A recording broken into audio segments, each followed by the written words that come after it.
ಸಾಕಷ್ಟು ಆಸ್ತಿ ಮಾಡಿದ್ರು ಕೂಡ ನಾವು ತಿನ್ಬೇಕಾಗಿದ್ದು ಏನ ಆಹಾರವನ್ನ ತಿನ್ಬೇಕು. ಸೊ ಆಹಾರವನ್ನ ತಿನ್ಬೇಕಂದ್ರೆ ನಾವು ಸುಸ್ಥಿರವಾದ ಬೆಳೆಯ ಬದಲ ಒಂದ ಜೀವಸತ್ವ ಹೊಂದಿದ ಬೆಳೆಯ ಬದಲನ್ನ ನಾವ ಯೋಚನೆ ಮಾಡ್ಬೇಕಾಯ್ತು. ಇವತ್ತು ಪರಿಸ್ಥಿತಿ ಯಾವ ಮಟ್ಟಿಗೆ ಬಂದಾವಣ ತಮ್ಮೆಲ್ಲರಿಗೂ, ಆರೋಗ್ಯದ ಸ್ಥಿತಿಗಳು ಯಾವ ಮಟ್ಟಿಗೆ ಬಂದಾವಣ ತಮ್ಮೆಲ್ಲರಿಗೂ ಗುರುತೇ ಇದೆ. ಅದ್ರ ಬದಲು ಏನ್ ಜಾಸ್ತಿ ಎಕ್ಸ್ಪ್ಲೇನ್ ಮಾಡೋದು ಬೇಡ. ಸೊ ಅದಕ್ಕೋಸ್ಕರ ನಾವು ಇನ್ನ ಮುಂದಿನ ಜೀವನದಾಗ ಬದುಕಬೇಕು, ಚೆನ್ನಾಗಿ ಇರಬೇಕು, ಚೆನ್ನಾಗಿ ಆರೋಗ್ಯದಿಂದ ಇರ್ಬೇಕಂದ್ರ ನಮ್ಮ ಆಹಾರನು ಬಹಳ ಪ್ರಾಮುಖ್ಯತೆ ಪಡಿತೈತಿ. ಅದಕ್ಕೋಸ್ಕರ ನಾವು ಆಹಾರ ಬದಲು ಜಾಸ್ತಿ ಒತ್ತು ಕೊಡ್ಬೇಕಂದ್ರ ಉತ್ಪಾದನೆ ಮಾಡೋದನ್ನು ನಾವು ಒತ್ತು ಕೊಡ್ಬೇಕು. ಯಾವ ರೀತಿ ಬೆಳ್ಯಾಕತ್ತಿದೀವಿ, ಯಾವ ರೀತಿ ಏನ್ ಆಗಾಕತ್ತೈತಿ ಇವತ್ತು ಪ್ರಪಂಚದಾಗ. ಯಾಕಂದ್ರ ಸಾಕಷ್ಟು ಸಾಕಷ್ಟು ರೀತಿಯಲ್ಲಿ ಪ್ರಾಬ್ಲಮ್ಸ್ ಗಳನ್ನ, ಸವಾಲುಗಳನ್ನ ಇವತ್ತು ರೈತ ಆದವರು ಅಥವಾ ನಾವು ಎಲ್ಲರೂ ಎದುರಿಸ್ತಾ ಇದೀವಿ. ಇವೆಲ್ಲಕ್ಕೂ ಮೂಲ ಕಾರಣಗಳು ಏನಂದ್ರ ನಾವು ಪಂಚತತ್ವಗಳ ಕರಿತೀವಲ್ಲ, ಭೂಮಿ, ಆಕಾಶ, ನೀರು, ವಾಯು, ಜಲ, ಅಗ್ನಿ. ಇವೆಲ್ಲ ಏನಾಗ್ಯಾವ ಅಂದ್ರ ಎಲ್ಲ ಕೆಟ್ಟ ಹೋಗ್ಬಿಟ್ಟಾವ ಇವತ್ತು. ಸೊ ಯಾವ್ದೋ ತತ್ವದಾಗ ಹೋದ್ರು ಕೂಡ ನಮಗ ಅಲ್ಲಿ ಕೊರತೆನ ಕಾಣಾಕತೈತಿ. ಇವತ್ ನಾವು ಮೇಜರ್ ಆಗಿ ಜಲತತ್ವದಾಗ ವಿಚಾರ ಮಾಡಿದ್ರಂದ್ರ ನಮ್ಮಲ್ಲಿ ನೀರಿನ ಸಸ್ಟೈನಬಲ್ ಹೆಂಗೈತಿ ಅಂದ್ರ ಇವತ್ ನಾವು 700 ಫೀಟ್ ಹೊಡೆದ್ರು ನಮಗ್ ಬೋರಿನಾಗ ನೀರ ಸಿಗ್ತಾ ಇಲ್ಲ ಇವತ್ತು.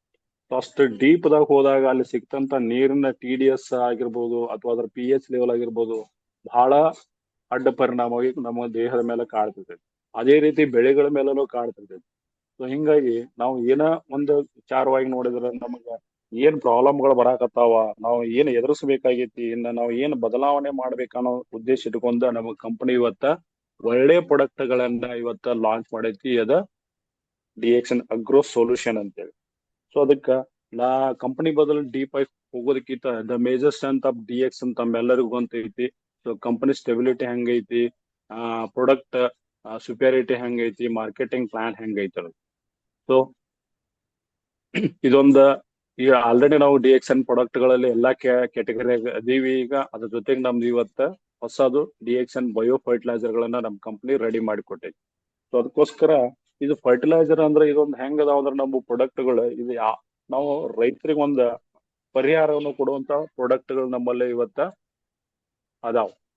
ಸೊ ಅದಕ್ಕ ನಾವು ಪರಿಹಾರ ರೂಪದಾಗ ಹೋದಾಗ ಮಾತ್ರ ಏನಾದ್ರೂ ರೈತರು ಎದುರಿಸ್ತಿರುವ ಒಂದು ಸವಾಲುಗಳನ್ನ ನಾವು ಪರಿಹಾರ ರೂಪದಾಗ ಕೊಟ್ಟಾಗ, ಸೊ ಆಟೋಮೆಟಿಕ್ಲಿ ಆ ಪ್ರಾಡಕ್ಟ್ ಗಳ ಬದಲು ಮಾಹಿತಿ ಕೊಟ್ಟಾಗ ಸೊ ಅವರ ಈ ಪ್ರಾಡಕ್ಟ್ ಗಳನ್ನ ಬಳಸಿ ನೋಡ್ಬೋದು. ಸೊ ಹಂಗಾಗಿ ಈಗ ಮೇಜರ್ ಏನ್ ಚಾಲೆಂಜಸ್ ಅದಾವ ರೈತರಲ್ಲಿ, ಏನ್ ಕಾಡಾಕತ್ತಾವ ರೈತರ ಜೊತೆಗೆ ಇವತ್ ನಮ್ಮ ಸಾಕಷ್ಟು ನೋಡ್ರಿ, ನಮ್ಮ ಭೂಮಿ ಗುಣಮಟ್ಟ ಕಳಪೆ ಆಗೈತಿ, ನೀರಿನ ಧಾರಣ ಕಡಿಮೆ ಆಗೈತಿ. ಅದ್ರ ಜೊತೆಗೆ ಆದ್ರೆ ಇವ್ ಎರಡು ಇಂಬ್ಯಾಲೆನ್ಸ್ ದಿಂದ ಏನಾಗೈತಿ ಅಂದ್ರೆ ನಮ್ದ ಸುಧಾರತೆ ಬೆಳವಣಿಗೆ ಆಗ್ತಾ ಇಲ್ಲ. ಸೊ ಅದಕ್ಕೂ ಕೂಡ ಸಾಕಷ್ಟು ರೋಗಗಳು ಬರಾಕ್ತಾವ.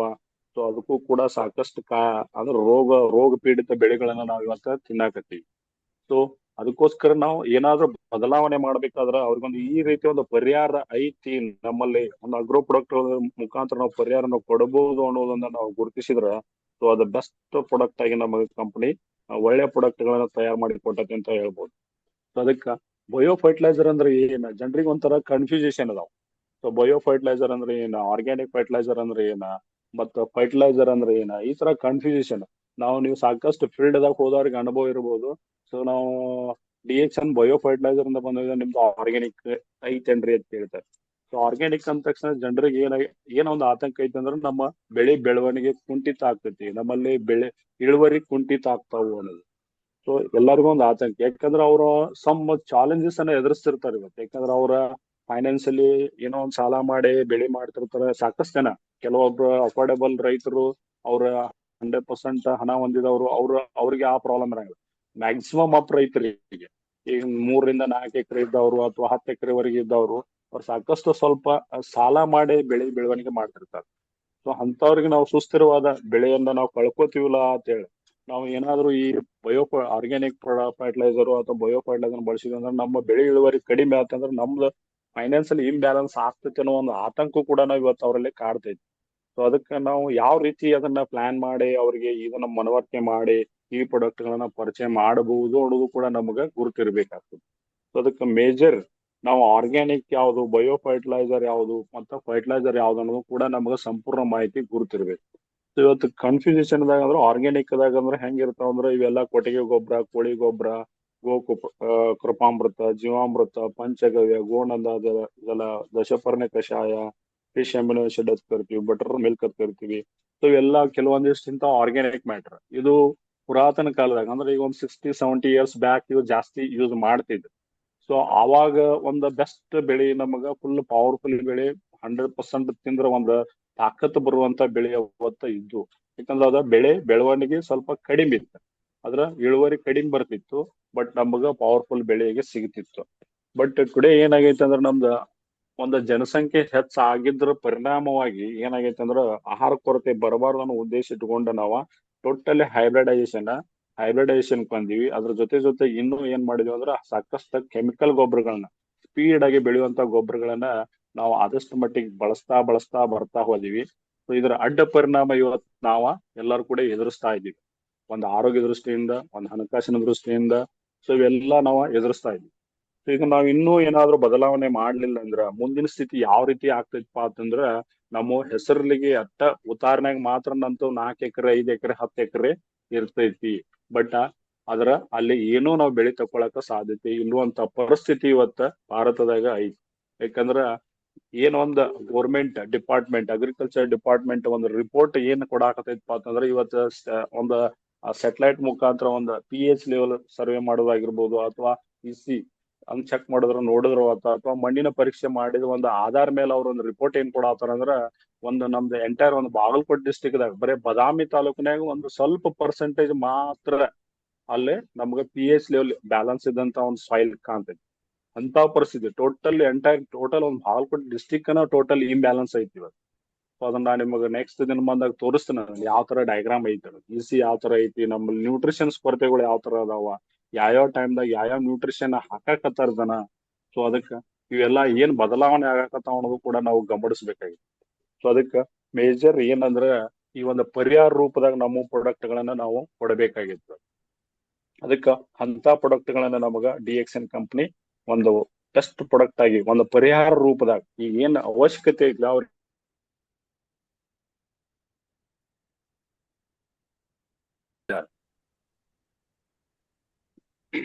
ಸೊ ಅದಕ್ಕ ನಾವು ಫರ್ಟಿಲೈಸರ್, ಬಯೋ ಫರ್ಟಿಲೈಸರ್ ಅನ್ನೋದನ್ನ ಏನ್ ತಿಳ್ಕೊಂಡಿಲ್ಲ. ಈಗ ಆರ್ಗ್ಯಾನಿಕ್ ಮ್ಯಾಟರ್ ಅನ್ನೋದನ್ನ ನಾವು ತಿಳ್ಕೊಂಡಿವಿ, ಆರ್ಗ್ಯಾನಿಕ್ ಗೊಬ್ಬರಗಳಂದ್ರೆ ಯಾವ ತಿಳ್ಕೊಂಡಿವಿ. ಅದೇ ತರ ಬಯೋ ಫರ್ಟಿಲೈಸರ್ಗಳು ಯಾವ ರೀತಿ ಅದಾವ, ವಾಟ್ ಈಸ್ ಬಯೋ ಫರ್ಟಿಲೈಸರ್ ಅನ್ನೋದು ಕೂಡ ನಮಗ್ ಗುರುತಿರ್ಬೇಕು. ಸೊ ಇವ ಒಂದು ಬಯೋ ಫರ್ಟಿಲೈಸರ್ ಅಂದ್ರೆ ಏನ್ ಅದಾವ ಅಂದ್ರೆ, only substance that contain the microbes which helps in promoting the growth of plants and trees by increasing the supply of essential nutrition to the plants ಅಂತೆ. The substance ಇದೊಂದು ಕೆಲವೊಂದು substance ಗಳನ್ನ ಬಳಸಿ ಅಂದ್ರೆ ಸುಸ್ಥಿರವಾದ ಕೃಷಿಯನ್ನ ನಾವು ಉತ್ತೇಜಿಸಲು, ಬೆಳೆ ಉತ್ಪಾದಕತೆಯನ್ನು ಹೆಚ್ಚಿಸಲು ಒಂದು ಜೈವಿಕ ಗೊಬ್ಬರಗಳನ್ನೆಲ್ಲ ಸಮಗ್ರ ಶ್ರೇಣಿಯಲ್ಲಿ ನಾವು ರೆಡಿ ಮಾಡಿದ್ವಿ. ಸೊ ಅಂತ ಪ್ರಾಡಕ್ಟ್ ಗಳು ಆ ಇವತ್ತು ನಮ್ಮ DXN ಕಂಪನಿ ರೆಡಿ ಮಾಡಿ ಕೊಟ್ಟಿದೆ.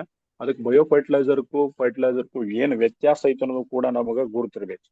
ಇವತ್ತು ನೋಡ್ರಿ, ಇವತ್ತು ನಾವು ಈ ಒಂದು ಕೃಷಿಯನ್ನ ಉತ್ತೇಜಿಸಲು ಏನಾದ್ರೂ ಪ್ರಾಡಕ್ಟ್ಗಳು ಉತ್ತೇಜನ ನಾವ ಅಂದ್ರೆ ಈಗ ನಾವು ಏನ ಗೊಬ್ಬರಗಳನ್ನ ಹಾಕ್ತಿವಿಲ್ಲ, ಅದೊಂದು ಕ್ರಿಯೆ, ಆ ಸಕ್ರಿಯಗೊಳಿಸುವಂತದನ್ನ ನಾವು ಪ್ರಾಡಕ್ಟ್ ಗಳನ್ನ ನಾವು ಜಾಸ್ತಿ ಭೂಮಿಗೆ ಬಿಡಬೇಕಾಗತ್ತೆ.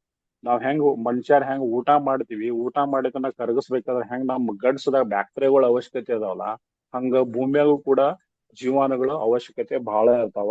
ಆ ಜೀವಾಣುಗಳನ್ನ ನಾವು ಜಾಸ್ತಿ ಒಂದು ಗೊಬ್ಬರದ ಮುಖಾಂತರ ಕೊಟ್ಟಾಗ ಸೊ ಆಟೋಮೆಟಿಕ್ಲಿ ಅಲ್ಲಿ ಅದ ಪಚನ ಕ್ರಿಯೆ ಅಂದ್ರೆ ಡೈಜೆಷನ್ ಸಿಸ್ಟಮ್, ಮಣ್ಣಿನಾಗಿರ್ತಕ್ಕಂಥ ಒಂದು ಡೈಜೆಷನ್ ಕೂಡ ಚೆನ್ನಾಗಿ ಆಗ್ತೈತಿ. ಅದರಿಂದ ಏನಾಗ್ತೈತಿ ಅಂದ್ರೆ ಬೆಳೆಗೆ ಸಪ್ಲೈ ಆಗೋದ್ರಿಂದ, ನ್ಯೂಟ್ರಿಷನ್ಸ್ ಅಬ್ಸಾರ್ವ್ ಮಾಡೋದ್ರಿಂದ, ಬೆಳೆಗಳ ನ್ಯೂಟ್ರಿಷನ್ ಹೀರಿಕೊಳ್ಳೋದ್ರಿಂದ ನಮಗ ಒಳ್ಳೆ ಬೆಳೆಯನ್ನ ತಕೊಳಕ ಸಾಧ್ಯತೆ ಐತಿ. ಸೊ ಅದಕ್ಕ ಇಲ್ಲಿ ಬಯೋ ಫರ್ಟಿಲೈಸರ್ಗೂ ಮತ್ತು ಕೆಮಿಕಲ್ ಫರ್ಟಿಲೈಸರ್ಗೂ ಏನ್ ವ್ಯತ್ಯಾಸ ಇರ್ತಾವ ಅನ್ನೋದು ಕೂಡ ನಾವು ಸ್ವಲ್ಪ ಗಮನಿಸಬೇಕಾಗ್ತದೆ.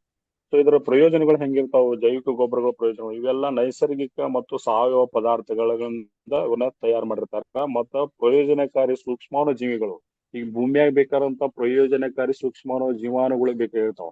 ಯಾಕಂದ್ರೆ ನಮ್ಮಲ್ಲಿ ಏನಾಗೈತೆ ಅಂದ್ರೆ ಎಲ್ಲಾ ಸೂಕ್ಷ್ಮಾಣು ಜೀವಾಣುಗಳನ್ನ ನಾವು ಕೊಂದ್ಬಿಟ್ಟಿದ್ವಿ. ಹೆಂಗ್ ಕೊಂದಿದ್ವಿ ಅಂದ್ರೆ ಆದಷ್ಟು ನಾವು pesticide, insecticide, herbicide, major herbicide ಗಳನ್ನ ಇವತ್ತು ನಾವು ಬಳಸ್ತಾ ಇದ್ವಿ. ಒಂದು ಕಳೆನಾಶಕ ಜಸ್ಟ್ ಒಬ್ಬ ಮನುಷ್ಯ 2 ml ಕುಡಿದ್ರೆ ಇಮಿಡಿಯೇಟ್ ಡೆತ್ ಆಗುವಂತ ಒಂದು ಕಳೆನಾಶಕನ ಇವತ್ತು ಭೂಮಿಗೆ ನಾವು ಬಡಿದ್ರ ಮುಖಾಂತರ ನಮಗ್ ಅರಿವೇ ಇಲ್ಲ. ನಮ್ಮ ಭೂಮಿಯಾಗ ಸೂಕ್ಷ್ಮ ಜೀವಾಣುಗಳ ಕೆಲಸದಿಂದನ ನಮಗ್ ಬೆಳಿ ಬರ್ತೈತೆ ಅನ್ನೋದು ಎಷ್ಟೋ ರೈತರಿಗೆ ಇವತ್ತು ಅರಿವಿನೇ ಇಲ್ಲ. ಅರಿವಿಲ್ಲಾರಕ್ಕೆ ಏನಾಗೈತೆ ಅಂದ್ರೆ ಅದನ್ನ ಬಡದ್ ಏನಾಗಿದೆ, ಟೋಟಲ್ ಭೂಮಿಯಾಗ ಇರ್ತಕ್ಕಂತ ಜೀವಾಣುಗಳನ್ನ, ಸೂಕ್ಷ್ಮ ಜೀವಾಣುಗಳನ್ನ ನಾವ್ ಇವತ್ತ ಎಲ್ಲಾರು ಹಾಳು ಮಾಡಿಬಿಟ್ಟಿದ್ವಿ. ಇದನ್ನ ನಾವು ಪುನರ್ಜೀವನ ಮಾಡ್ಬೇಕು, ಪುನರ್ಗೊಳಿಸ್ಬೇಕಲ್ಲಿ. ಸೊ ಅದಕ್ಕೆ ಏನಾದ್ರೂ ಮಾಡ್ಬೇಕಾಗಿತ್ತಂದ್ರೆ ಈ ಜೈವಿಕ ಗೊಬ್ಬರಗಳು ಬಹಳ ಪ್ರಯೋಜನಕಾರಿಯಾಗಿ ಕೆಲಸ ಮಾಡ್ತಾವ. ಯಾಕಂದ್ರೆ ಇವು ಎಲ್ಲಾ ರೆಡಿ ಆಗಿದ್ದು ಪ್ರಯೋಜನಕಾರಿ ಸೂಕ್ಷ್ಮಾಣು ಜೀವಾಣುಗಳಿಂದ ಈ ಜೈವಿಕ ಗೊಬ್ಬರಗಳ ರೆಡಿ ಆಗಿರ್ತಾವ. ಅದೇ ರಾಸಾಯನಿಕ ಗೊಬ್ಬರಗಳು ಹೆಂಗ್ ರೆಡಿ ಆಗಿರ್ತಾವ ಅಂದ್ರೆ ಸಂಶ್ಲೇಷಿತ ರಾಸಾಯನಿಕ ಪೋಷಕಾಂಶಗಳು ಅಂದ್ರೆ ಕೆಮಿಕಲ್ ಸಿಂಥೆಟಿಕ್ ಅವು. ಅದ್ರ ಕೆಲಸ ಏನ, ಭೂಮಿಯಾಗ ಬೀಳ್ಬೇಕು, ಭೂಮಿಯಾಗ ಅದಾಗ ಮಣ್ಣಾಗ ಸೇರ್ಬೇಕು, ಸೇರ್ಬಿಟ್ಟ ಅದಕ್ಕೆ ನೀರು ಸೇರ್ಕೋಬೇಕು, ಅದರ ಮುಖಾಂತರ ಬೆಳೆಗೆ ಸಪ್ಲೈ ಆಗುವಂತ ಕೆಲಸ ಮಾಡ್ಬೇಕು. ಇವತ್ತ ಭೂಮಿಗೆ ಶಕ್ತಿನೇ ಇಲ್ಲ, ಅದನ್ನ ಹಿಡಿದು ಇಟ್ಕೊಳ್ಳುವಂತ ಒಂದು ಶಕ್ತಿನ ಇವತ್ತು ಕಡಿಮೆ ನಾವು ಮಾಡಿಬಿಟ್ಟಿದ್ರಿಂದ ಸೊ ಇಲ್ಲಿ ಏನಾಗೈತಿ ಅಂದ್ರ ಟೋಟಲಿ ಅದನ್ನ ಹಿಡಿದು ಇಟ್ಕೊಳಕತ್ತಿಲ್ಲ, ಆದಷ್ಟು ಮಟ್ಟಿಗೆ ಅದನ್ನ ಹೊರಗೆ ಹಾಕಾಕತ್ತೈತಿ. ಇದರಿಂದ ನಮ್ಮ ಎಷ್ಟೋ ಭೂಮಿಗಳು ನಾವು ಗಮನಿಸ್ತಾ ಬರ್ತಾ ಇದೀವಿ. ಇವತ್ತ ಎಲ್ಲಾರು ಕಪ್ಪಿದ್ದಂತ ಮಣ್ಣು ಇವತ್ತ ಮ್ಯಾಲ ನೀರ್ ಬಿಟ್ಟ ತಕ್ಷಣ ಎಲ್ಲಾ ಬೆಳೆ ಆಗ್ತದೆ. ನಾವು ಎಲ್ಲಾರು ಕೂಡ ಗಮನಿಸಿರ್ಬೇಕು. ಯಾಕಂದ್ರ ಪ್ರತಿಯೊಂದು ಕೆಮಿಕಲ್ ಸಿಂಥೆಟಿಕ್ ಗೊಬ್ಬರದಾಗ ಪರ್ಸೆಂಟೇಜ್ ನೋಡಿದಾಗ ಅದ್ರೊಳಗ ಅನ್ಕ್ಯಾರಿಂಗ್ ಮೆಟೀರಿಯಲ್ ಜಾಸ್ತಿ ಇರ್ತದೆ. ಅನ್ಕ್ಯಾರಿಂಗ್ ಮೆಟೀರಿಯಲ್ ಅಂದ್ರೆ ಒಂದ್ ಎಕ್ಸಾಂಪಲ್ ಹೇಳ್ಬೇಕಂದ್ರೆ ಒಂದು DAP ಅನ್ನೋದು, ಒಂದು ಡೈಅಮೋನಿಯಂ ಫಾಸ್ಫರಸ್ ಅನ್ನೋದು ಒಂದು ಚೀಲ 50 kg ಬ್ಯಾಗ್ದಾಗ ಅಲ್ಲಿ ನಿಮಗೆ ಸಿಗೋದು ಬರೀ 18% ನೈಟ್ರೋಜನ್, 46% ಫಾಸ್ಫರಸ್. ಅವಶ್ಯಕತವಾದಂತ ಒಂದು ನ್ಯೂಟ್ರಿಷನ್ ಅಫ್ಕೋರ್ಸ್. ಬಟ್ ಅಲ್ಲಿ ಪರ್ಸೆಂಟೇಜ್ ಲೆಕ್ಕ ಹಾಕಿದಾಗ 18 + 46% ಲೆಕ್ಕ ಹಾಕಿದ್ರೆ ಟೋಟಲ್ ನಮಗ ಎಷ್ಟ್ ಸಿಕ್ತರು, 64% ವರೆಗೂ ಸಿಕ್ತ. ಉಳಿದ 36% ಏನು ಅನ್ಕ್ಯಾರಿಂಗ್ ಮೆಟೀರಿಯಲ್ ಅನ್ನ ಹಾಕಿಬಿಟ್ಟ ಗೊಬ್ಬರಗಳನ್ನ ಇವತ್ತು ರೆಡಿ ಮಾಡ್ತಿದ್ದ. ಅದು ಏನು ಗ್ಯಾರಂಟೆಡ್ ಪ್ರಾಡಕ್ಟ್, ಒಳ್ಳೆ ಬ್ರಾಂಡೆಡ್ ಕಂಪನಿಗಳಲ್ಲಿ ಸಿಗ್ತಕ್ಕಂತ ಪ್ರಾಡಕ್ಟ್ ಗಳು ಈ ತರ. ಅದು ಅನ್ಬ್ರಾಂಡೆಡ್ ಪ್ರಾಡಕ್ಟ್ ಗಳು ಇದ್ದು ಅಂದ್ರೆ ಇನ್ನೂ ಅದರ ಕಥೆನ ಬೇರೆ. ಸೊ ಈ ತರ ನಮ್ಮಲ್ಲಿ ಗೊಬ್ಬರದಾಗೂ ಕೂಡ ಸಾಕಷ್ಟು ಜನರಿಗೆ ಮೋಸ ಅನ್ನೋಕ್ಕಿಂತ ಅವರು ಕೊಡಬೇಕಾದ ಒಂದು ರೆಕಮೆಂಡೆಡ್ ಡೋಸ್ ಪ್ರಕಾರ ಅದನ್ನ ರೆಡಿ ಮಾಡಿರ್ತಾರ. ಅದಕ್ಕೋಸ್ಕರ ನಾವು ಹೆವಿ ಪ್ರಾಡಕ್ಟ್ ಗಳನ್ನ ಇವತ್ತ ಅಂತವುಗಳನ್ನ ಜಾಸ್ತಿ ಭೂಮಿಗೆ ಹಾಕಿ ರಾಸಾಯನಿಕ ಸಿಂಥೆಟಿಕ್ ಗಳನ್ನ ಹಾಕಿ ಭೂಮಿಯನ್ನ ಟೋಟಲ್ ಆಗಿ ಸವಕಳಿಯಾಗಿ ಮಾಡ್ಕೋತಾ ಬಂದಿದ್ವಿ ನಾವು. ಅದಕ್ಕೆ ಆದಷ್ಟು ಮಟ್ಟಿಗಿಂದ ನಾವ್ ಏನ್ ಮಾಡಬೇಕಂದ್ರೆ ನೈಸರ್ಗಿಕ ಸಾವಯವ ಪದಾರ್ಥಗಳನ್ನ ಆದಷ್ಟು ಮಟ್ಟಿಗೆ ನಾವು ಭೂಮಿಗೆ ತುಂಬುದು ಮುಖಾಂತರ, ಪ್ರಯೋಜನಕಾರಿ ಸೂಕ್ಷ್ಮ ಜೀವಾಣುಗಳನ್ನ ಭೂಮಿಗೆ ತುಂಬುದ್ರ ಮುಖಾಂತರ ನಾವು ಒಳ್ಳೆ ಬೆಳೆಯನ್ನ ತಕ್ಕೊಳಕ ಸಾಧ್ಯತೆ ಐತಿ. ಸೊ ಆಗಿದ್ಮೇಲೆ ಜೈವಿಕ ಗೊಬ್ಬರಗಳನ್ನ ಎದ್ರ ಮುಖಾಂತರ ತಯಾರು ಮಾಡ್ತಾರ, ಸೊ ಇವನ್ನ ಸಸ್ಯಗಳಿಂದ ಮತ್ತು ಪ್ರಾಣಿಗಳಿಂದ ಮತ್ತು ಕೆಲವೊಂದು ಸೂಕ್ಷ್ಮಾಣು ಮೈಕ್ರೋಬ್ಸ್ ಗಳಿಂದ ಇವನ್ನ ತಯಾರು ಮಾಡ್ತಾರ. ಬಟ್ ಈ ಕೆಮಿಕಲ್ ಗೊಬ್ಬರಗಳು ಎಲ್ಲಿ ತಯಾರಾಗ್ತಾವ ಅಂದ್ರೆ ಟೋಟಲಿ ಕಾರ್ಖಾನೆ, ಫ್ಯಾಕ್ಟ್ರಿದಾಗ ಇವತ್ತು ತಯಾರು ಮಾಡ್ತಾರ. ಸೊ ಇವ್ ನೀವು ಸಾಕಷ್ಟು ಮಂದಿಗೆ ನಾವು ಐಡಿಯಾನು ಇರ್ತೈತಿ. ಯಾಕಂದ್ರೆ ಈ ಸೂಕ್ಷ್ಮ ಜೀವಾಣುಗಳನ್ನ ಹೆಂಗ್ ಮಾಡ್ಕೋಬೇಕು ಅನ್ನೋದು, ಈ ಹುಮಿಕ್ ಆಸಿಡ್ ಆಗಿರ್ಬೋದು, ಅಮಿನೋ ಆಸಿಡ್ ಆಗಿರ್ಬೋದು, ಇವು ಸೂಕ್ಷ್ಮ ಜೀವಾಣುಗಳು ಯಾವ ರೀತಿ ಮಾಡ್ಕೊಳಕ್ಕೂ ಮನ್ಯಾಗನು ಪ್ರಾಕ್ಟಿಕಲ್ ಒಬ್ರು ಮಾಡ್ಕೋಬಹುದು. ನಾ ಆಲ್ರೆಡಿ ಹೇಳಿನ ಫಿಶ್ ಅಮಿನೋ ಆಸಿಡ್ ಅಂತ ಹೇಳಿ. ಫಿಶ್ ಅಮಿನೋ ಆಸಿಡ್ ಅನ್ನ ಸಿಂಪಲ್ ಆಗಿ ನಾವು ಹೆಂಗ್ ತಯಾರು ಮಾಡ್ಬೇಕಂದ್ರ 1 kg ಮೀನ 1 kg ಬೆಲ್ಲ ಹಾಕ್ಬಿಟ್ಟ ಒಂದು ಟೈಟ್ ಆದಂತ ಒಂದು ಪ್ಲಾಸ್ಟಿಕ್ ಡಬ್ಬ್ಯಾಗ ಮಿಕ್ಸ್ ಮಾಡಿ ಎರಡು ಕಲಿಸಿ ಇಟ್ಬಿಟ್ರ 21 ದಿವಸದಾಗ ಕಳತ ರೆಡಿಯಾಗಿ ಅಮಿನೋ ಆಸಿಡ್ ರೆಡಿ ಆಗ್ತೈತಿ. ಸೊ ಇಸ್ ಅದು ಪ್ಲಾಂಟ್ ಗ್ರೌತ್ ಬೂಸ್ಟರ್ ಆಗಿ ನಾವು ಕೆಲಸ ಮಾಡ್ತೈತಿ. ನೀವು ಒಂದು ಕ್ಯಾನಿಗೆ ಬರೀ ಒಂದು 30 ml ಹಾಕ್ಬಿಟ್ಟು ಸ್ಪ್ರೇ ಮಾಡಿದ್ರು ಕೂಡ ನಿಮಗ ಒಳ್ಳೆ ಬೆಳೆ ತಗೊಳಕ್ಕೂ ಕೂಡ ಬರ್ತೈತಿ. ನೀವು ಮನ್ಯಾಗೂ ಈ ತರನು ರೆಡಿ ಮಾಡ್ಕೋಬಹುದು. ಯಾರಿಗ್ ಮನ್ಯಾಗ ರೆಡಿ ಮಾಡ್ಕೊಳಕ್ ಆಗಂಗಿಲ್ಲ ಅವ್ರು ಡೈರೆಕ್ಟ್ ನಮ್ಮ DHN ಪ್ರಾಡಕ್ಟ್ ಗಳನ್ನು ಕೂಡ ಬಳಸಬಹುದು. ಸೊ ಅಂತ ಒಂದು ಪ್ರಾಡಕ್ಟ್ ಗಳನ್ನ ಇವತ್ತ ಈ ತರ ರೆಡಿ ಮಾಡಿಕೊಟ್ಟಿದ್ದಾರ. ಅದಕ್ಕೆ ಈ ತರ ಇವು ಸಸ್ಯಗಳಿಂದ, ಪ್ರಾಣಿಗಳಿಂದ, ಕೆಲವೊಂದು ಸೂಕ್ಷ್ಮ ಜೀವಾಣುಗಳಿಂದ ಇವನ್ನ ರೆಡಿ ಮಾಡಿರ್ತಾರ. ಬಟ್ ಕೆಮಿಕಲ್ ಗೊಬ್ಬರಗಳು ಟೋಟಲಿ ಕಾರ್ಖಾನೆಯಾಗ ರೆಡಿ ಆಗ್ತಾವ. ಇವು ಎಲ್ಲಾ ಟೆಂಪರೇಚರ್ ಬೇಸ್ಡ್ ಮೇಲೆ ಇವ ರೆಡಿ ಮಾಡ್ತಾರ. ಜೈವಿಕ ಗೊಬ್ಬರಗಳನ್ನ ಇಲ್ಲೇ ಅದನ್ನ ಹೆಂಗ್ ಬೇಕಾದಂಗ ಕಾರ್ಖಾನೆ ಒಂದ್ ಸಿಸ್ಟಮ್ ಪ್ರಕಾರ ರೆಡಿ ಮಾಡ್ತಾರ. ಸೊ ಇದ್ರ ಪ್ರಭಾವ ಪರಿಸರ ಮೇಲೆ ಯಾವ ತರ ಆಗ್ತೈತಿ ಅಂದ್ರ ಜೈವಿಕ ಗೊಬ್ಬರಗಳನ್ನು ಬಳಸೋದ್ರಿಂದ ನಮಗೆ ಯಾವುದೇ ತರ ನೈಸರ್ಗಿಕ ನಿರ್ಮಲ ಆಗುದಿಲ್ಲ, ಮಾಲಿನ್ಯ ಆಗುದಿಲ್ಲ, ಆದಷ್ಟು ಮಟ್ಟಿಗೆ ಕಡಿಮೆ ಆಗ್ತೈತಿ. ಬಟ್ ಈ ಕೆಮಿಕಲ್ ಗೊಬ್ಬರಗಳಿಂದ ಏನಾಗ್ತೈತಿ ಅಂದ್ರೆ ನೀರ ಮತ್ತ ಮಣ್ಣ ಎರಡೂ ಕೂಡ ಮಾಲಿನ್ಯ ಆಗ್ತಾವ. ಸೊ ಅದಕ್ಕೆ ಮಾಲಿನ್ಯ ಆಗುವ ಸಾಧ್ಯತೆ ಬಹಳ ಐತಿ. ಈಗ 60 ವರ್ಷ ಹಿಂದ್ಗಡೆ ನೋಡಿದ್ರೆ ನಮ್ಮ ಭೂಮಿ ವ್ಯವಸ್ಥೆನ ಬೇರೆ ಇತ್ತು, ಇವತ್ತಿನ ವ್ಯವಸ್ಥೆ ನೋಡಿದ್ರೆ ಬಹಳ ಅಜಗಜಾಂತರ ಐತಿ. ಹೆಂಗ್ ಅಜಗಜಾಂತರ ಆಯ್ತು ಸಿಂಪಲ್ ನಾವು ತಿಳ್ಕೊಂಡ್ಬಿಡ್ಬೇಕು. ಇವತ್ ನಾವು ಅವಾಗ 60 ವರ್ಷ ಹಿಂದ್ಗಡೆ ಕಡಿಮೆ ಗೊಬ್ಬರಗಳನ್ನ ಬಳಸಿ ಕಡಿಮೆ ಖರ್ಚು ಮಾಡಿ ಹೆಚ್ಚು ಬೆಳೆ ತಗೊಳ್ತಿದ್ವಿ. ಇವತ್ತು ಪರಿಸ್ಥಿತಿ ಉಲ್ಟಾ ಆಗೈತಿ. ಏನಾಗೈತಿ ಅಂದ್ರ ಹೆಚ್ಚು ಖರ್ಚು ಮಾಡಾಕಿದ್ವಿ ಬಟ್ ಇಳುವರಿಯನ್ನ ಕಡಿಮೆ ತಗೊಳಾಕ್ತೇವೆ. ಇದು ಮೇಜರ್ ಚಾಲೆಂಜಸ್ ಇವತ್ತು ಎಲ್ಲಾರು ರೈತರು ಕಾಣ್ತಾ ಇದ್ವಿ. ಬಟ್ ಇದನ್ನ ನಾವು ಜನರಿಗೆ ಅರ್ಥ ಮಾಡಿಸ್ಬೇಕಾಗಿದೆ, ಎಲ್ಲಾ ರೈತರಿಗೆ ಇದನ್ನ ಅರ್ಥ ಮಾಡಿಸ್ಬೇಕಾಗಿದೆ. ಅದಕ್ಕೆ ಈ ತರ ಮಣ್ಣಿನ ಮತ್ತು ನೀರಿನ ಮಾಲಿನ್ಯ ಜಾಸ್ತಿ ಮಾಲಿನ್ಯ ಹಾಕೋತನ ಬಂದೈತೆ, ಸಾಧ್ಯತೆ ಅನ್ನೋಕ್ಕಿಂತ ಆಗೇ ಬಿಟ್ಟೈತಿ. ಸೊ ಹಾಗಾಗಿ ಅದನ್ನ ಪರಿವರ್ತನೆ ಮಾಡ್ಬೇಕಾದ್ರೆ ಆದಷ್ಟು ಮಟ್ಟಿಗೆ ಜೈವಿಕ ಗೊಬ್ಬರಗಳನ್ನ ನಾವು ಜಾಸ್ತಿ ಮಾಡ್ಬೇಕು. ಸ್ವಲ್ಪ ಇದ್ರ ಬದಲು ನಾವು ಜೈವಿಕ ಗೊಬ್ಬರಗಳ ಬದಲು ಸ್ವಲ್ಪ ನಾವು ಯಾವ ತರ ಕೆಲಸ ಮಾಡ್ತಾವ ಅಂದ್ರೆ ಇವು ಒಂದ್ ಸ್ವಲ್ಪ ನಿಧಾನವಾಗಿ ಕೆಲಸ ಮಾಡ್ತಾವ, ನಿಧಾನವಾಗಿ ಹೋಗ್ತಾವ, ಕ್ರಮೇಣ ಪೋಷಕಾಂಶಗಳನ್ನ ಬೆಳೆಗೆ ಕೊಡ್ತಾ ಹೋಗ್ತಾವ. ಸೊ ಬಟ್ ಈ ಕೆಮಿಕಲ್ ಗೊಬ್ಬರಗಳು ಹೆಂಗ್ ಕೆಲಸ ಮಾಡ್ತಾವ ಅಂದ್ರ ಇವು ಇಮಿಡಿಯೇಟ್ ಹಾಕಿದ ತಕ್ಷಣ ಇಮಿಡಿಯೇಟ್ 2-3 ದಿವಸದಾಗ ಅದ್ರ ಕೆಲಸ ನಡೆದ ಬಿಡ್ತೈತಿ. ಎಕ್ಸಾಂಪಲ್ ಹೇಳ್ಬೇಕಂದ್ರೆ ನಿಮ್ಗೆ ಯೂರಿಯಾ ಸಾಕಷ್ಟು ಕೊಡ್ತಾರ, ಅದ್ರ ನೈಟ್ರೋಜನ್ ಇಮಿಡಿಯೇಟ್ ಬೆಳಿ ಕೊಡೋದ್ರಿಂದ ಆಗ ಬೆಳೆಗಳೆಲ್ಲ ಹಚ್ಚ ಹಸಿರಾಗಿ ಕಾಣಕತ್ತಾವ, ಗ್ರೋತ್ ಕೂಡ ಚೆನ್ನಾಗಿ ಸ್ಟ್ಯಾಂಡರ್ಡ್ ರೂಪದಾಗ ಬರಾಕತ್ತೈತಿ. ಸೊ ಇಮಿಡಿಯೇಟ್ ಅದ ಜಾಸ್ತಿ ನೈಟ್ರೋಜನ್ ಕೆಲಸ ಮಾಡೋದ್ರಿಂದ ಬೇರೆಗೆ ನೀರಿನ ಅಂಶ ಜಾಸ್ತಿ ಸಪ್ಲೈ ಮಾಡೋದ್ರಿಂದ ನೈಟ್ರೋಜನ್ ಅನ್ನ ಜಾಸ್ತಿ ಸಪ್ಲೈ ಮಾಡೋದ್ರಿಂದ ದೌಡ ನಮಗ ಬೆಳೆಗಳಲ್ಲಿ ಬಹಳ ಬದಲಾವಣೆ ಕಾಣ್ತೀವಿ. ಬಟ್ ಅದ್ ಕೆಲಸ ಹೆಂಗಾಗಿರ್ತೈತಿ, ಇಮಿಡಿಯೇಟ್ ಭೂಮಿಯಾಗಿರ್ತಕ್ಕಂಥ ಎಲ್ಲಾ ನೈಟ್ರೋಜನ್ ಅನ್ನ ಹೀರ್ ಬಿಟ್ಟು ಅದ ಬೆಳಿ ಕೊಟ್ಬಿಡ್ತೈತಿ. ಸೊ ಸ್ಪೀಡ್ ಆಗಿ ಒಂಥರ ಜಸ್ಟ್ ಲೈಕ್ ಒಂದು ಸ್ಟೆರಾಯ್ಡ್ ಗುಳಿಗೆ ತಗೊಳಕ್ ಮನುಷ್ಯ ಸಾಯು ಮನುಷ್ಯನ್ ಹೆಂಗ್ ಬದುಕಿಸ್ತಾರಲ್ಲ ಆ ತರ ಒಂದು ಸ್ಟೆರಾಯ್ಡ್ ಗುಳಿಗೆ ತಗೊಳಕ್ ಹೆಂಗ್ ನಾವು ಎದ್ಕೊಂಡಿರ್ತೀವಿ, ಅದೇ ತರ ಭೂಮಿಗೆ ನೈಟ್ರೋಜನ್ ಅನ್ನೋದು ಕೂಡ ಆ ತರ ಒಂದು ಸ್ಟೆರಾಯ್ಡ್ ಆಗಿ ಕೆಲಸ ಮಾಡಿ ಇವತ್ತ ಭೂಮಿಯನ್ನ ನಾವು ಹಾಳು ಮಾಡಿಬಿಟ್ಟಿದ್ದೀವಿ. ಯಾಕಂದ್ರ ಅಗದಿ ಕಡಿಮೆ ಖರ್ಚಿನ ಕಡಿಮೆ ಬೆಲೆದಾಗ ಸಿಗುವಂತದ್ದು ಗೊಬ್ಬರ ಅಂದ್ರ ಯೂರಿಯಾ. ಯಾಕಂದ್ರ ಅದಕ್ಕ ರೇಟ್ ಗೌರ್ಮೆಂಟ್ ದವ್ರ ಸಾಕಷ್ಟು ಸಬ್ಸಿಡಿ ಕೊಟ್ಕೋತ ಬಂದಿದ್ರು. ಬಟ್ ಇನ್ನು ಮುಂದೆ ಅದು ಸಿಗತೈತಿಲ್ಲೋ ಡೌಟ್. ಸೊ ಆ ತರ ಒಂದು ಪರಿಸ್ಥಿತಿ ನಮ್ಮಲ್ಲಿ ಇವತ್ತು ಐತಿ. ಸೊ ಅದೇ ರೀತಿ ನಾವು ಈ ಜೈವಿಕ ಗೊಬ್ಬರಗಳನ್ನ ಬಳಸೋದ್ರಿಂದ ಏನ್ ಒಂದು ಬದಲಾವಣೆ ಕಾಣ್ತೀವಿ, ಮಣ್ಣಿನ ಆರೋಗ್ಯ ಚೆನ್ನಾಗಿರ್ತೈತಿ, ಮಣ್ಣಿನ ರಚನೆ ಸುಧಾರಣೆ ಮಾಡ್ತಾವ, ಸೂಕ್ಷ್ಮಾಣು ಜೀವಿಗಳ ಆಕ್ಟಿವಿಟೀಸ್ ಬಯೋ ಆಕ್ಟಿವಿಟೀಸ್ಗಳು ಅಲ್ಲೇ ಚೆನ್ನಾಗಿ ನಡೀತಾವ. ಸೊ ಅದರಿಂದ ಏನಾಗ್ತೈತಿ ಅಂದ್ರೆ ನಮಗ ಭೂಮಿ ಫಲವತ್ತತೆ ಜಾಸ್ತಿ ಹಾಕೋತ ಹೋಗ್ತೈತಿ. ಬಟ್ ಇದು ಅದ ರಾಸಾಯನಿಕ ಗೊಬ್ಬರಗಳನ್ನ ನೀವು ಎಷ್ಟೋ ವರ್ಷದಿಂದ ಇವತ್ತ ಬಳಸ್ಕೊತ ಬಂದಿರಲ್ಲ, ಆ ಮಣ್ಣಿನಾಗಿರ್ತಕ್ಕಂಥ ಗುಣಮಟ್ಟನ ಇವತ್ತು ಕುಗ್ಗಿ ಹೋಗಿಬಿಟ್ಟೈತಿ. ಸೊ ಕುಗ್ಗಿ ಹೋಗೇ ಕಳಿಸೇ ಬಿಟ್ಟಿವಿ ನಾವು. ಈ ಪರಿಸ್ಥಿತಿ ನಮ್ಮಲ್ಲಿ ಇವತ್ತ ರೈತರಿಗೆ ಕಾಡಾಕತೈತಿ. ಅದಕ್ಕೆ ಇವು ನಾವು ಹೆಂಗಂದ್ರೆ ಮಣ್ಣಿನ ಫಲವತ್ತತೆಗೋಸ್ಕರ ಮತ್ತು ಸುಸ್ಥಿರ ಕೃಷಿಯನ್ನ ನಿರ್ಮಿಸುವುದಕ್ಕೋಸ್ಕರ ಈ ಬಯೋ ಪ್ರಾಡಕ್ಟ್ ಗಳನ್ನ ಜಾಸ್ತಿ ಯೂಸ್ ಮಾಡಬೇಕು. ಆದ್ರ ಕೆಮಿಕಲ್ ಸಿಂಥೆಟಿಕ್ ಗಳು ಹೆಂಗಿರ್ತಾವ ಅಂದ್ರ ಪೋಷಕಾಂಶಗಳ ಅಸಮತೋಲನತೆ ಮಣ್ಣಿನ ಸವಕಳಿಗೆ ಕಾರಣವಾಗ್ತಾವ. ಯಾಕಂದ್ರೆ ನಮಗೆ ಒಂದು ಬೆಳಿಗ್ಗೆ ಏನ ಕೊಡಬೇಕಾದ್ರೂ ಒಂದು ರೆಕಮೆಂಡೆಡ್ ಡೋಸ್ ಫಾರ್ ಫರ್ಟಿಲೈಸರ್ ಅಂತ ಇರ್ತೈತಿ. ನಾವು ಅವೈಜ್ಞಾನಿಕ ರೀತಿಯಾಗಿ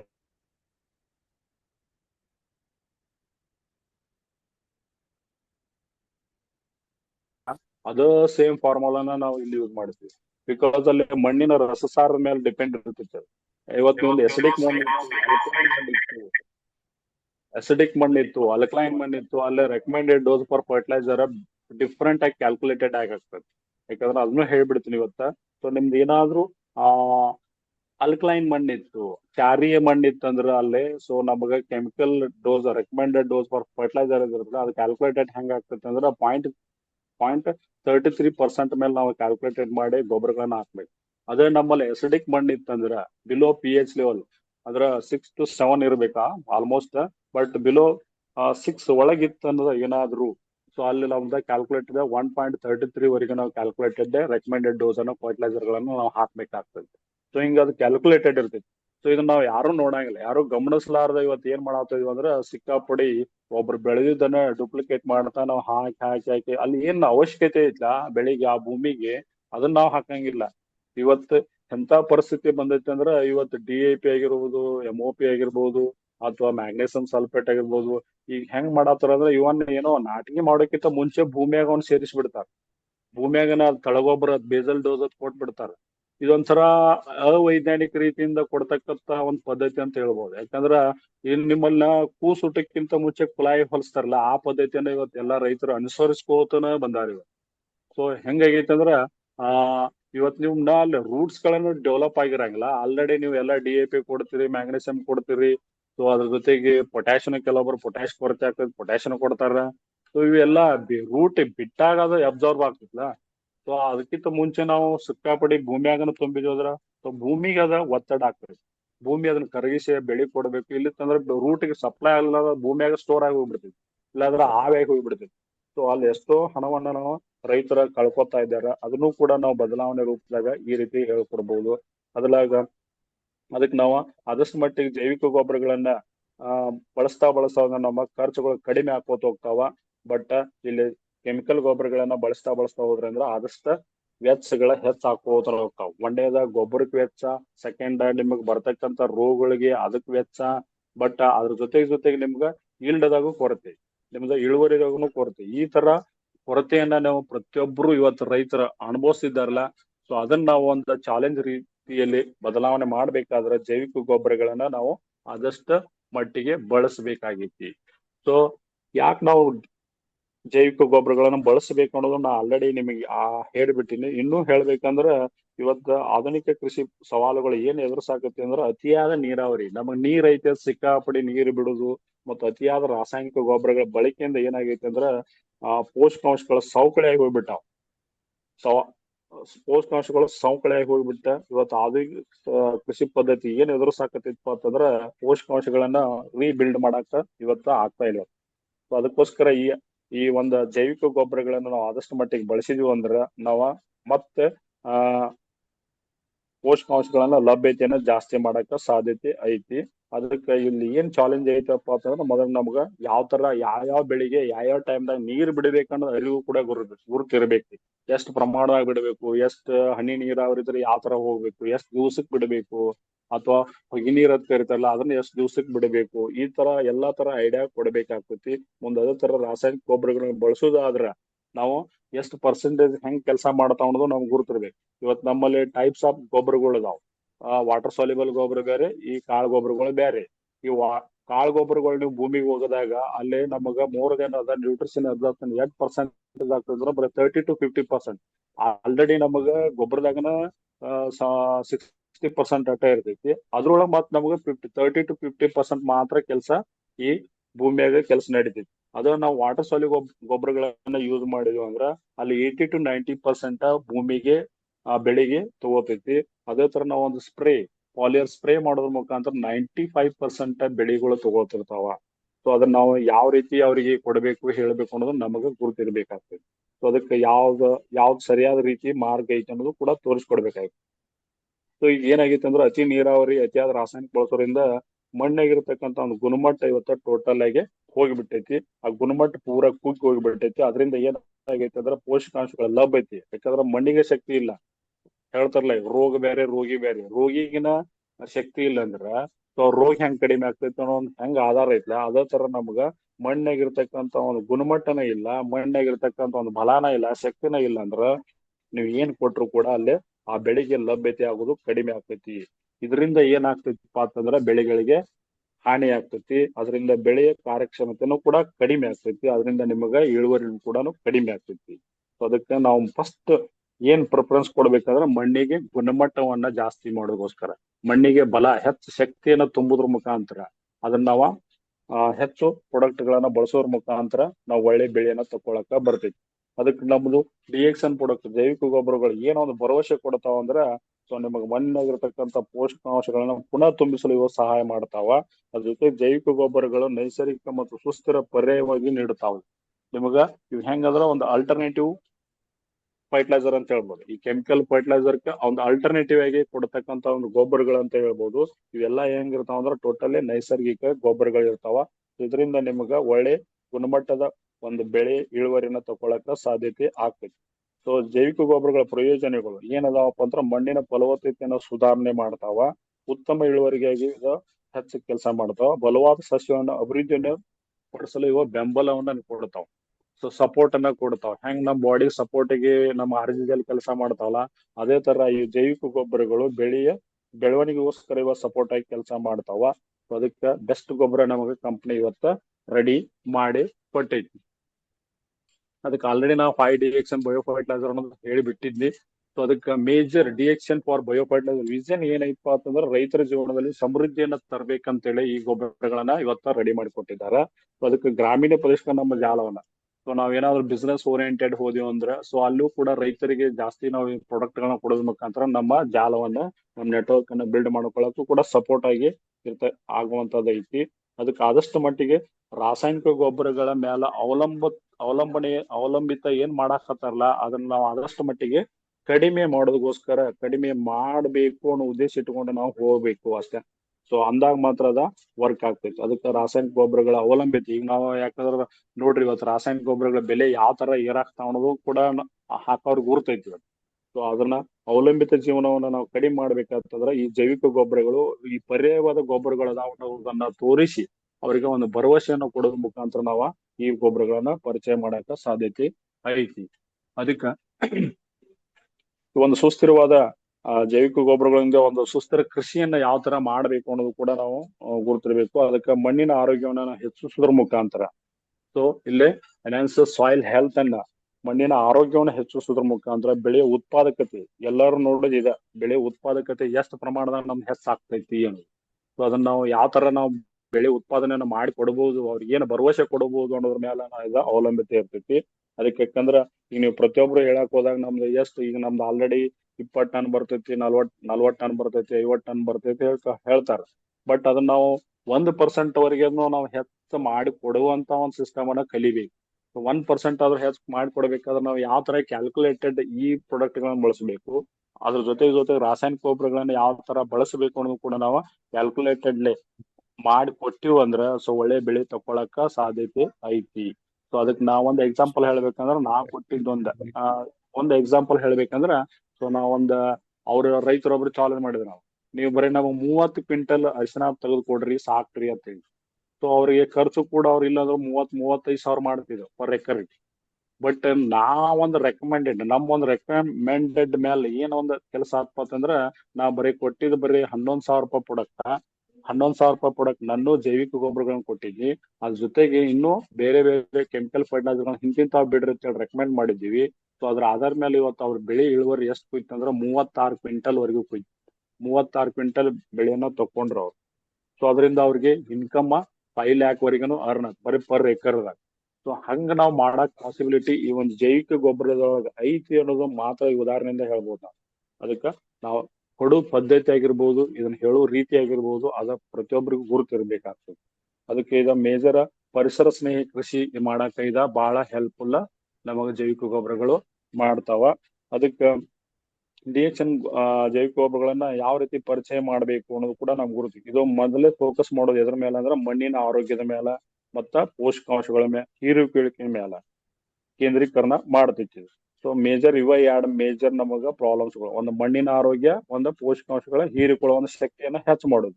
ಇದರಿಂದ ನಮಗೆ ಬೆಳೆ ಇಳುವರಿ ಕೂಡ ಚೆನ್ನಾಗಿ ಬರ್ತೈತಿ. ಅದಕ್ಕೆ ಸುಧಾರಣೆ ನಾವು ಹೀರಿಕೊಳ್ಳೋ ಸುಧಾರಣೆ ಮಾಡೋದ್ರ ಮುಖಾಂತರ ಒಳ್ಳೆ ಬೆಳೆಯನ್ನ ತಕೊಳ್ಳ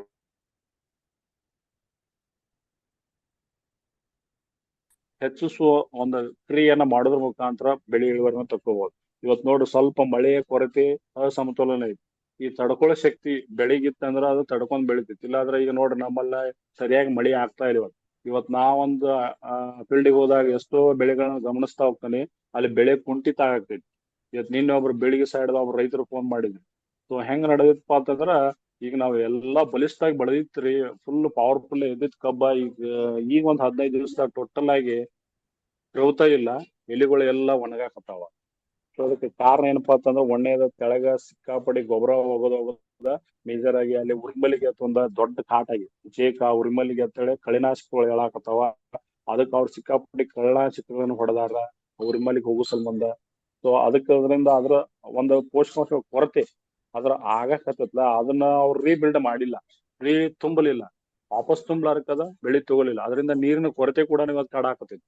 ಸೊ ಹಿಂಗಾಗಿ ಬೆಳೆಗಳು ಕುಂಠಿತಗೊಳ್ತಾವ. ಇದನ್ನು ಕೂಡ ನಾವು ಗಮನದಾಗ ಇಟ್ಟುಕೊಂಡ ಕೊಡಬೇಕಾಗ್ತೈತಿ.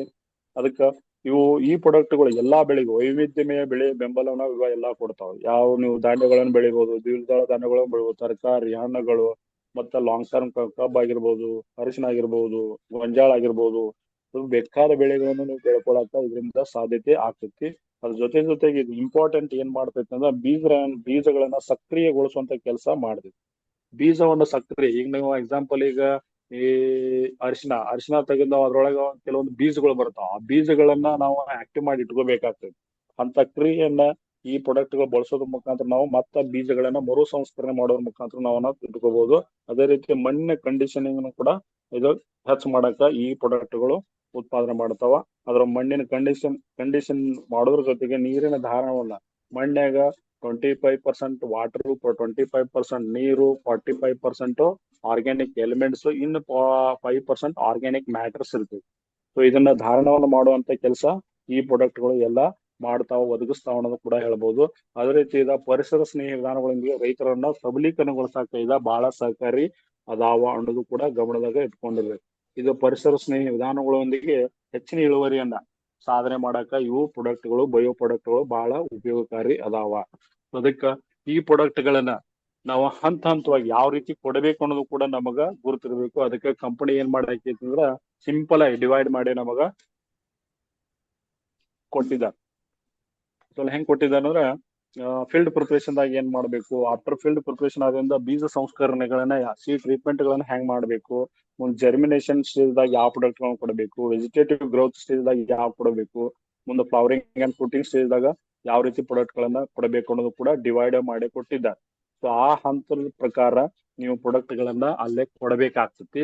ಅದಕ್ಕೆ ಒನ್ ಬೈ ಒನ್ ಪ್ರಾಡಕ್ಟ್ ಗಳನ್ನ ನೋಡುತ್ತಾ ಹೋದ್ವಿ ಅಂದ್ರ ಸ್ಟೇಜ್ 1 ನೀವು ಫೀಲ್ಡ್ ಪ್ರಿಪರೇಷನ್ ಯಾವ ತರ ಮಾಡ್ತಾರಲ್ಲ, ಈಗ ತಳಗೊಬ್ಬರ ಬೇಸಲ್ ಡೋಸ್ ಅಂತ ಹೇಳಿಲ್ಲ, ಸಾಕಷ್ಟು ಜನ ಏನ್ ಮಾಡ್ತಾರ ಬೇಸಲ್ ಡೋಸ್ ಆಗಿ ಸಿಕ್ಕಾಪಡಿ ರಾಸಾಯನಿಕಗಳನ್ನ ಆರ್ಗ್ಯಾನಿಕ್ ಅನ್ನ ಸಿಕ್ಕಾಪಡಿ ತಿಪ್ಪಿ ಗೊಬ್ಬರ ಕೊಟ್ಟಿಗೆ ಗೊಬ್ಬರ ಹಾಕಿರ್ತಾರ.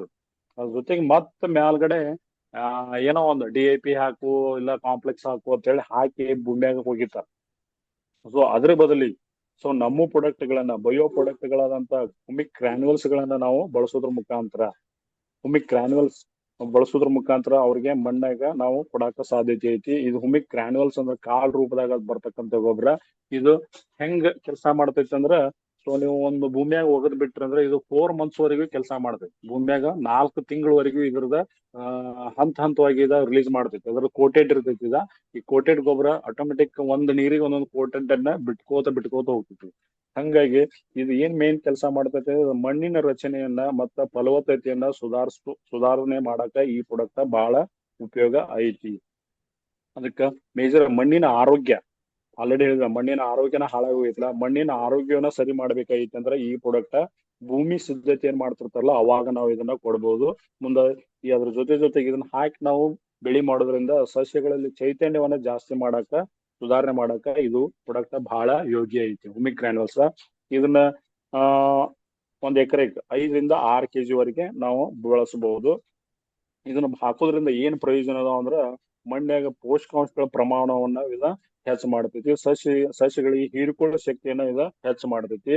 ಅದ್ರ ಜೊತೆಗೆ ಬಿಳಿ ಬೇರುಗಳ ಕರಿತೀವಿ ವೈಟ್ ರೂಟ್ ಅಥವಾ ಮತ್ತ ಮರಿ ಬೇರುಗಳ ಬೆಳವಣಿಗೆಯನ್ನ ಇದ ಸಹಕಾರಿ ಮಾಡಾಕ ಬೆಳವಣಿಗೆ ಮಾಡಾಕ ಸಹಕಾರಿ ಆಗ್ತೈತಿ. ಮುಂದ ನೀವು ಇವನ್ ಬಳಸೋದ್ರಿಂದ ಅಧಿಕ ಇಳುವರಿನೂ ಕೂಡ ತಗೊಳಕ ಇದು ಸಾಧ್ಯತೆ ಐತಿ. ಅದಕ್ಕ ಇದನ್ನ ನಾವು ಪರ್ ಎಕರೆಗೆ 5 ರಿಂದ 6 kg ಬಳಸಿದ್ರೆ ಯೋಗ್ಯವಾಗಿ ನಮಗೆ ಕೆಲಸ ಮಾಡುತ್ತೆ. ಇದು ಭೂಮಿ ಪ್ರಿಪರೇಷನ್ ಆದಾಗನು ಹಾಕ್ಬಹುದು. ನೀವು ಇನ್ ಕೇಸ್ ಏನಾದ್ರು ಭೂಮಿ ಪ್ರಿಪರೇಷನ್ ಆಗಿ ಹೋಗಿತ್ತು, ಆಲ್ರೆಡಿ ಜರ್ಮಿನೇಷನ್ ಆಗಿತ್ತು, ಇನ್ನು ಮೇಲ್ಗೊಬ್ಬರ ನೀವು ಕೊಡ್ಬಹುದು. ಕೊಟ್ಟ ಮಣ್ಣನ್ನ ಇರಿಸಿರ್ತಾರ ಒಬ್ಬೊಬ್ರ ಮಣ್ಣು ಮುಚ್ಚಿರ್ತಾರಲ್ಲ ಆ ಟೈಮ್ದಾಗ ನೀವು ಪ್ರಾಡಕ್ಟ್ ಅನ್ನ ಬಳಸಬಹುದು. ಹಿಂಗಾಗಿ ಇದೊಂದು ಅತ್ಯುತ್ತಮವಾದ ಗೊಬ್ಬರ ಅಂತ ಕೂಡ ಹೇಳ್ಬೋದು ಹುಮಿಕ್ ಗ್ರಾನ್ಯುಲ್ಸ್. ಸೊ ಇನ್ನ ನೆಕ್ಸ್ಟ್ ಬರೋದಂದ್ರ ನಮ್ಮಲ್ಲಿ ಮೇಜರ್ ಪ್ರಾಬ್ಲಮ್ ಏನೈತೆ ಅಂದ್ರ ನೀರಿನ ನಿರ್ವಹಣೆ ಮಾಡೋದು. ಇದ ಒಂದ್ ಚಾಲೆಂಜಬಲ್ ಐತಿ. ಯಾಕಂದ್ರ ರೈತರಿಗೆ ಹೆಂಗ್ ಆಗೈತೆ ಅಂದ್ರ ಪರಿಸ್ಥಿತಿ ಸರಿಯಾದ ಟೈಮ್ ವೇಳೆಗೆ ಲೈನ್ಗಳು ಸರಿಯಾಗಿ ಅಂದ್ರೆ ಕರೆಂಟ್ ಸಪ್ಲೈ ಸರಿಯಾಗಿರಂಗಿಲ್ಲ. ಯಾಕಂದ್ರೆ ರೈತರಿಗೆ ಕೊಡೋದು ಬರೀ 8 ತಾಸು ಅಟ್ಟ ಟೈಮಿಂಗು, ಅದ್ರೊಳಗೆ ಏನೋ ಪ್ರಾಬ್ಲಮ್ ಬರ್ತಂದ್ರ ಮತ್ತೊಂದ್ 2 ತಾಸು ಹೋಗ್ತಾವ. ಸೋ ಮೆನಿ ಪ್ರಾಬ್ಲಮ್ಸ್ ಗಳನ್ನ ಎದುರಿಸ್ತಾವ. ಸರಿಯಾಗಿ ಅದ್ರೊಳಗೆ ಈ ಹೊಗೆ ನೀರ್ ಅಂತ ಕರಿತಾರಲ್ಲ ಅವ್ರ ಹಾಸೋರಿಗೆ ಬಹಳ ಒಂದು ಕೊರತೆ ಇವತ್ ಕಾಣ್ತೈತಿ. ಆದ್ರ ಹನಿ ನೀರ್ ಇರೋರಿಗೆ ಅದು ಸ್ವಲ್ಪ ಇದ್ದಟ್ರೊಳಗೆ ಏನೋ ಒಂದ್ ಬೋದ್ ತೋದಿರ್ತೈತಿ, ಎಷ್ಟ್ ಬೆಳಿಗ್ಗೆ ಅಷ್ಟ ಸಿಗ್ತೈತಿ. ಬಟ್ ಈ ಹೊಗೆ ನೀರ್ ಹತ್ತದವ್ರಿಗೆ ಬಹಳ ಕೊರತೆ. ಯಾಕಂದ್ರ ಅವ್ರು ನೀರ್ ಬಿಟ್ರಂದ್ರ ಒಂದ್ ಎಕರೆಗೆ ಹಾಯ್ಬೇಕಾದ್ರೆ ಕನಿಷ್ಠ ಇಲ್ಲ ಅಂದ್ರು 4 ರಿಂದ 5-6 ತಾಸು ಅವ್ರು ನಿಂತ್ಕೊಂಡ್ ನೀರ್ ಹಾಸ್ಬೇಕು. ಆ ಪರಿಸ್ಥಿತಿ. ಸೊ ಅದಕ್ಕ ಆ ಟೈಮ್ನಾಗ ನೀರ್ ಇರ್ಲಿಲ್ಲ, ನೀರ್ ತಪ್ತು, ನೀರಿನ ಕೊರತೆ ಆಯ್ತು, ಇಲ್ಲಾಂದ್ರ ಬೋರ್ ಏನಾದ್ರು ಕೈ ಕೊಡಿತ್ತು, ಏನಾದ್ರು ಬೋರ್ನಾಗ ಮಷಿನ್ ಏನಾದ್ರು ಕೇಳಿತ್ತಂದ್ರ ನೀರಿನ ಕೈ ಕೊಡಿತ್ತು, ಆವಾಗ ನೀರಿನ ಸ್ಕೇರ್ಸಿಟಿನೂ ಕೂಡ ಬಹಳ ನಮಗ ಕಾಡ್ತೈತಿ. ಅದಕ್ಕ ನೀರನ್ನು ಯಾವ ಪ್ರಮಾಣದಾಗ ನಾವ್ ನೀರ್ ಕೊಡ್ಬೇಕು, ಯಾವ ದಿವ್ಸಕ್ಕೆ ಎಟ್ಟೆಟ್ ಪ್ರಮಾಣ ನೀರ್ ಕೊಡ್ಬೇಕು ಅನ್ನೋದು ನಮಗ ಅರಿವ ಇರ್ಬೇಕು. ಅದಕ್ಕ ಇದೊಂದ್ ಕಂಪ್ನಿ ಏನ್ ಮಾಡತ್ತೆ ಅಂದ್ರ ಅಕ್ವಾಜೆಲ್ ಅನ್ನೋದು ಸ್ಮಾರ್ಟ್ ರಿಟೆನ್ಷನ್ ಪ್ರಾಡಕ್ಟ್ ಅನ್ನ ನಮಗ ಇದ ಅಕ್ವಾಜೆಲ್ ಅಂತ ಹೇಳಿ ತಂದ್ ಕೊಡುತ್ತೆ. ಇದು ಏನ್ ಮಾಡ್ತೈತೆ ಅಂದ್ರ ಮಣ್ಣಿನಾಗ ನೀರಿನ ಧಾರಣವನ್ನ ಹೆಚ್ಚಿಸ್ತೈತಿ. ನಾ ನಿಮಗ್ ಆಲ್ರೆಡಿ ಹೇಳಿನ ಮಣ್ಣಿನಾಗ 25% ವಾಟರ್ ಇರ್ತೈತಿ, 25% ನೀರ್ ಇರ್ತೈತಿ. ಅದಕ್ಕ ನೀರಿನ ಧಾರಣವನ್ನ ಹೆಚ್ಚು ಮಾಡ್ತೈತಿ. ಅದಕ್ಕ ನೀರಿನಾಗ ವ್ಯರ್ಥ ನೀರಿನಿಂದ ಆಗುವಂತ ವ್ಯರ್ಥವನ್ನ ಕಡಿಮೆ ಮಾಡ್ತೈತಿ. ಅಂದ್ರೆ ಸಿಕ್ಕಾಪಡಿ ನೀರ್ ಬಿಡುದಾಯ್ತು, ಅಲ್ಲಿ ಸಿಕ್ಕಾಪಡಿ ಒಂದೊಂದ್ ಕಡೆ ಏರುವಾಯ್ ಇಳುವಾಯ್ ಇರ್ತೈತಿ, ಅಲ್ಲಿ ಹೋಗಿ ನೀರ್ ನಿಂದಿರ್ತೈತಿ, ಅಲ್ಲಿಂದ ಕೊಡ ರೋಗಗಳು ಬರ್ತಿರ್ತಾವ. ಇಂಥವುಗಳನ್ನ ಕಡಿಮೆ ಮಾಡ್ಬೇಕಾಗಿತ್ತಂದ್ರ ಈ ಅಕ್ವಾ ಜೆಲ್ ಅನ್ನೋದು ಬಹಳ ಉಪಯುಕ್ತ ಐತಿ. ಅದಕ್ಕ ಮಣ್ಣಿನಾಗ ನೀರಿನ ಆವಿ ಆಗುವಿಕೆಯನ್ನು ಕಡಿಮೆ ಮಾಡ್ತೈತಿ ಇದನ್ನ ಬಳಸೋದ್ರಿಂದ. ಸೊ ಇದು ಫೀಲ್ಡ್ ಪ್ರಿಪರೇಷನ್ ದಾಗ ನೀವು ಇದನ್ನ ಬಳಸಬಹುದು. ಅದಕ್ಕ ನೀರನ್ನ ನಿರ್ವಹಣೆ ಮಾಡುವಂತ ಕೆಲಸ ಇದು ಮಾಡುತ್ತೆ. ಸೊ ನಮಗ್ ಗುರುತಿರ್ಲಿ, ನಮ್ಮಲ್ಲಿ ಭಾರತದಾಗ ಎಂತ ಪರಿಸ್ಥಿತಿ ಐತಿ ಅಂದ್ರ 60% ಬೆಳೆಗಳು ಮಳಿ ನೀರಿನ ಮೇಲೆ ಅವಲಂಬಿತ ಇದಾವ. 60%. ಸೊ ಅದ್ರ ಮೇಲೆ 30% ನಮಗ ಇಳುವರಿ ಎದಕ್ ಕುಂಠಿತ ಆಗ್ತಾವ ಅಂದ್ರ ನೀರಿನ ಸರಿಯಾದ ನಿರ್ವಹಣೆ ಮಾಡ್ಲಾರ. ಅದಕ್ಕ 30% ಇಳುವರಿ ಕಡಿಮೆ ಆಗೋದಕ್ಕ ಪ್ಲಸ್ ಈ 60% ನೀರಿನ ಮೇಲೆ ಅವಲಂಬಿತಲೆ ಆಗ್ಬಾರ್ದು ಅನ್ನೋ ಉದ್ದೇಶ ಇಟ್ಕೊಂಡ ಕಂಪನಿ ಇವತ್ತ ಅಕ್ವಾ ಜೆಲ್ ಅನ್ನೋ ಒಂದು ಸ್ಮಾರ್ಟ್ ವಾಟರ್ ರಿಟೆನ್ಷನ್ ಪ್ರಾಡಕ್ಟ್ ಅನ್ನ ನಮಗ ರೆಡಿ ಮಾಡಿಕೊಟ್ಟೈತಿ. ಸೊ ಇದನ್ನ ನಾವು ಬಳಸೋದ್ರಿಂದ ಏನೇನ್ ಪ್ರಯೋಜನ ಅದಾವ ಅನ್ನೋದನ್ನ ನೋಡಿದ್ರ,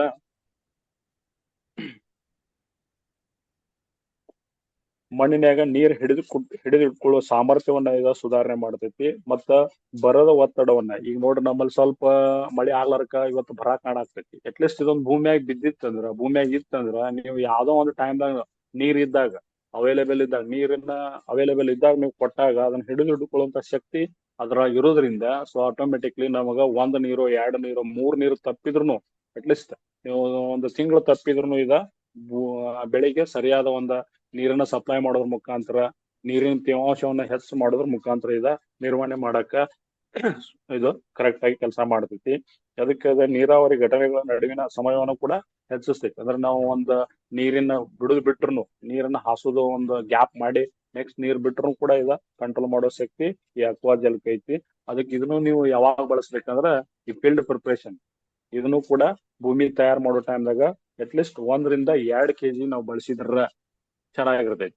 1-2 kg ಕೂಡ ನಾವು ಬಳಸಬಹುದು ಅಂತ aqua gel product company ready ಮಾಡಿಕೊಟ್ಟೈತಿ. ಬಟ್ ಇನ್ನು ಸ್ಟಿಲ್ ಇದನ್ನ ರಿಲೀಸ್ ಆಗಿಲ್ಲ. ಇದು ಆತು ಹುಮಿಕ್ ಗ್ರಾನ್ಯೂಲ್ಸ್ ಆತು, ಮೇ ಬಿ ಈ ತಿಂಗಳದಾಗ ಬರಬಹುದಂತ ಹೇಳಿದಾರ. ಸೊ ಬಂದು ಅಂದ್ರ ಒಳ್ಳೆ, ಈ ಸದ್ಯಕ್ ಬಹಳ ಒಳ್ಳೆ ಕೆಲಸ ಮಾಡುವಂತ ಪ್ರಾಡಕ್ಟ್ ಇದೆ. ಇದನ್ನ ನಾವು ಸಾಕಷ್ಟು ಇವತ್ತ ಈ ಒಂದು ಪ್ರಾಡಕ್ಟ್ ಅನ್ನ ಹಿಡ್ಕೊಂಡು ಬೇಕಾದಂಗ ನಾವು ಬಿಸ್ನೆಸ್ ಅನ್ನ ಕಟ್ಬಹುದು. ಸೊ ಅದ್ರ ಜೊತೆಗೆ ಇನ್ನೊಂದ ಪ್ರಾಡಕ್ಟ್ ಏನಪ್ಪಾ ಅಂತಂದ್ರ ಇದ ಇವತ್ತ ಸಾಯಿಲ್ ಡಿಗ್ರೇಡೇಷನ್ ಅಂತ ಹೇಳ್ತಾರೆ. ಮೇಜರ್ ಚಾಲೆಂಜ್ ಐತಿ ಇವತ್ತು ನಮ್ದು ಎಲ್ಲಾ ಏನಾಗೈತೆ ಅಂದ್ರ ಮಣ್ಣಿನಾಗ ಇರ್ತಕ್ಕಂತ ಒಂದು ಬಲ ಪೂರಾ ಕಡಿಮೆ ಆಗೈತಿ. ಸೊ ಮಣ್ಣಿನಾಗ ಬಲನ ತುಂಬಲಿಲ್ಲ, ಪುನಃ ನಾವು ಗಣ ಸ್ಥಾಪಿಸ್ಲಿಲ್ಲ ಅಂದ್ರ ಇವತ್ ನಾವು ಭೂಮಿಯನ್ನ ಕಳ್ಕೊಳ್ಳುವಂತ ಕ್ರಿಯೆ ಆಗ್ಬಿಟ್ಟೈತಿ. ಅದಕ್ಕ ಮಣ್ಣಿನಾಗ ಕಂಡೀಷನಿಂಗ್ ಅನ್ನ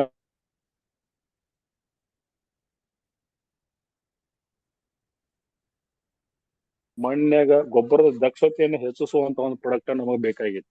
ಸೊ ಅಂತ ಒಂದು ಪ್ರಾಡಕ್ಟ್ ಅನ್ನ ಇವತ್ತ ಮತ್ತ ಮಣ್ಣಿನಾಗ ಒಂದು ಚೈತನ್ಯವನ್ನ ಪುನರ್ಜೀವನಗೊಳಿಸುವಂತ ಪ್ರಾಡಕ್ಟ್ ನಮಗ ಬೇಕಾಗಿತ್ತು.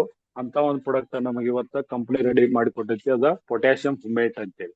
ಇದ ಸಾಯಿಲ್ ಆಗಿರ್ತಕ್ಕಂಥ ಬಲವನ್ನ ಹೆಚ್ಚು ಮಾಡ್ತೈತಿ. ಮಣ್ಣಾಗಿರ್ತಕ್ಕಂಥ ಒಂದು ಬಲ ಘನ ಸ್ಥಾಪಿಸಲು ಸಹಕಾರಿಯಾಗಿ ಕೆಲಸ ಮಾಡ್ತೈತಿ. ಮಣ್ಣಿನಾಗ ಕಂಡೀಷನಿಂಗ್ ಕೆಲಸ ಮಾಡ್ತೈತಿ. pH ಲೆವೆಲ್ ಅನ್ನ, ಸೊ ಇದ್ರ ಪ್ರಯೋಜನಗಳು ಹೆಂಗ ಅದಾವ ನೋಡ್ರ, ಮಣ್ಣಿನಾಗ ಪೋಷಕಾಂಶಗಳನ್ನ ಹೀರಿಕೊಳ್ಳುವ ಶಕ್ತಿಯನ್ನ ಹೆಚ್ಚು ಮಾಡ್ತೈತಿ. ಸೊ ಅದ್ರ ಜೊತೆಗೆ ಒಟ್ಟಾರೆ ಮಣ್ಣಿನ ಫಲವತ್ತತೆಯನ್ನ ಸುಧಾರಣೆ ಮಾಡ್ತೈತಿ. ಮಣ್ಣಿನ ಕೃಷಿ ವಸ್ತುವಿನ ಅಂಶವನ್ನ ಹೆಚ್ಚಿಸ್ತಾ ಹೋಗ್ತೈತಿ. ಇದ್ರೊಳಗಿನ ಆರ್ಗ್ಯಾನಿಕ್ ಮ್ಯಾಟರ್ ಅಂತ ಕರಿತಿಲ್ಲ, ಯಾಕಂದ್ರೆ ಈ ಬಾಟಲ್ದಾಗ 51% ಆರ್ಗ್ಯಾನಿಕ್ ಮ್ಯಾಟರ್ ಇಟ್ಟಿದ್ದಾರೆ. 51%. ನೀವು ಈ 51% ಆರ್ಗ್ಯಾನಿಕ್ ಮ್ಯಾಟರ್ ಅಂದ್ರೆ ಎಕ್ಸಾಂಪಲ್ ಒಂದು 15 ಡಬ್ಬಿ ಗೊಬ್ಬರ, ತಿಪ್ಪಿ ಗೊಬ್ಬರ, ಕೊಟ್ಟಿಗೆ ಗೊಬ್ಬರ ಕಡದಟ್ಟು ಸಮಾಜ ಒಟ್ಟು ಕೆಲಸ ಮಾಡುವಂತದ್ದು ಈ ಒಂದು ಜೈವಿಕ ಗೊಬ್ಬರ ಕೆಲಸ ಮಾಡ್ತೈತಿ. ಮಣ್ಣಿನ pH ಮಟ್ಟವನ್ನ ಇದು ಕಾಪಾಡ್ಕೊಳಕ ಇದು ಪೂರಾ ಸಂಪೂರ್ಣವಾಗಿ ಸಹಾಯ ಮಾಡ್ತೈತಿ. ನಮ್ಮ ಭೂಮಿಗಳು ಇವತ್ತ pH ಲೆವೆಲ್ ಇಂಬ್ಯಾಲೆನ್ಸ್ ಬಹಳ ಅದಾವ. ನಾ ಈಗ ಮಣ್ಣಿನ ಸಾಯಿಲ್ ಟೆಸ್ಟ್ ಮಾಡ್ತಾ ಹೋದಾಗ ನಮಗೂ ಕೂಡ ಗುರುತಾಯ್ತು, ಒಂದೊಂದು ಏರಿಯಾದಾಗ ಒಂದೊಂದು ಸಾಯಿಲ್ಗಳದಾವ. ಬರೀ ಈಗ ಹೆಂಗ್ ಆಗೈತೆ ಅಂದ್ರ ಈ ಮಣ್ಣ ಬರೀ ಕಲರ್ ನೋಡ್ರೆ ಸಾಕು, ಇದ್ರ pH ಲೆವೆಲ್ ಇಷ್ಟ ಐತೆ ಅಂದು ಹೇಳ್ಬೋದು. ಆ ಲೆವೆಲ್ ಕಲರ್ಗಳ ಭೂಮಿ ಬದಲಾವಣೆಗಳು ಕಂಡಾಗ. ಸೊ ಹಂಗಾಗಿ ಮಣ್ಣಿನಾಗಿರ್ತಕ್ಕಂಥ pH ಲೆವೆಲ್ ಅನ್ನ ಸಮತೋಲನ ಮಾಡಕ ಈ ಪ್ರಾಡಕ್ಟ್ ಸಹಕಾರಿ ಕೆಲಸ ಮಾಡ್ತೈತಿ. ಮಣ್ಣಿನಾಗ ಸೂಕ್ಷ್ಮಾಣು ಜೀವಾಣುಗಳನ್ನ ಬೆಳವಣಿಗೆಯನ್ನ ಹೆಚ್ಚು ಮಾಡಕ ಇದು ಸಹಕಾರಿ ಮಾಡ್ತೈತಿ. ಇವತ್ತು ಮಣ್ಣು ಪೂರಾ ಜಿಗಟಾಗಿ ಅತಿಯಾದ ರಾಸಾಯನಿಕಗಳು ಇರೋದ್ರಿಂದ ಸೊ ಅಲ್ಲೇ ನಮಗ ಸೂಕ್ಷ್ಮಾಣು ಜೀವಾಣುಗಳ ಬೆಳವಣಿಗೆ ಕೂಡ ಕುಂಠಿತ ಆಗಿತ್ತು. ಅದನ್ನು ಕೂಡ ಹೆಚ್ಚು ಮಾಡಕ ಇದು ಸಹಕಾರಿ ಮಾಡ್ತೈತಿ. ಮಣ್ಣಿನ ಕೆಲವೊಂದು ಭಾರವಾದ ಲೋಹಗಳು, ಅನ್ಕ್ಯಾರಿಂಗ್ ಮೆಟೀರಿಯಲ್ ಅಂತ ಹೇಳಿ ಈಗ ಅತಿಯಾದ ಗೊಬ್ಬರ ಹೋಗೋದು ಏನಾಗಿರೋದ್ರ ಕೆಲವೊಂದು ಭಾರವಾದ ಮೆಟೀರಿಯಲ್ಗಳು ಲೋಹಗಳು ಕೂತ್ಬಿಟ್ಟಾವ. ಅದನ್ನ ಈ ಕಡಿಮೆ ಮಾಡುವಂತ ಕೆಲಸ ಇದು ಮಾಡ್ತೈತಿ. ಅದಕ್ಕೆ ಇದನ್ನು ನಾವು ಜಸ್ಟ್ ಒಂದು ಎಕರೆಗೆ 1 ಲೀಟರ್ ಅನ್ನ ನಾವು ಇದನ್ನ ಡ್ರಿಂಚ್ ಮುಖಾಂತರ ಕೊಡ್ರು ಅಥವಾ ಡ್ರಿಪ್ ಮುಖಾಂತರ ಕೊಡ್ಬೋದು. ಬಟ್ ಆ ಹೊಗೆ ನೀರಾಗ ನಾವು ಕಲಿಸಿ ಬಿಡೋದ್ರ ಮುಖಾಂತರನು ಕೊಟ್ಟಾಗ ಈ ತರ ನಾವು ಪ್ರಯೋಜನಗಳಿಂದ ಈ ಹುಮಿಕ್ ಪೊಟ್ಯಾಸಿಯಂ ಪ್ರಾಡಕ್ಟ್ ದಿಂದ ನಾವು ಇದನ್ನ ಪಡೆಯಕ ಸಾಧ್ಯತೆ ಐತಿ. ಇದು 1 ಎಕರೆಗೆ 1 ಲೀಟರ್ ಸಾಕು. ನೀವು ಪ್ರತಿಯೊಂದು ಬೆಳೆಗೂ ಯೂಸ್ ಮಾಡ್ಬೋದು. ಯಾವುದೇ ಬೆಳೆ ಅಂತಲ್ಲ, ಪ್ರತಿಯೊಂದು ಬೆಳೆಗೂ ಕೂಡ ಯೂಸ್ ಮಾಡ್ಬೋದು. ಇನ್ನ ಇನ್ನೊಂದು ಮಣ್ಣಿನ ಪುನರ್ಜೀವನಗೊಳಿಸಕ್ ಇನ್ನೊಂದು ಪ್ರಾಡಕ್ಟ್ ನಮಗೆ ರೆಡಿ ಮಾಡಿ ಕೊಟ್ಟಿದ್ದಾರ, ಅದ ವರ್ಮಿ ಕಾಂಪೋಸ್ಟ್ ಅಂತ ಹೇಳಿ. ಸೊ ಇದನ್ನ ಎರೆಹುಳ ಬಳಸಿ ಬಿಟ್ಟ ಪ್ರೀಮಿಯಂ ಗೊಬ್ಬರವನ್ನ ಇದನ್ನ ತಯಾರು ಮಾಡಿಕೊಟ್ಟಾರ ನಾವು. ಸೊ ಇದ್ರೊಳಗೆ ಸಾಕಷ್ಟು ನೋಡ್ರಿ ಹ್ಯೂಮಸ್ ಅಗತ್ಯತೆ, ಭೂಮಿಗೆ ಹ್ಯೂಮಸ್ ಅನ್ನೋದು ಬಹಳ ಅಗತ್ಯತೆ ಐತಿ. ಸೊ ಅದನ್ನ 80% ವರೆಗೂ ಹ್ಯೂಮಸ್ ಇರ್ಬೇಕು ನಾವು. ಸೊ ಆ 80% ಹ್ಯೂಮಸ್ ಅನ್ನ ಅಗತ್ಯತೆಯನ್ನ ಹೆಚ್ಚು ಮಾಡಾಕ ಈ ಗೊಬ್ಬರ ಸಹಕಾರಿ ಐತಿ. ಇದರಿಂದ ಏನ ಒಂದು ಪ್ರಯೋಜನ ಅಂದ್ರೆ ಪೋಷಕಾಂಶಗಳು ಮತ್ತು ಪ್ರಯೋಜನ ಸೂಕ್ಷ್ಮ ಜೀವಿಗಳಿಂದ ಸಮೃದ್ಧವಾಗಿ ಐತಿ. ಇದು ಮಣ್ಣಿನ ಚೈತನ್ಯ ಮತ್ತು ಉತ್ಪಾದಕತೆಯನ್ನ ಪುನಃಸ್ಥಾಪಿಸಲು ಇದು ನೈಸರ್ಗಿಕ ಮಾರ್ಗ ಆಗೈತಿ. ಸೊ ಇದು ಸಿಂಪಲ್ ಆಗಿ ಹೇಳ್ಬೇಕಂದ್ರೆ ಮಣ್ಣನ್ನ ಪುನರ್ಜೀವನಗೊಳಿಸುವಂತ ಕೆಲಸ ಮಾಡುದು. ಈಗ ಡೆಡ್ ಮಣ್ಣು ಅಂತ ಕರಿತೀವಲ್ಲ, ಸೊ ಆ ಡೆಡ್ ಮಣ್ಣನ್ನ ಪುನರ್ಜೀವನ ಮಾಡುವಂತ ಕೆಲಸ ಈ ವರ್ಮಿ ಕಾಂಪೋಸ್ಟ್ ಗೊಬ್ಬರ ಮಾಡ್ತೈತಿ. ಸೊ ಇದ್ರ ಪ್ರಯೋಜನಗಳು ಹೆಂಗ ಅದಾವಪ್ಪ ಅಂತಂದ್ರ, ಈ ಗೊಬ್ಬರ ನೀವು ಬಳಸೋದ್ರಿಂದ ಏನಾಗ್ತೈತಿ ಅಂದ್ರ ಭೂಮಿಯಾಗ ಗಾಳಿ ಆಡುವಿಕೆ, ಏರೇಷನ್ ಅಂತ ಕರಿತೀವಿ, ಅದನ್ನ ಸುಧಾರಣೆ ಮಾಡ್ತೈತಿ. ಮಣ್ಣ ಸುರಂಧ್ರತೆ ಅಂದ್ರ ಅಂದ್ರ ಹೋಲ್ ಅಂತ ಕರಿತೀವಲ್ಲ, ಆತರ ಒಂಥರ ನಮ್ಮ ಮಣ್ಣು ಹೆಂಗಿರ್ಬೇಕಂದ್ರ ಚಾಪುಡಿ ಟೈಪ್ ಇರ್ಬೇಕು. ನೀವು ಚಾಪುಡಿದಾಗ ಹಿಡಿದ್ರೆ ಕೈಯಾಗ ಹಿಡಿದ್ರೆ ಹೆಂಗ್ ಕಾಣ್ತೈತ ಆತರ ನಮ್ ಮಣ್ಣು ಕಾಣ್ಬೇಕು. ಆತರ ಮಾಡುವಂತ ಕೆಲಸ ಮಾಡ್ತೈತಿ. ಸೂಕ್ಷ್ಮ ಜೀವಿಗಳ ಚಟುವಟಿಕೆ ಅನ್ನೋದು 20 ಪಟ್ಟು ಹೆಚ್ಚು ಮಾಡ್ತೈತಿ ನಮ್ಮಲ್ಲಿ. ಈ ಗೊಬ್ಬರ ಬಳಸೋದ್ರಿಂದ ನಮ್ಮಲ್ಲಿ ಏನ್ ಮೈಕ್ರೋಬ್ಸ್ ಅಂತ ಕರಿತೀವಲ್ಲ, ಅದ್ರ ಆಕ್ಟಿವಿಟೀಸ್ ಅನ್ನ 20% ವರೆಗೆ ಹೆಚ್ಚು ಮಾಡೋದ್ರ ಮುಖಾಂತರ ಮಣ್ಣಿನ ಫಲವತ್ತತೆಯಿಂದ ಪುನರ್ಜೀವನಗೊಳಿಸ್ತೈತಿ. ಇದರಿಂದ ಏನ್ ಲಾಭ ಆಗ್ತೈತಿ ಅಂದ್ರೆ ಬೇರುಗಳ ಬಲ ಪಡ್ತಾವ, ಮುಂದೆ ಪೋಷಕಾಂಶಗಳು ಮತ್ತು ತೇವಾಂಶನ ಹೆಚ್ಚು ಕಾಲ ಉಳಿಸ್ಕೊಳ್ಳಾಕ ಸಹಕಾರಿಯಾಗಿದೆ. ಇವತ್ ನಾವ್ ಹೇಳಿರ್ಲ ನಿಮಗ್ ಏನೋ ಪೋಷಕಾಂಶಗಳು ನಿಮ್ ಭೂಮಿಯಾಗ ಹೋದ್ರು ಕೂಡ ಇರೋದು ಬರೀ 3 to 4 days ಆಟೋಮೆಟಿಕ್ಲಿ ಆವೇ ಹೋಗ್ಬಿಡ್ತಾವ. ಬಟ್ ಈ ಗೊಬ್ಬರ ನಾವು ಹಾಕಿ ಏನಾದ್ರು ಪೋಷಕಾಂಶ ಕೊಟ್ಟಿದ್ಯೋದ್ ಆತಂದ್ರ ಹಿಡಿದಿಟ್ಕೊಳಕ ಮತ್ತು ತೇವಾಂಶವನ್ನ ಕಾಪಾಡ್ಕೊಳಕ ಹೆಚ್ಚ ಸಹಕಾರಿ ಆಗ್ತದೆ. ಇದರಿಂದ ಏನ್ ಲಾಭ ಅಂದ್ರ ಅಧಿಕ ಇಳುವರಿಯನ್ನ ನೀವು ತಗೊಳಕ ಸಾಧ್ಯತೆ ಐತಿ. ಇದು 1 ಎಕರೆಕ ಕಡಿಮೆ ಅಂದ್ರು ನೀವು 5 kg-ಯಿಂದ 10 kg, 10 kg-ಯಿಂದ 15-20 kg ವರೆಗೂ ಬಳಸಿದ್ರು ಏನು ಲಾಸಸ್ ಇಲ್ಲ. ಇದು ಯಾಕಂದ್ರೆ ಮಣ್ಣನ್ನ ಪುನರ್ಜೀವನ ಮಾಡುವಂತ ಕೆಲಸ ಇದು ಮಾಡ್ಬೇಕು. ನಾವು ಆದಷ್ಟು ಮಟ್ಟಿಗೆ ಇದನ್ನ ಬೇಸಲ್ ಡೋಸ್ ಆಗಿ ಒಗಿಸಿ ಈ ಡೋಸ್ ಗಳನ್ನ ಕೊಡ್ಬೇಕು. ನಾವು ಕೆಮಿಕಲ್ ಗೊಬ್ಬರಗಳನ್ನ ರೆಕಮೆಂಡ್ ಮಾಡ್ತಾರಲ್ಲ, ಅದ್ರ ಬದಲಿ ಪರ್ಯಾಯವಾದ ಗೊಬ್ಬರಗಳ ಸೊ ಈಗ ಮಣ್ಣನ್ನ ಬಲಪಡಿಸಕ, ಮಣ್ಣನ್ನ ಪುನರ್ಜೀವನ ಮಾಡಕ, ಮಣ್ಣಿನ ಹೀರಿಕೊಳ್ಳೋ ಶಕ್ತಿಯನ್ನ ಹೆಚ್ಚು ಮಾಡಕ, ಮಣ್ಣಿನ ಧಾರಣವನ್ನ ಹೆಚ್ಚು ಮಾಡಕ ಈ ಎಲ್ಲಾ ಪ್ರಾಡಕ್ಟ್ಗಳು ನಮಗ ಯೋಗ್ಯವಾಗಿ ಅದಾವ. ಅದಕ್ಕ ಈ ಪ್ರಾಡಕ್ಟ್ ಗಳನ್ನ ನಾವು ಆದಷ್ಟು ಮಟ್ಟಿಗೆ ಬೇಸಲ್ ಡೋಸ್ ಆಗಿ ಮಣ್ಣಿಗೆ ಸೇರಿಸೋದ್ರ ಮುಖಾಂತರ ಒಳ್ಳೆ ಇಳುವರಿಯನ್ನ ತಕ್ಕೊಳಕ ಸಾಧ್ಯತೆ ಐತಿ. ಅದಕ್ಕ ಈ ಫಸ್ಟ್ ಸ್ಟೇಜ್ದಾಗ 4 ಪ್ರಾಡಕ್ಟ್ ಗಳನ್ನ ಕೊಟ್ಟಾರ. ಇವತ್ ನಮಗ್ ಅವೈಲೇಬಲ್ ಇರೋದು only for humic potassium vermi compost. ಈಗ ಇನ್ನೆರಡು ಗೊಬ್ಬರಗಳು ಸಿಗ್ಬೇಕು, ಅಕ್ವಾಜೆಲ್ ಮತ್ತ ಈ ಹುಮಿಕ್ ಗ್ರಾನ್ಯುವಲ್ಸ್. ಸೊ ಅವು ಕೂಡ ಸದ್ಯದಲ್ಲಿ ಬರ್ತಾ ಇದ್ದಾವ. ಸೊ ಅವನು ಕೂಡ ನಾವು ಬಳಸ್ಕೋಬಹುದು. ಇದು ಫೀಲ್ಡ್ ಪ್ರಿಪರೇಷನ್ಗೋಸ್ಕರ ತಯಾರು ಮಾಡಿದಂತ ಗೊಬ್ಬರಗಳು. ಇನ್ ನೆಕ್ಸ್ಟ್ ಸೆಕೆಂಡ್ ಸ್ಟೇಜ್ ಯಾವಪ್ಪ ಅಂತಂದ್ರೆ ಜರ್ಮಿನೇಷನ್, ಸೀಡ್ ಟ್ರೀಟ್ಮೆಂಟ್. ಸೀಡ್ ಅನ್ನ ನಾವು ಏನಾದ್ರು ಬೆಳಿ ಮಾಡ್ಬೇಕಾಗಿತ್ತಂದ್ರ ಅದನ್ನ ಸೀಡ್ ಅನ್ನ ನಾವು ಟ್ರೀಟ್ಮೆಂಟ್ ಮಾಡ್ಲೇಬೇಕು. ಯಾಕಂದ್ರ ಅದಕ್ಕೆ ನಾವು ಟ್ರೀಟ್ ಮಾಡ್ಲಿಲ್ಲ ಅಂದ್ರ ಅದಕ್ಕೆ ಸಾಕಷ್ಟು ಫಂಗಸ್ಗಳು, ವೈರಸ್ಗಳು, ಇನ್ ಕೇಸ್ ಬ್ಯಾಡ್ ಬ್ಯಾಕ್ಟೀರಿಯಾಗಳು ಇರ್ತಾವ. ಸೊ ಅವು ಎಲ್ಲಾ ಅಟ್ಯಾಕ್ ಮಾಡಿ ಬೀಜವನ್ನ ಹಾಳು ಮಾಡುವಂತ ಕಾರಣ ಇರ್ತೈತಿ. ಅದರಿಂದ ನಾವು ಎಷ್ಟೋ ಬೀಜಗಳು ಫೇಲ್ ಆಗ್ತಾವ. ಅದನ್ನ ನಾವು ಸಕ್ರಿಯಗೊಳಿಸ್ಬೇಕಾಗಿತ್ತಂದ್ರ, ಸೊ ಅದನ್ನ ಆಕ್ಟಿವೇಟ್ ಮಾಡ್ಬೇಕಾಗಿತ್ತಂದ್ರ ಈ ಬೀಜೋಪಚಾರ ಮಾಡೋದು ಬಹಳ ಇಂಪಾರ್ಟೆಂಟ್. ಅದಕ್ಕೆ ಕಂಪನಿ ಒಂದ್ ಪ್ರಾಡಕ್ಟ್ ರೆಡಿ ಮಾಡಿಕೊಟ್ಟೈತಿ, ಸೀಡ್ ಆಕ್ಟಿವೇಟ್ ಅಂತೇಳಿ ಅಗ್ರೋ 83 ಅಂತೇಳಿ. ಸೊ ಈ ಪ್ರಾಡಕ್ಟ್ ಅದಾಗ ಹೆಂಗ್ ಐತಿ ಅಂದ್ರೆ ಇದು ಟೋಟಲಿ ಬ್ಯಾಕ್ಟೀರಿಯಾ ಬೇಸ್ ಐತಿ. ಸೊ ಇದ್ರೊಳಗೆ 100 ಕೋಟಿ ಬ್ಯಾಕ್ಟೀರಿಯಾ ಅದಾವ. ಅದ್ರೊಳಗೆ 83% ರೈಸೋಬಿಯಂ ಬ್ಯಾಕ್ಟೀರಿಯಾ ಅದಾವ.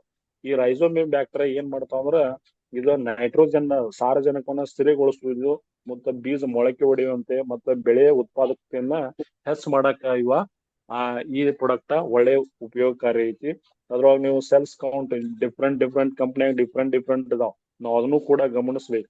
ನಾವು ಇದನ್ನ ಜಸ್ಟ್ ಲೈಕ್ ಒಂಥರ ಯೂರಿಯಾ ಇದ್ದಂಗಿಲ್ಲ, ನೈಟ್ರೋಜನ್ ಫಿಕ್ಸ್ ಮಾಡೋದು, ಸ್ಥಿರಗೊಳಿಸುವುದು ಅಂದ್ರೆ ನೈಟ್ರೋಜನ್ ಫಿಕ್ಸ್ ಮಾಡೋದು.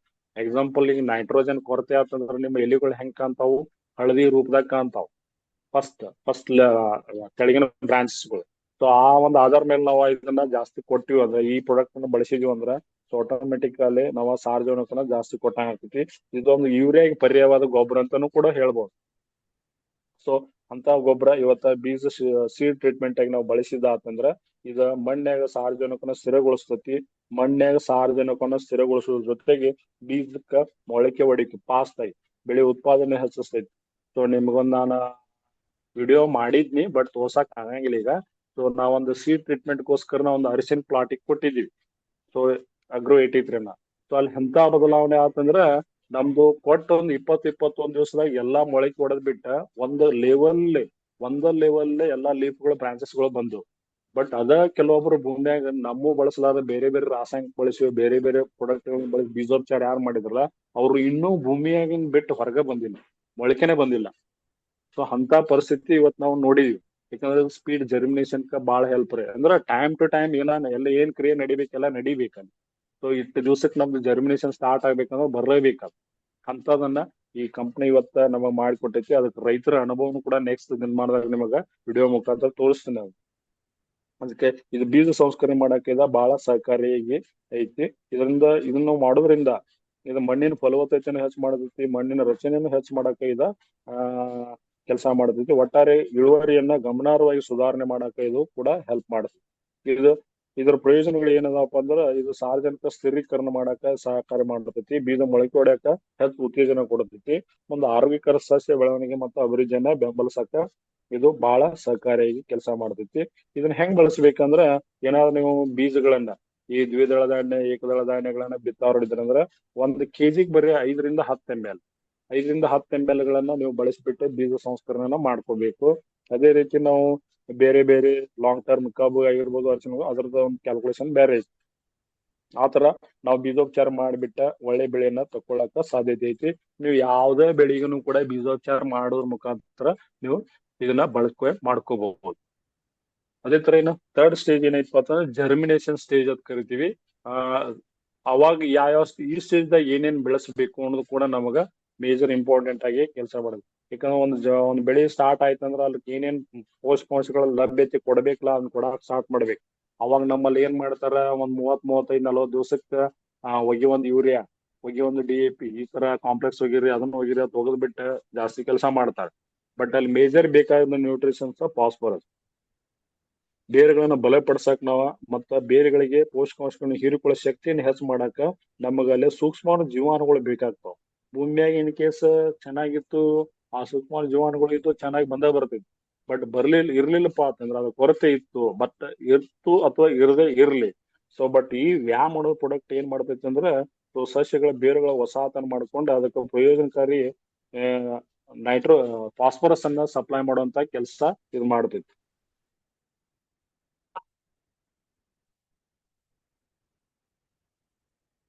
ಇದರ ಮೇನ್ ಕೆಲಸ ಏನಪ್ಪಾ ಅಂತಂದ್ರೆ ನೇರವಾಗಿ ರಂಜಕವನ್ನ ಅಂದ್ರ ಫಾಸ್ಫರಸ್ ಅನ್ನ ಸಪ್ಲೈ ಮಾಡುವಂತ ಕೆಲಸ ನೇರವಾಗಿ ಮಾಡ್ತೈತಿ. ಸೊ ಇದರಿಂದ ಏನಾಗ್ತೈತಿ ಅಂದ್ರೆ ಪೋಷಕಾಂಶ ಹೀರಿಕೊಳ್ಳೋ ಶಕ್ತಿ ಸುಧಾರಣೆ ಆಗ್ತೈತಿ, ಬೇರುಗಳನ್ನ ಬಲಪಡಿಸಕ್ ಇದು ಕೆಲಸ ಮಾಡ್ತೈತಿ, ಒಟ್ಟಾರೆ ಬೆಳೆ ಇಳುವರಿಯನ್ನ ಹೆಚ್ಚು ಮಾಡಕ ಇದು ಉಪಯೋಗಕಾರಿ. ಸೊ ಇದ್ರ ಪ್ರಯೋಜನಗಳು ಏನೇನದ ಅಂತ ನೋಡಿದ್ರಿ ಅಂದ್ರ ಪೋಷಕಾಂಶಗಳ ಹೀರುಳಿಕೆ ದಕ್ಷತೆಯನ್ನ ಹೆಚ್ಚು ಮಾಡ್ತೈತಿ, ಬೇರಿನ ಬೆಳವಣಿಗೆಯನ್ನ ಬಲಪಡಿಸ್ತೈತಿ, ಆರೋಗ್ಯಕರ ಮತ್ತು ಹೆಚ್ಚು ಸ್ಥಿತಿಸ್ಥಾಪಕತ್ವ ಸಸ್ಯಗಳನ್ನು ಉತ್ತೇಜನ ಮಾಡಕ್ಕೆ ಸ್ವಲ್ಪ ಮಾಡ್ತೈತಿ. ರಂಜಕ ಸಸ್ಯಗಳಲ್ಲಿ ಕೋಶ ವಿಭಜನೆ ಅಂದ್ರೆ ನೋಡ್ರಿ ಬ್ರಾಂಚಸ್ ಗಳ ಜಾಸ್ತಿ ಬರಾಕ ಇದು ಕೂಡ ಕೆಲಸ ಮಾಡ್ತೈತಿ. ಇದ್ರೊಳಗ ಇನ್ಕ್ಲೂಡಿಂಗ್ IBA JBA ಹಿಂಗ್ ಬರ್ತಾವ, ಅದು ಕೂಡ ಇನ್ಕ್ಲೂಡಿಂಗ್ ಇರೋದ್ರಿಂದ ನಮಗ ಈ ಮರಿಗಳ ಸಂಖ್ಯೆ ಅಥವಾ ಮ್ಯಾಲ್ ಟಿಲ್ಲರ್ಗಳ ಸಂಖ್ಯೆ ಜಾಸ್ತಿ ಮಾಡ್ಕೊಳಕ ಇದು ಸಹಕಾರಿಯಾಗಿ ಕೆಲಸ ಮಾಡ್ತೈತಿ. ಸೊ ಅದಕ್ಕೆ ಕೋಶ ವಿಭಜನೆ ಆಗೋದ್ರಿಂದ ನಮಗ್ ಹೆಚ್ಚ ಟಿಲ್ಲರ್ಗಳು ಬರ್ತಾವ. ಮುಂದ ಧಾನ್ಯಗಳ ಹೊಳಪನ್ನ ಜಾಸ್ತಿ ಮಾಡ್ತೈತಿ. ನೀವು ಇದನ್ನ ಫಸ್ಟ್ ಟೈಮ್ ಬಿಟ್ರಿ ಅಂದ್ರ ಈಗ ಯಾವ ಹಂತದಾಗ ಕೊಡ್ಬೇಕಂದ್ರ ಸ್ಟಾರ್ಟಿಂಗ್ ಒಂದು ಜರ್ಮಿನೇಷನ್ ಬಂದ್ ಒಂದೊಂದ್ ಬೆಳಿಗ್ ಒಂದೊಂದ್ ತರ ಬರ್ತಾವ. ಈಗ ನೀವು ದ್ವಿದಳ ಧಾನ್ಯ ಬಿತ್ರಿ ಅಂದ್ರ ನಿಮ್ಗೆ 10 to 15 days ದಾಗ ಜರ್ಮಿನೇಷನ್ ಬರ್ತೈತಿ. ಲಾಂಗ್ ಟರ್ಮ್ ಬಿಟ್ರಿ ಅಂದ್ರ ಇದಕ್ಕ 20 to 25 days ದಾಗ ಬರ್ತಾವ. ಸೊ ಒಬ್ಬೊಬ್ರು ಇನ್ನೂ ಆದ್ರೂ 30-35 days ಆದ್ರೂ ಇನ್ನೂ ಬರವಲ್ಲ ಒಮ್ಮೆ. ಬಟ್ ಡಿಪೆಂಡೆನ್ಸಿ ಯಾವಾಗ ನಮ್ಗೆ ಜರ್ಮಿನೇಷನ್ ಬಂತಲ್ಲ ಅವಾಗ ನಾವ್ ಇದನ್ನ ಒಂದು ಸ್ಪ್ರೇ ಮುಖಾಂತರ ಕೊಟ್ಟು ಅಥವಾ ಡ್ರೆಂಚ್ ಮುಖಾಂತರ ಕೊಟ್ಟಾಗ ಸೊ ಈ ತರ ನಾವು ಪ್ರಯೋಜನ ಪಡ್ಕೊಳಕ ಸಾಧ್ಯತೆ ಐತಿ. ಅದಕ್ಕೆ ನಾವ್ ಇದನ್ನ ಯಾವ ರೀತಿ ಬಳಸ್ಬೇಕಂದ್ರೆ ಪರ್ ಎಕರೆಗೆ 100 ಗ್ರಾಮ್ ರೆಕಮೆಂಡೆಡ್ ಐತಿ. 100 ರಿಂದ 200 ಗ್ರಾಮ್ ವರೆಗೂ ನೀವು ಇದನ್ನ ಯೂಸ್ ಮಾಡ್ಬೋದು. ಡಿಪೆಂಡ್ ಅಪಾನ್ ಅವರ್ ಸಾಯಿಲ್, ಅವ್ರ ಬೀಜ, ಇವೆಲ್ಲ ಡಿಪೆಂಡ್ ಕಾರಣ ಆಗ್ತಾವ. ಸೊ ಅದಕ್ಕೆ ಇದಕ್ಕೆ ನೀವು ಬಲಪಡಿಸಕ್ ಮಾಡ್ಬೇಕಾಗಿತ್ತು. ಇದನ್ನ ಇನ್ನೂ ಸ್ಟ್ರಾಂಗ್ ಆಗಿ ನಾವು ಮಾಡ್ಕೋಬೇಕಾಗಿತ್ತು ಅಂದ್ರೆ ಇನ್ನೂ ಒಂದ್ ಐಡಿಯಾ ಐತಿ. ಸೊ ಈಗ ಮ್ಯಾಮ್ದಾಗ ಒಂದ್ ನೀರ್ ಏನ್ ಕಲಿಸ್ತಿರಲ್ಲ ಅದ್ರೊಳಗೆ 1 kg ಬೆಲ್ಲ ಹಾಕೊಂಡ್ ನೀವು ಅದನ್ನ ಬೆಲ್ಲದ ನೀರನ್ನ ಹಾಕಿ ಕಲಿಸಿ ಹೊಡೆದ್ರೆ ಇನ್ನೂ ಬೆಟರ್ ರಿಸಲ್ಟ್ ತಗೊಳಕ ಸಾಧ್ಯತೆ ಐತಿ. ಅದಕ್ಕ ಇಂಥ ಐಡಿಯಾಗಳು ನಮ್ಗೆ ಇರ್ಬೇಕಾಗ್ತದೆ. ಸೊ ಅದಕ್ಕೆ ವ್ಯಾನ್ ಜೊತೆಗೆ ನಾವು ಅದನ್ನು ಬಳಸ್ಕೊಂಡ್ರೆ ಇನ್ನೂ ಜಾಸ್ತಿ ಹೆಚ್ಚ ಟಿಲ್ಲರ್ ಗಳನ್ನ ಮತ್ತು ಬ್ರಾಂಚಸ್ ಗಳನ್ನ ತಗೊಳಕ ಆ ಉಪಯೋಗಕಾರಿ ಐತಿ. ಸೊ ಹೀಗಾಗಿ ವ್ಯಾಮ್ ಅನ್ನೋದೊಂದ ಇದೊಂದು ಫಂಗಸ್ ರೂಪದಾಗ ನಮಗೆ ರೆಡಿ ಮಾಡಿ ಕೊಟ್ಟಿದ್ದಾರೆ. ಇದು ಬೆಳವಣಿಗೆ ಹಂತದಾಗ ಪ್ರಾಥಮಿಕ ಹಂತವಾಗಿ ನಾವು ಮೊಳಕೆ ಹೊಡಿ ಹಂತದಾಗ ಇದನ್ನ ನಾವು ಕೊಟ್ಟಿದ್ದಾತಂದ್ರ ಬೆಸ್ಟ್ ರಿಸಲ್ಟ್ ತಗೊಳಕ ಸಾಧ್ಯತೆ ಐತಿ. ಇನ್ನು ಇನ್ನೊಂದು ನೆಕ್ಸ್ಟ್ ಪ್ರಾಡಕ್ಟ್ ಯಾವ್ದಪ್ಪ ಅಂತಂದ್ರೆ ಈ ಸ್ಟೇಜ್ದಾಗ ಅಗ್ರೋ ನ್ಯಾನೋಟೆಕ್ ಅಂತೇಳಿ ಇನ್ನೂ ಇದನ್ನ ಪ್ರಾಡಕ್ಟ್ ಅವೈಲೇಬಲ್ ಇಲ್ಲ. ಯಾಕಂದ್ರೆ ಒಂದು ಬೆಳವಣಿಗೆ ಹಂತದಾಗ ಏನು ಪೋಷಕಾಂಶಗಳು ಬೇಕಲ್ಲ ಎಲ್ಲಾ ತರ, ಕೆಲವೊಂದು ಬೆಳೆ ಕೆಲವೊಂದು ಭೂಮಿಯಾಗ ಕೆಲವೊಂದು ಪೋಷಕಾಂಶಗಳು ಲಭ್ಯತೆ ಇರ್ತೈತಿ. ಬಟ್ ಇಲ್ಲಿ ನಾವು ಅದು ಇಲ್ಲ, ನಾವು ಈಗೇನಾಗ್ತೈತಿ ಅಂದ್ರೆ ಎಲ್ಲಾರು ರೈತರಿಗೆ ಎಲ್ಲಾ ಪೋಷಕಾಂಶ ಲಭ್ಯತೆ ಇಲ್ಲತ್ತಿಲ್ಲ, ಅವರು ಸಿಕ್ಕಾಪಡಿ ಕಾಂಪ್ಲೆಕ್ಸ್ ಸೆಟ್ರೈಟ್ ಕಿಟ್ ಅವು ಏನೇನೋ ತಂದು ಕೊಡಾಕ್ತಾರೆ. ಎಲ್ಲಾ ಕಂಪನಿಗಳು ಬೇರೆ ಬೇರೆ ಏನೇನೋ ರೆಡಿ ಮಾಡಿ ಕೊಡಾಕ್ತಾರೆ. ಬಟ್ ಅದ್ರೊಳಗೆ ಕೆಲವೊಂದು ಇರ್ತಾವ, ಕೆಲವೊಂದು ಇರಂಗಿಲ್ಲ. ಅದಕ್ಕ ಇಲ್ಲಿ ಒಟ್ಟಾರೆ ನಮಗ್ ಒಟ್ಟಾರೆ ಲಘು ಪೋಷಕಾಂಶಗಳು ಬೇಕೇ ಬೇಕಂತಂದ್ರ ನಮಗ್ ಒಟ್ಟಾರೆ ಎಷ್ಟ್ ಬೇಕಂದ್ರ ಒಂದ್ ಬೆಳಿ ಸಂಪೂರ್ಣವಾಗಿ ಒಂದ್ ಸೈಕಲ್ ಮುಗಬೇಕಾದ್ರೆ 17 ಲಘು ಪೋಷಕಾಂಶಗಳ ಅವಶ್ಯಕತೆ ಇರ್ತಾವ. 3 ಅನ್ಕ ಭಗವಂತ ಕೊಟ್ಟೆ ಬಿಟ್ಟಿರ್ತಾನ. ಇನ್ 14 ಲಘು ಪೋಷಕಾಂಶಗಳನ್ನ ನಾವು ಕೊಡಬೇಕಾಗ್ತದೆ. ಅದಕ್ಕ ಈ 14 ಲಘು ಪೋಷಕಾಂಶಗಳನ್ನ ಹೊಂದಿದಂತ ಒಂದ್ ಪ್ರಾಡಕ್ಟ್ ಈ ನ್ಯಾನೋಟೆಕ್ ಅಂತ ಹೇಳ್ಬೋದು. ಸೊ ಇದ್ರೊಳಗ ಮ್ಯಾಕ್ರೋ ನ್ಯೂಟ್ರಿಯೆಂಟ್ ಅಂದ್ರೆ primary nutrition, secondary nutritions plus micro nutrient ಕೂಡ ಹಾಕ್ಬಿಟ್ಟ ಎಲ್ಲಾ ರೆಡಿ ಮಾಡಿದ್ದಾರೆ. ಅದಕ್ಕ ಇಲ್ಲಿ ಇನ್ನೂ ಒಂದು ಗಮನಿಸಬೇಕು, ನಮ್ ಪಿ ಎಸ್ ಲೆವೆಲ್ ಬ್ಯಾಲೆನ್ಸ್ ಮಾಡ ಕೆಲವೊಂದು ನ್ಯೂಟ್ರಿಷನ್ ವರ್ಕ್ ಆಗ್ತಾವ. ಇಲ್ಲ ಕ್ಷಾರೀಯ ಮಣ್ಣಿದ್ರೆ ಕೆಲವೊಂದು ನ್ಯೂಟ್ರಿಷನ್ ವರ್ಕ್ ಆಗಂಗಿಲ್ಲ. ಮುಂದ ಆಮ್ಲೀಯ ಮಣ್ಣು ಇತ್ತಂದ್ರೆ ಅಲ್ಲಿ ಒಂದು ಕೆಲವೊಂದು ನ್ಯೂಟ್ರಿಷನ್ಸ್ ಗಳು ವರ್ಕ್ ಆಗಂಗಿಲ್ಲ, ಯಾವ ಕೆಮಿಕಲ್ ಸಿಂಥೆಟಿಕ್. ಬಟ್ ಈ ನ್ಯಾನೋಟೆಕ್ ಅನ್ನೋದು ಹೆಂಗೈತೆ ಅಂದ್ರೆ ನಿಮ್ದು ಕ್ಷಾರೀಯ ಮಣ್ಣು ಇರ್ಲಿ ಅಥವಾ ಆಮ್ಲೀಯ ಮಣ್ಣು ಇರ್ಲಿ, ಎರಡೂ ಮಣ್ಣುಗಳು ಇದ್ರೂ ಕೂಡ ನಿಮಗ ಇದು ಉಪಯೋಗಕಾರಿಯಾಗುವಂತದನ್ನ ಪ್ರಾಡಕ್ಟ್ ಅನ್ನ ರೆಡಿ ಮಾಡಿ ಕೊಟ್ಟಿದ್ದಾರೆ. ಅದಕ್ಕ ಇದ ಕ್ಷಾರೀಯ ಮಣ್ಣ ಅಥವಾ ಆಮ್ಲೀಯ ಮಣ್ಣು ಎರಡುಗಳಲ್ಲೂ ನಡೆಯುವಂತ ಪ್ರಾಡಕ್ಟ್ ಈ 14 ಲಘು ಪೋಷಕಾಂಶ ಹೊಂದಿದಂತ ಪ್ರಾಡಕ್ಟ್ ನಮಗ ಲಭ್ಯತೆ ಐತಿ. ಅದಕ್ಕೆ ಇದನ್ನ ನಾವು ಬಳಸೋದ್ರಿಂದ ಮಣ್ಣಿನ ಫಲವತ್ತತೆ ಕೂಡ ಹೆಚ್ಚಿಸ್ತೈತಿ, ಮಣ್ಣಿನ ಸ್ಥಿರ ಪೋಷಕಾಂಶಗಳು ಮತ್ತು ಖನಿಜಗಳನ್ನು ಬಿಡುಗಡೆ ಮಾಡತೈತಿ, ಸಸ್ಯಗಳ ಬೆಳವಣಿಗೆಯನ್ನ ಉತ್ತೇಜನ ಮಾಡತೈತಿ, ಮತ್ತ ದ್ವಿತೀಯ ಸಂಶ್ಲೇಷಣೆ ಪ್ರಕ್ರಿಯೆಯನ್ನ ಸಕ್ರಿಯಗೊಳಿಸ್ತೈತಿ. ಸೊ ಅಷ್ಟು ಇಂಪಾರ್ಟೆಂಟ್ ಪ್ರಾಡಕ್ಟ್ ನಮಗ ಬಹಳ ಐತಿ. ಬಟ್ ಈ ಪ್ರಾಡಕ್ಟ್ ಬಹಳ ಅವಶ್ಯಕತೆ ಐತಿ, ಬಟ್ ಯಾಕೋ ಕಂಪನಿ ಇನ್ನೂ ರಿಲೀಸ್ ಮಾಡಿಲ್ಲ ಇದು. ಸೊ ಇನ್ನೊಂದು ಪ್ರಾಡಕ್ಟ್ ನಮ್ ಕೈಯಾಗ ಸಿಕ್ತಂದ್ರ ನಾವ್ ಇನ್ನೂ ಬೇಕಾದಂಗ ಬಿಸ್ನೆಸ್ ಕಟ್ಟಾಕ ಸಾಧ್ಯತೆ ಐತಿ. ಸೊ ಇದನ್ನ ನಾವು ಜನರಲ್ ಸ್ಪ್ರೇ ಮುಖಾಂತರ ಕೊಡ್ಬೋದು. 1 ಎಕರೆಕ್ ಇಲ್ಲ ಅಂದ್ರೆ 120 to 200 ಗ್ರಾಮ್ ವರೆಗೆ ರೆಕಮೆಂಡೆಡ್ ಐತಿ, ಡಿಪೆಂಡ್ ಅಪಾನ್ ಕ್ರಾಪ್ ಮೇಲೆ. ಸೊ ಅದಕ್ಕೆ ನೀವು ಇದನ್ನು ಕೂಡ ಎಲ್ಲಾ ತರಕಾರಿ ಬೆಳೆ ಆಗಿರ್ಬೋದು, ದ್ವಿದಳ ಧಾನ್ಯಗಳಿರ್ಬೋದು, ಹೂಗಳಿರ್ಬೋದು, ಅಥವಾ ಯಾವ್ದು ಬೇಕಾದ ಬೆಳೆಗೂ ಕೂಡ ನೀವು ಇದನ್ನ ಉಪಯೋಗ ಮಾಡ್ಕೊಳಕ ಸಾಧ್ಯತೆ ಐತಿ. ಅದಕ್ಕೆ ಇಂಥ ಒಂದು ಬೆಸ್ಟ್ ಪ್ರಾಡಕ್ಟ್ ಇವತ್ತು ಜರ್ಮಿನೇಷನ್ ಸ್ಟೇಜ್ ಆ ಸ್ಟೇಜ್ ದಾಗ ಕೊಡುವಂತ ಪ್ರಾಡಕ್ಟ್ ಡಿಪೆಂಡ್ ಅಪಾನ್ ಕ್ರಾಪ್ ಮೇಲೆ ಹೋಗ್ತೈತಿ, ಬೆಳವಣಿಗೆ ಮೇಲೆ ಹೋಗ್ತೈತಿ, ಅದ್ರ ಆಧಾರ ಮೇಲೆ ನಾವು ಕೊಡ್ಬೇಕಷ್ಟೇ. ಸೊ ನೆಕ್ಸ್ಟ್ ಇನ್ನ ಗ್ರೋತ್ ಸ್ಟೇಜ್ ಸೆಕೆಂಡ್ರಿ ಅದು ವೆಜಿಟೇಟಿವ್ ಗ್ರೋತ್ ಸ್ಟೇಜ್ ಅವಾಗ ಆಗ್ತಿತ್ಲ, ಅವಾಗ ಕೆಲವೊಂದು ಸ್ಟೆಮ್ಗಳ ಬೆಳವಣಿಗೆ ಆತರ ಎಲ್ಲಾ ಕೂಡ ಆಗಕತ್ತಾವ, ಇರಿಗೇಷನ್ ನಡಿಬೇಕಾಗಿರ್ತೈತಿ. ಸೊ ಮುಂದ ಮ್ಯಾಲ ಎಲೆಗಳ ಆರೋಗ್ಯ ಸುಧಾರಣೆ ಆಗ್ಬೇಕಾಗಿರ್ತೈತಿ, ಮುಂದೆ ಎಲೆಗಳ ಸೈಜ್ ಗಾತ್ರ ಕೂಡ ಹೆಚ್ಚು ಚೆನ್ನಾಗಿರ್ಬೇಕಾಗಿರ್ತೈತಿ, ಎಲೆಗಳ ಆರೋಗ್ಯ ಇಟ್ಕೊಂಡ್ಬಿಡಬೇಕಾಗಿರ್ತೈತಿ. ಇವನ್ನೆಲ್ಲಾ ಆಧಾರಿತವಾಗಿ ವೆಜಿಟೇಟಿವ್ ಗ್ರೋತ್ ದಾಗ ಏನೊಂದು ಪ್ರಾಡಕ್ಟ್ ಗಳನ್ನ ಕೊಡಬೇಕು, ಅವಾಗ ಏನ್ ಬೆಳೆಗಳಿಗೆ ಅವಶ್ಯಕತೆ ಐತೆ ಅನ್ನೋದು ಆಧಾರ ಮೇಲೆ ಕಂಪ್ನಿ ಇವತ್ತು ನಮಗ ಏನ್ ಕೊಟ್ಟೈತಿ ಅಂದ್ರ ಬಯೋ ಫರ್ಟಿಲೈಸರ್ ಗಳನ್ನ ರೆಡಿ ಮಾಡಿ ಕೊಟ್ಟೈತಿ. ಸೊ ಅದ್ರೊಳಗೆ ಮೇನ್ ಇಂಪಾರ್ಟೆಂಟ್ ಅಂದ್ರೆ NPK, nitrogen, phosphorus, potash. So ಇದನ್ನ ಯಾವ ರೀತಿ ಕೊಟ್ಟೈತಿಪ್ಪ ಅಂತಂದ್ರೆ ಇದನ್ನ ಬ್ಯಾಕ್ಟೀರಿಯಾ ಬೇಸ್ದಾಗ ರೆಡಿ ಮಾಡಿ ಕೊಟ್ಟೈತಿ. ಬ್ಯಾಕ್ಟೀರಿಯಾ ಬೇಸ್ದಾಗ ಸೂಕ್ಷ್ಮ ಜೀವನಗಳ ಮುಖಾಂತರ ನಾವು ಬೆಳೆಗಳಿಗೆ ಒದಗಿಸಕ ಸಾಧ್ಯತೆ ಐತಿ.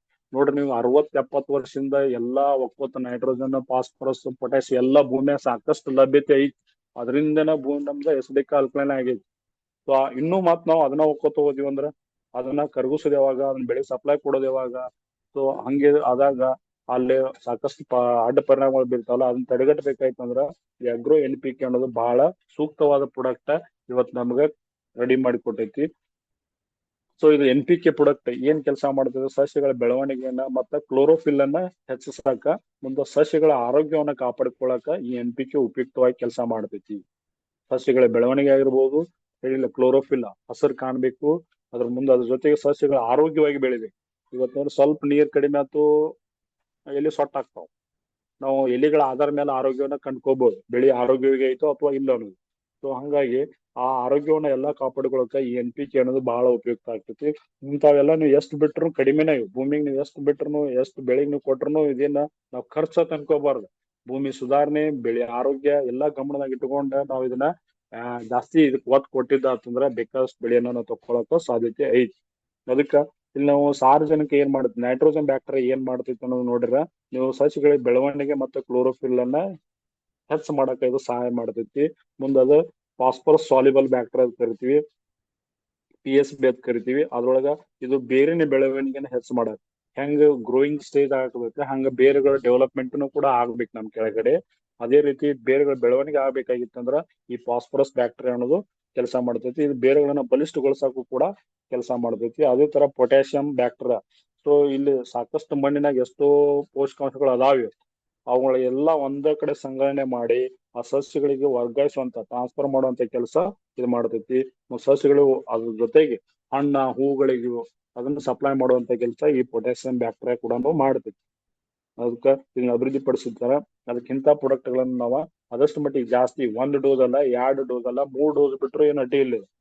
ಸೊ ಅಂತ ಪ್ರಾಡಕ್ಟ್ ಈ ಗ್ರೋಯಿಂಗ್ ಸ್ಟೇಜ್ ದಾಗ ನಾವು ಕೊಡಬೇಕಾಗ್ತೈತಿ. ಅದನ್ನ ನಾವು ಕೊಟ್ರ ಒಳ್ಳೆಯ ಪ್ರಯೋಜನನ ಪಡಿಬೇಕು.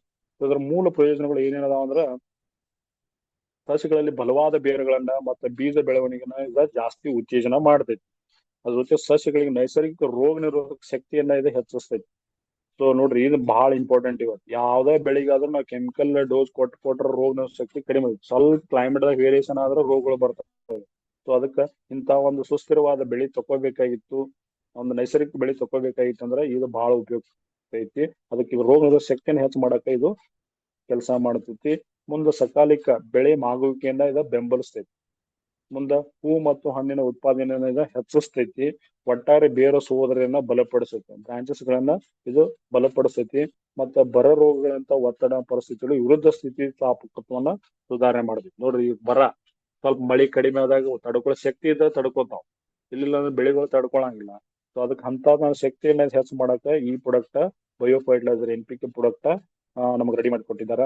ಅದಕ್ಕೆ ಇಂಥ ಪ್ರಾಡಕ್ಟ್ ಅನ್ನ ಬಳಸಬಹುದು. ನಾವು 1 ಎಕರೆ ಕನಿಷ್ಠ ಇಲ್ಲ ಅಂದ್ರು ಮಿನಿಮಮ್ 1 ಲೀಟರ್, ಒಂದ್ ಡೋಸ್ 1 ಲೀಟರ್ ನಾವು ಬಿಡಬಹುದು. ಇದನ್ನ ನೀವು ಸ್ಪ್ರೇ ಮುಖಾಂತರ ಕೊಡಬಹುದು ಅಥವಾ ಡ್ರಿಂಕ್ಸ್ ಮುಖಾಂತರ ಕೊಡಬಹುದು. ಸೊ ಎಲೆಗಳ ಮೇಲೆ ಸ್ಪ್ರೇನು ಮಾಡಬಹುದು, ನೀವು ಕೆಳಗೆ ಬೇರಿಗೆನು ಬಿಡಬಹುದು. ಅಂತ ಪ್ರಾಡಕ್ಟ್ ಇವತ್ತು NPK ನಮಗ ರೆಡಿ ಮಾಡಿಕೊಡಿ. ಟೋಟಲ್ ಇದ ಮೇಜರ್ ಆಗಿ ಕೆಲಸ ಮಾಡೋದ ಇದ. ಯಾವುದೇ ಬೆಳಿ ಚೆನ್ನಾಗಿ ತಕೊಳ್ಬೇಕಾಗಿತ್ತಂದ್ರ ಮೇಜರ್ ಆಗಿ ಕೆಲಸ ಮಾಡೋದ NPK, ಮೇಜರ್ ನ್ಯೂಟ್ರಿಷನ್ಸ್. ಸೊ ಇದನ್ನ ನಾವು ಜಾಸ್ತಿ ಕೊಡ್ಲೇಬೇಕು, ಒಂದಾಗ ಮಾತ್ರ ಬೆಳಿ ಚೆನ್ನಾಗಿ ಬರ್ತಾವ. ಸೊ ಇನ್ನ ನೆಕ್ಸ್ಟ್ ಪ್ರಾಡಕ್ಟ್ ಯಾವ್ದಪ್ಪ ಅಂತಂದ್ರೆ ಅಗ್ರೋ ಅಲಿಗೆ ಅಂತ ಹೇಳ್ಬೋದು. ಸೊ ಇದು ಅಗ್ರೋ ಅಲಿಗೆ ಅನ್ನೋದು ಹೆಂಗಂದ್ರೆ ನಾ ಆಲ್ರೆಡಿ ಹೇಳಿದೆ, ನಾವು ಬೆಳೆಗಳ ಆರೋಗ್ಯವನ್ನು ನೋಡಬೇಕಾಗಿತ್ತಂದ್ರೆ ಎಲಿಗಳ ಮೇಲ ಅಂತ ಹೇಳಿ. ಸೊ ನಾವು ಎಲಿಗಳ ಕಲರ್ ಆಗಿರ್ಬೋದು, ಎಲಿಗಳ ಸೈಜ್ ಆಗಿರ್ಬೋದು, ಅದ್ರ ಮೇಲೆ ನೋಡ್ಕೊಂಡ್ ಬಿಟ್ಟ ಅದ್ರೊಳಗೆ ಆಕ್ಟಿವಿಟೀಸ್ ಏನ್ ಐತಿ ನಡೀತೈತಿ ಅನ್ನೋದು ಕೂಡ ನಾವು ಗಮನಿಸ್ಬೇಕಾಗ್ತೈತಿ. ಅದಕ್ಕೆ ಇದೊಂದು ಸ್ಟೊಮ್ಯಾಟಲ್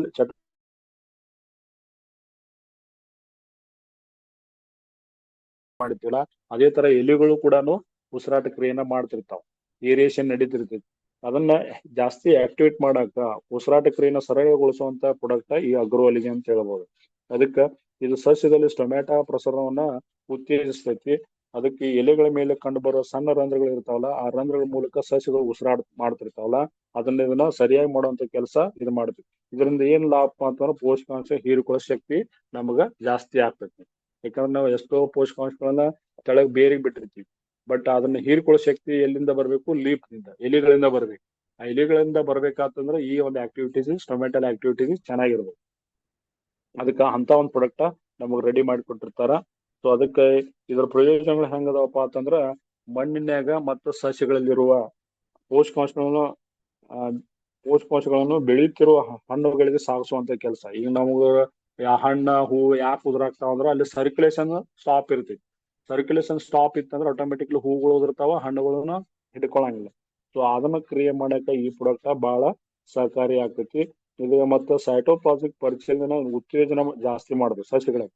ಸೈಟೋಪ್ಲಾಸ್ಮಿಕ್ ಪರಿಚಲನೆಯನ್ನ ಇದು ಜಾಸ್ತಿ ಮಾಡ್ತೈತಿ. ಮುಂದ ಚಯಾಪಚಯ ಚಟುವಟಿಕೆ, ಡೈಜೆಷನ್ ಅನ್ನ ಸರಿಯಾಗಿ ಮಾಡ್ತೈತಿ. ಸಸ್ಯಗಳ ಬೆಳವಣಿಗೆಯನ್ನ ಹೆಚ್ಚಿಗೆ ಮಾಡ್ತೈತಿ. ಮತ್ತ ಹೂ ಮತ್ತ ಹಣ್ಣ ಉದುರುವುದನ್ನ ತಡಿತೈತಿ. ಮತ್ತ ಸಸ್ಯಗಳಿಗೆ ಒತ್ತಡವನ್ನ ಕಡಿಮೆ ಮಾಡ್ತೈತಿ.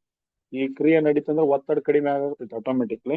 ಸೊ ಅದಕ್ಕ ಇದನ್ನ ಜಾಸ್ತಿ ಪ್ರಾಡಕ್ಟ್ ಗಳನ್ನ ನಾವು ಸ್ಪ್ರೇ ಮುಖಾಂತರ ಕೊಡಬಹುದು. ಒಂದ್ ಎಕರೆಕ್ ನಾವು ಜಸ್ಟ್ ಒಂದು 20 ml ರೆಕಮೆಂಡೆಡ್ ಐತಿ. ಇದು 500 ml ಬಾಟಲ್ ಐತಿ. ಒಂದು 500 ml ಮಿನಿಮಮ್ ನಿಮಗೆ 2 ಎಕರೆಕ್ ಆಗ್ತೈತಿ, 2 ಎಕರೆಕ್. ಸೊ ಅದನ್ನ ನೀವು ಯೂಸ್ ತಗೋಬಹುದು. ಅದಕ್ಕೆ ಇದು ಅಲ್ಲಿಗೆ ಅನ್ನೋ ಪ್ರಾಡಕ್ಟ್ ಬೆಸ್ಟ್ ಆಗಿ ನಮಗೆ ಪ್ರಾಡಕ್ಟ್ ಕಂಪನಿ ರೆಡಿ ಮಾಡಿ ಕೊಟ್ಟಿದ್ದಾರೆ. ಸೊ ಅದೇ ರೀತಿ ಇನ್ನೊಂದು ಮೇನ್ ಇಸ್ ಇಂಪಾರ್ಟೆಂಟ್ ಅಂದ್ರ ಈ ಬೆಳವಣಿಗೆ ಹಂತದಾಗ ನಾವ್ ಹೆಂಗ್ ಹುಡುಗರಿಗೆ ಟಾನಿಕ್ ಯಾವ ತರ ತಿನ್ನಿಸ್ತೀವಲ್ಲ, ಅದೇ ತರ ನಾವ್ ಬೆಳೆಗಳಿಗೂ ಒಂದು ಟಾನಿಕ್ ಬೇಕಾಗಿರ್ತೈತಿ. ಅದು ಅಗ್ರೋ ಹುಮಿಕ್ ಅಂತ ಕರಿಬಹುದು. ಆ ಅದಕ್ಕ ಈ ಅಗ್ರೋ ಹುಮಿಕ್ ಅನ್ನೋದು ಏನ್ ಕೆಲಸ ಮಾಡ್ತಾ ಇದ್ರೆ ಪೋಷಕಾಂಶಗಳನ್ನು ಹೀರಿಕೊಳ್ಳುವ ಮೂಲಕ ಸಸ್ಯಗಳಿಗೆ ಬೆಳವಣಿಗೆ ಸಹಾಯ ಮಾಡ್ತೈತಿ. ಸಸ್ಯದಲ್ಲಿರುವ ಫೋಟೋಟ್ರಾಪಿಕ್ ಬ್ಯಾಕ್ಟೀರಿಯಾ ಅದನ್ನ ಸಕ್ರಿಯಗೊಳಿಸುತ್ತೆ. ಯಾಕಂದ್ರೆ ಒಂದ್ ಸಸ್ಯದಾಗ ಆಲ್ರೆಡಿ ಫೋಟೋಟ್ರಾಪಿಕ್ ಬ್ಯಾಕ್ಟೀರಿಯಾ ಹುಟ್ಟಿರ್ತೈತಿ, ಅದನ್ನ ಸಕ್ರಿಯಗೊಳಿಸುವಂತ ಕೆಲಸ ಮಾಡ್ತೈತಿ. ಅದಕ್ಕಿಂದ ಏನಾಗ್ತೈತಿ ಅಂದ್ರ ಇದು ಮೇಜರ್ ಕೆಲಸ ಏನ್ ಮಾಡೋದು, ಒಂದು ರಾಸಾಯನಿಕ ಶಕ್ತಿಯನ್ನ ಒಂದು ಪ್ಲಾಂಟ್ ಶಕ್ತಿಯಾಗಿ ಸಸ್ಯಗಳ ಶಕ್ತಿಯಾಗಿ ಅದ ಪರಿವರ್ತನೆ ಮಾಡಕ ಈ ಪ್ರಾಡಕ್ಟ್ ಬಹಳ ಸಹಕಾರಿ ಐತಿ. ಯಾಕಂದ್ರೆ ಎಲ್ಲಾರು ಹುಮಿಕ್ ಹುಮಿಕ್ ಅಂದ್ರ ಒಂದು ಕಲ್ಪನೆ ಬ್ಯಾರೆ ಐತಿ. ಇದ್ರದ ಹುಮಿಕ ಬ್ಯಾರೆ, ಅದ ಹುಮಿಕ ಬ್ಯಾರೆ. ಸೊ ಎಲ್ಲಾರದು ಹುಮಿಕ್ ಎಸಿಡ್ ಹುಮಿಕ್ ಅಂತ ಬಳಸ್ತಾರ. ಇದ ಹುಮಿಕ್ ಎಸಿಡ್ ಬೇರೆ, ಹುಮಿಕ್ ಬೇರೆ. ಹಿಂಗಾಗಿದ ಬೆಳೆಗಳ ಟಾನಿಕ್ ಆಗಿ ಇದು ಕೆಲಸ ಮಾಡೋದ್ರಿಂದ ಸೊ ಇದ ನಮಗ ಆದಷ್ಟು ಮಟ್ಟಿಗೆ ಕೃಷಿ ಅಂಶದಲ್ಲಿ ಖನಿಜವಾಗಿದ್ದು ಖನಿಜಗಳನ್ನು ಹೆಚ್ಚು ಮಾಡಕ ಇದು ಸಹಕಾರಿ ಮಾಡ್ತೈತಿ. ಸಸ್ಯಗಳಲ್ಲಿ ಇದು ಟಾನಿಕ್ ಆಗಿ ಕಾರ್ಯನಿರ್ವಹಿಸ್ತೈತಿ. Tonic as a growth tonic ಆಗಿ ಇದು ಕೆಲಸ ಮಾಡ್ತೈತಿ. ಸೊ ಇದ್ರ ಪ್ರಯೋಜನಗಳು ಏನೇನ್ ಅದಾವಪ್ಪ ಅಂತ ನೋಡಿದ್ರ ಮಣ್ಣಿನಾಗ ಪೋಷಕಾಂಶಗಳ ಲಭ್ಯತೆ ಏನದಾವಲ್ಲ ಅದನ್ನ ಹೆಚ್ಚಿಸ್ತೈತಿ. ಸಸ್ಯಗಳ ಹೀರಿಕೊಳ್ಳೋ ಶಕ್ತಿ ಅನ್ನೋದು ಹೆಚ್ಚು ಮಾಡ್ತೈತಿ. ಮಣ್ಣಿನಾಗ ಸುರಂಧ್ರತೆಯನ್ನ ಸುಧಾರಿಸ್ತೈತಿ. ಇದು ಬಹಳ ಇಂಪಾರ್ಟೆಂಟ್. ಮಣ್ಣಾಗ ಯಾಕಂದ್ರೆ ಗ್ರೌತ್ ಹಂತದಾಗ ನೋಡ್ರಿ ನೀವು ಮಣ್ಣೆಲ್ಲ ಫುಲ್ ಟೈಟ್ ಆಗಿರ್ತೈತಿ. ಅದನ್ನ ಸುರಂಧ್ರತೆಯನ್ನ ನಾವು ಹೆಚ್ಚು ಮಾಡೋದ್ರ ಮುಖಾಂತರ, ಇದನ್ನ ಸುಧಾರಣೆ ಮಾಡೋದ್ರ ಮುಖಾಂತರ ಒಳ್ಳೆ ಬೆಳೆ ತಗೊಳಕ ಸಾಧ್ಯತೆ ಐತಿ. ಅದಕ್ಕೆ ಸುರಂಧ್ರತೆನ ಹೆಚ್ಚು ಮಾಡ್ಕೋಬೇಕಾಯ್ತು ಅಂದ್ರೆ ಹುಮಿಕ್ ಟಾನಿಕ್ ಅನ್ನೋದು ಬಹಳ ಪ್ರಯೋಜನಕಾರಿ ಐತಿ. ಮತ್ತ ಹಸಿರು ಸಸ್ಯಗಳು ಮತ್ತು ಬಲವಾದ ಶಾಖೆಗಳನ್ನ ಬೆಳವಣಿಗೆ ಅನ್ನೋದ ಹೆಚ್ಚು ಉತ್ತೇಜನ ಮಾಡಕ ಬ್ರಾಂಚಸ್ ಗಳನ್ನ ಅದಕ್ಕೆ ಬಲಪಡಿಸಕ ಇದ ಸಹಕಾರಿಯಾಗಿ ಕೆಲಸ ಮಾಡುತ್ತೆ. ಸೊ ಇದನ್ನು ಕೂಡ ನಾವು 1 ಲೀಟರ್ ಬಾಟಲ್ ಐತಿ. ಇದನ್ನ ನಾವು ಸ್ಪ್ರೇ ಮುಖಾಂತರ ಕೊಡ್ಬೋದು, ಡ್ರಿಂಚ್ ಮುಖಾಂತರ ಕೊಡ್ಬೋದು. ಮತ್ತ ನೀವು ಇನ್ ಕೇಸ್ ಏನೋ ಹೂ ಉದ್ರು ಸಂಭವ ಏನಾದ್ರು ಬಹಳ ಇತ್ತಂದ್ರ ಅವಾಗೂ ಕೂಡ ನೀವು ಇದನ್ನ ಬಿಫೋರ್ ಆಗಿ ನೀವು ಇದನ್ನ ಕೊಡಾಕ ಕೂಡನು ಬರ್ತೈತಿ. ಅದಕ್ಕೆ ಇದು ಒಂದು ಟಾನಿಕ್ ಆಗಿ ಕೆಲಸ ಮಾಡ್ತೈತಿ. ಸೊ ಇನ್ನೊಂದು ಇಂಪಾರ್ಟೆಂಟ್ ಗ್ರೋಯಿಂಗ್ ಸ್ಟೇಜ್ ಪ್ರಾಡಕ್ಟ್ ಏನಪ್ಪಾ ಅಂತಂದ್ರೆ ಅಗ್ರೋ ನ್ಯಾನೋ ಪೊಟ್ಯಾಶ್ ಇರ್ತದೆ, KMB ಬ್ಯಾಕ್ಟೀರಿಯಾ. ಕೆಲವೊಂದು ಬೆಳೆಗಳಿಗೆ ಹೂಗಳು ಹೊಡೆಯುವಂತದ್ದು, ಹಣ್ಣುಗಳು ಬೆಳೆಯುವಂತ ಪ್ರಾಡಕ್ಟ್ ಗಳಿಗೆ ಅಥವಾ ಗಡ್ಡೆಗಳು ಬೆಳೆಯುವಂತ ಪ್ರಾಡಕ್ಟ್ ಗಳಿಗೆ ನಾವು ಆದಷ್ಟು ಪೊಟ್ಯಾಶಿಯಂ ಜಾಸ್ತಿ ಯೂಸ್ ಮಾಡ್ಲೇಬೇಕು ಪ್ರತಿಯೊಬ್ಬರು. ಯಾಕಂದ್ರೆ ಇದು ರಸ ತುಂಬಾಕ ಮುಂದ್ ಸೈಜ್ ಗಾತ್ರ ಜಾಸ್ತಿ ಮಾಡಕ ಈ ಪೊಟ್ಯಾಶಿಯಂ ಅನ್ನೋದು ಬಹಳ ವರ್ಕ್ ಆಗ್ತದೆ. ಅದಕ್ಕ ಇದನ್ನ ಹೆಚ್ಚು ಮಾಡ್ಕೋಬೇಕಾಯ್ತು ಅಂದ್ರೆ ನಮಗ ಆಲ್ರೆಡಿ ನಾವು ಭೂಮಿಯಾಗ ಎಷ್ಟೋ ಪ್ರಮಾಣ ಬೆಳೆಗಳಿಗೆ ಪೊಟ್ಯಾಶಿಯಂ ಜಾಸ್ತಿ ಇರ್ತೈತಿ ಭೂಮಿಯಾಗ. ಅದನ್ನ ಮೊಬಿಲೈಸ್ ಮಾಡುವಂತ ಶಕ್ತಿ ಭೂಮಿಗೆ ಇರಂಗಿಲ್ಲ. ಸೊ ಅದಕ್ಕ ಈ KMB ಅನ್ನೋ ಬ್ಯಾಕ್ಟೀರಿಯಾ ಏನ್ ಮಾಡಿ ರೆಡಿ ಮಾಡಿ ಕೊಟ್ರಲ್ಲ ಅದನ್ನ ಮೊಬಿಲೈಸ್ ಮಾಡಿ ಬೆಳೆಗಳಿಗೆ ಕೊಡುವಂತ ಕೆಲಸ ಇದು ಮಾಡ್ತೈತಿ. ಅದಕ್ಕೆ ಇದು ಏನ್ ಮಾಡ್ತೈತಿ ಅಂದ್ರ ಈಗ ಮಣ್ಣಿನಾಗಿರ್ತಕ್ಕಂಥ ಪೋಷಕಾಂಶಗಳನ್ನ ಸಂಗ್ರಹಣೆ ಮಾಡಿ ಬೆಳೆಗಳಿಗೆ ವರ್ಗಾಯಿಸುವಂತ ಕೆಲಸ ಮಾಡ್ತೈತಿ. ಬೆಳೆಗಳ ಜೊತೆಗೆ ಹಣ್ಣು ಮತ್ತು ಹೂಗಳಿಗೆ ಅಭಿವೃದ್ಧಿ ಪಡಿಸಾಕಿದ ಸಹಕಾರಿಯಾಗಿ ಕೆಲಸ ಮಾಡ್ತೈತಿ. ಸೊ ಇದ್ರ ಮೇನ್ ಪ್ರಯೋಜನಗಳು ಏನದಾವಪ್ಪ ಅಂತಂದ್ರ ಪೊಟ್ಯಾಶಿಯಂ ಮಣ್ಣನ್ನ ಸಡಿಲಗೊಳಿಸ್ತೈತಿ, ಹೂ ಮತ್ತು ಹಣ್ಣುಗಳ ಗುಣಮಟ್ಟವನ್ನ ಸುಧಾರಣೆ ಮಾಡ್ತೈತಿ. ಪೊಟ್ಯಾಶಿಯಂ ಸಸ್ಯದ ಎಲ್ಲಾ ಭಾಗಗಳಿಗೆ ಪೋಷಕಾಂಶಗಳನ್ನು ತಲುಪಿಸುವಂತ ಕೆಲಸ ಈ ಬ್ಯಾಕ್ಟೀರಿಯಾ ಮಾಡ್ತೈತಿ. ಅದ್ರ ಜೊತೆಗೆ ಮಣ್ಣಿನ ಫಲವತ್ತತೆಯನ್ನು ಹೆಚ್ಚು ಮಾಡ್ತೈತಿ. ಅದ್ರ ಜೊತೆಗೆ ನಿಮಗೆ ಏನಾಗ್ತೈತಿ ಅಧಿಕ ಇಳುವರಿಯನ್ನ ತಗೊಳಕ ಸಾಧ್ಯತೆ ಐತಿ. ಅದಕ್ಕೆ ನಾವು ಯಾವ ಸ್ಟೇಜ್ದಾಗ ಇದನ್ನ ಕೊಟ್ರ ಒಳ್ಳೇದಾಗ್ತೈತಿ ಅಂತ ತಿಳ್ಕೊಂಡ್ಬಿಟ್ಟು ಕೊಟ್ರ ಬೆಸ್ಟ್ ಆಗಿ ಕೆಲಸ ಮಾಡ್ತೈತಿ. ನಾವು ಆಲ್ರೆಡಿ ಒಂದು ಕಬ್ಬಿಗೆ ಕೊಟ್ಟಿದೀವಿ, ಗಣಕಿ ಸೈಜ್ ಸ್ಮಾಲ್ ಇದ್ದು, ಬಟ್ ನಾವು ಇದು NPK ಪ್ಲಸ್ ಹುಮಿಕ್ ನ್ಯಾನೋ ಪೊಟ್ಯಾಶಿಯಂ ಎರಡೂ ಕೂಡ ಒತ್ತಿಸಿಬಿಟ್ಟಿವಿ. ಇದು ಬ್ಯಾಕ್ಟೀರಿಯಾ ಅದು ಬ್ಯಾಕ್ಟೀರಿಯಾ ಸ್ವಲ್ಪ ಪವರ್ಫುಲ್ ಬ್ಯಾಕ್ಟೀರಿಯಾ ಅಲ್ಲ. ಯಾಕಂದ್ರೆ ಇದು ಸ್ಟೇಜ್ ಬಂದಿತ್ತು 5-5.5 ತಿಂಗಳು ಕಬ್ಬ. ಇವು ಎರಡೋ ಪ್ರಾಡಕ್ಟ್ ಅನ್ನ ಕೊಟ್ಟಾಗ ಅವ್ರು ಇದನ್ನ ಒಂದು 10-15 ಡೇಸ್ದಾಗ ಎಷ್ಟೋ ಕಬ್ಬದಾಗ ಬದಲಾವಣೆ, ಮತ್ ಹಸಿರು ಆಗುತ್ತು, ಮ್ಯಾಲ ಎಲೆಗಳು ಎಲ್ಲ ಒಣಗಾಗ್ತಿದ್ವು. ಮತ್ ಹಸಿರು ಅದು ಗಂಡಿಕೆ ಸೈಜ್ ಜಾಸ್ತಿ ಆಯ್ತು, ಗಂಡಿಕೆ ಪಿಂಡ್ ಜಾಸ್ತಿ ಆಯ್ತು, ಅದ್ರೊಳಗ ರಸ ಜಾಸ್ತಿ ಬರದು ಅಂತ ಕೆಲಸ ಇದನ್ನ ಒಂದು 15 ಡೇಸ್ ಆಗಿದ್ ಕೆಲಸ ಮಾಡಿದ್ವಿ. ಸೊ ಅದಕ್ಕೂ ಕೂಡ ಇವತ್ತು ಅವ್ರು 10 ಎಕರೆ ಆರ್ಡರ್ ಕೊಟ್ರ, 1 ಎಕರೆ ಕೊಟ್ಟಿದ್ವಿ, ಇವತ್ತು 10 ಎಕರೆ ಆರ್ಡರ್ ಬರಾಕತ್ತಿ. ಹಂಗ ಈ ಪ್ರಾಡಕ್ಟ್ ಗಳ ಕೆಲಸ ಮಾಡ್ತಾವ. ಅದಕ್ಕೆ ಇವ ಕ್ರಿಯೆಯನ್ನ ಸಕ್ರಿಯಗೊಳಿಸುವಂತ ಪ್ರಾಡಕ್ಟ್ ಗಳು ಇವತ್ತು ನಮ್ಮಲ್ಲೇ ಪ್ರಾಡಕ್ಟ್ ಗಳು ಜಾಸ್ತಿ ಅದಾವ. ಸೊ ಅದಕ್ಕಿನ್ನ ನೆಕ್ಸ್ಟ್ ಸ್ಟೇಜ್ ಯಾವ್ದಂದ್ರೆ flowering and fruiting last stage ದಾಗ ಬರ್ತಿದ್ದ. ಸೊ ಅದಕ್ಕಿಲ್ಲಿ ಹೂ ಬಿಡು ಮತ್ತು ಕಾಯಿ ಬಿಡುವಂತ ಅಥವಾ ಗಡ್ಡೆ ಗೆಣಸುಗಳು ಆಗೋ ಹಂತದಾಗ ಈ ಹೆಂಗ್ ನಾವು ಪೊಟ್ಯಾಶ್ ಬಳಸ್ತೀವಲ್ಲ, ಸೊ ಆ ಟೈಮ್ದಾಗ ಇದನ್ನು ಕೂಡ ನಾವು ಅಗ್ರೋ ಗೋಲ್ಡ್ ಪ್ರಾಡಕ್ಟ್ ಅನ್ನ ನಮಗ ರೆಡಿ ಮಾಡಿ ಕೊಟ್ಟಿದ್ದಾರೆ. ಅದಕ್ಕ ಹೂ ಮಣ್ಣು ಹಣ್ಣು ಉದುರುವಿಕೆ ತಡೆಗಟ್ಟಾಕ ಏನಾದ್ರು ಪ್ರಾಡಕ್ಟ್ ಬೇಕಾಗಿತ್ತಂದ್ರ ಅಥವಾ ಗಣಿಕೆ ಸೈಜ್ ಅಥವಾ ಗಡ್ಡೆ ಸೈಜ್ ಜಾಸ್ತಿ ಆಗ್ಬೇಕಾಗಿತ್ತಂದ್ರ ಈ ಅಗ್ರೋ ಗೋಲ್ಡ್ ಪ್ರಾಡಕ್ಟ್ ಬಹಳ ಉಪಯುಕ್ತ ಐತಿ. ಅದಕ್ಕ ಈ ಪ್ರಾಡಕ್ಟ್ ಏನ್ ಮಾಡ್ತೈತಿ ಅಂದ್ರೆ ಸಸ್ಯಗಳಲ್ಲಿ ಫಲೀಕರಣವನ್ನ ಜಾಸ್ತಿ ಮಾಡ್ತೈತಿ. ಅಂದ್ರ ಹೂ ಬಿಡು ಹಣ್ಣುಗಳನ್ನ ಜಾಸ್ತಿ ಮಾಡಾಕ ಇದು ಜಾಸ್ತಿ ಕೆಲಸ ಮಾಡ್ತೈತಿ. ಮತ್ತ ಮಣ್ಣ ಮತ್ತು ಸಸ್ಯ ಕೋಶಗಳೆಲ್ಲ ಪೋಷಕಾಂಶಗಳನ್ನು ಬೆಳೀತಿರೋ ಹಣ್ಣುಗಳಿಗೆ ಸಾಗಿಸುವಂತ ಕೆಲಸ ಮಾಡ್ತೈತಿ. ಯಾಕಂದ್ರೆ ಈ ಕ್ರಿಯೆ ನಮ್ಮಲ್ಲಿ ಆಗ್ಲಿಲ್ಲ ಅಂದ್ರೆ ನಾವು ಯಾವ್ದೋ ಹಣ್ಣುಗಳು ಬಲಿಷ್ಠವಾಗಿ ಆಗಂಗಿಲ್ಲ, ಬೆಳವಣಿಗೆ ಬರಂಗಿಲ್ಲ. ಇದನ್ನ ಸಪ್ಲೈ ಮಾಡುವಂತ ಕೆಲಸ ಈ ಅಗ್ರೋ ಗೋಲ್ಡ್ ಅನ್ನು ಮಾಡ್ತೈತಿ. ಅದ ಸಸ್ಯದ ಕೋಶಗಳಿಗೆ ಸೈಟೋಪ್ಲಾಸ್ಮಾ ಪರಿಚಲನೆ ಉತ್ತೇಜಿಸುವ ಮಾಡೋದ್ರ ಮುಖಾಂತರ ಎರಡು ಪ್ರಾಡಕ್ಟ್ ಸಿಕ್ತು ನಾವು ಸೈಟೋಪ್ಲಾಸ್ಮಾನ ಪರಿಚಲನೆ ಆಕ್ಟಿವೇಟ್ ಮಾಡುವಂತವು. ಅದಕ್ಕೆ ಇದನ್ನ ಚಯಾಪಚಯ ಚಟುವಟಿಕೆಯನ್ನು ಹೆಚ್ಚಿಸುವ ಮುಖಾಂತರ ಸಸ್ಯಗಳ ಬೆಳವಣಿಗೆಯನ್ನ ಹೆಚ್ಚಿಸುವ ಮುಖಾಂತರ ಮತ್ತ ಮಣ್ಣಿನಲ್ಲಿ ಪೋಷಕಾಂಶಗಳ ಬೆಳೆಯುತ್ತಿರೋ ಹಣ್ಣುಗಳಿಗೆ ತಲುಪಿಸುವುದರ ಮುಖಾಂತರ ಇದ ಬಹಳ ಉಪಯೋಗಕಾರಿಯಾದಂತ ಕೆಲಸವನ್ನ ಕ್ರಿಯೆಯನ್ನ ಮಾಡ್ತೈತಿ. ಅದಕ್ಕ ಈ ಪ್ರಾಡಕ್ಟ್ ಗಳನ್ನ ನಾವು ಬಳಸಿದ್ದ ಅಗ್ರೋಗೋಲ್ಡ್ ಆಸ್ ಎ ಹೂ ಹಣ್ಣು ಅಥವಾ ಗಣಿಕಿ ಈ ತರ ಕೂತಾಗ ನಾವು ಈ ಪ್ರಾಡಕ್ಟ್ ಗಳನ್ನ ಬಳಸೋದ್ರ ಮುಖಾಂತರ ಒಳ್ಳೆ ಬೆಳೆಯನ್ನ ತಕ್ಕೊಳಕ ಸಾಧ್ಯತೆ ಐತಿ. ಅದಕ್ಕೆ ಇದೇನ್ ಮಾಡ್ತೈತಿ ಅಂದ್ರೆ ಹೂ ಮತ್ತು ಹಣ್ಣು ಉದುರುವುದನ್ನ ತಡೀತೈತಿ ಮತ್ತು ಹೂ ಹಣ್ಣು ಗುಣಮಟ್ಟವನ್ನ ಜಾಸ್ತಿ ಸುಧಾರಿಸಲು ಸಹಾಯ ಮಾಡ್ತೈತಿ.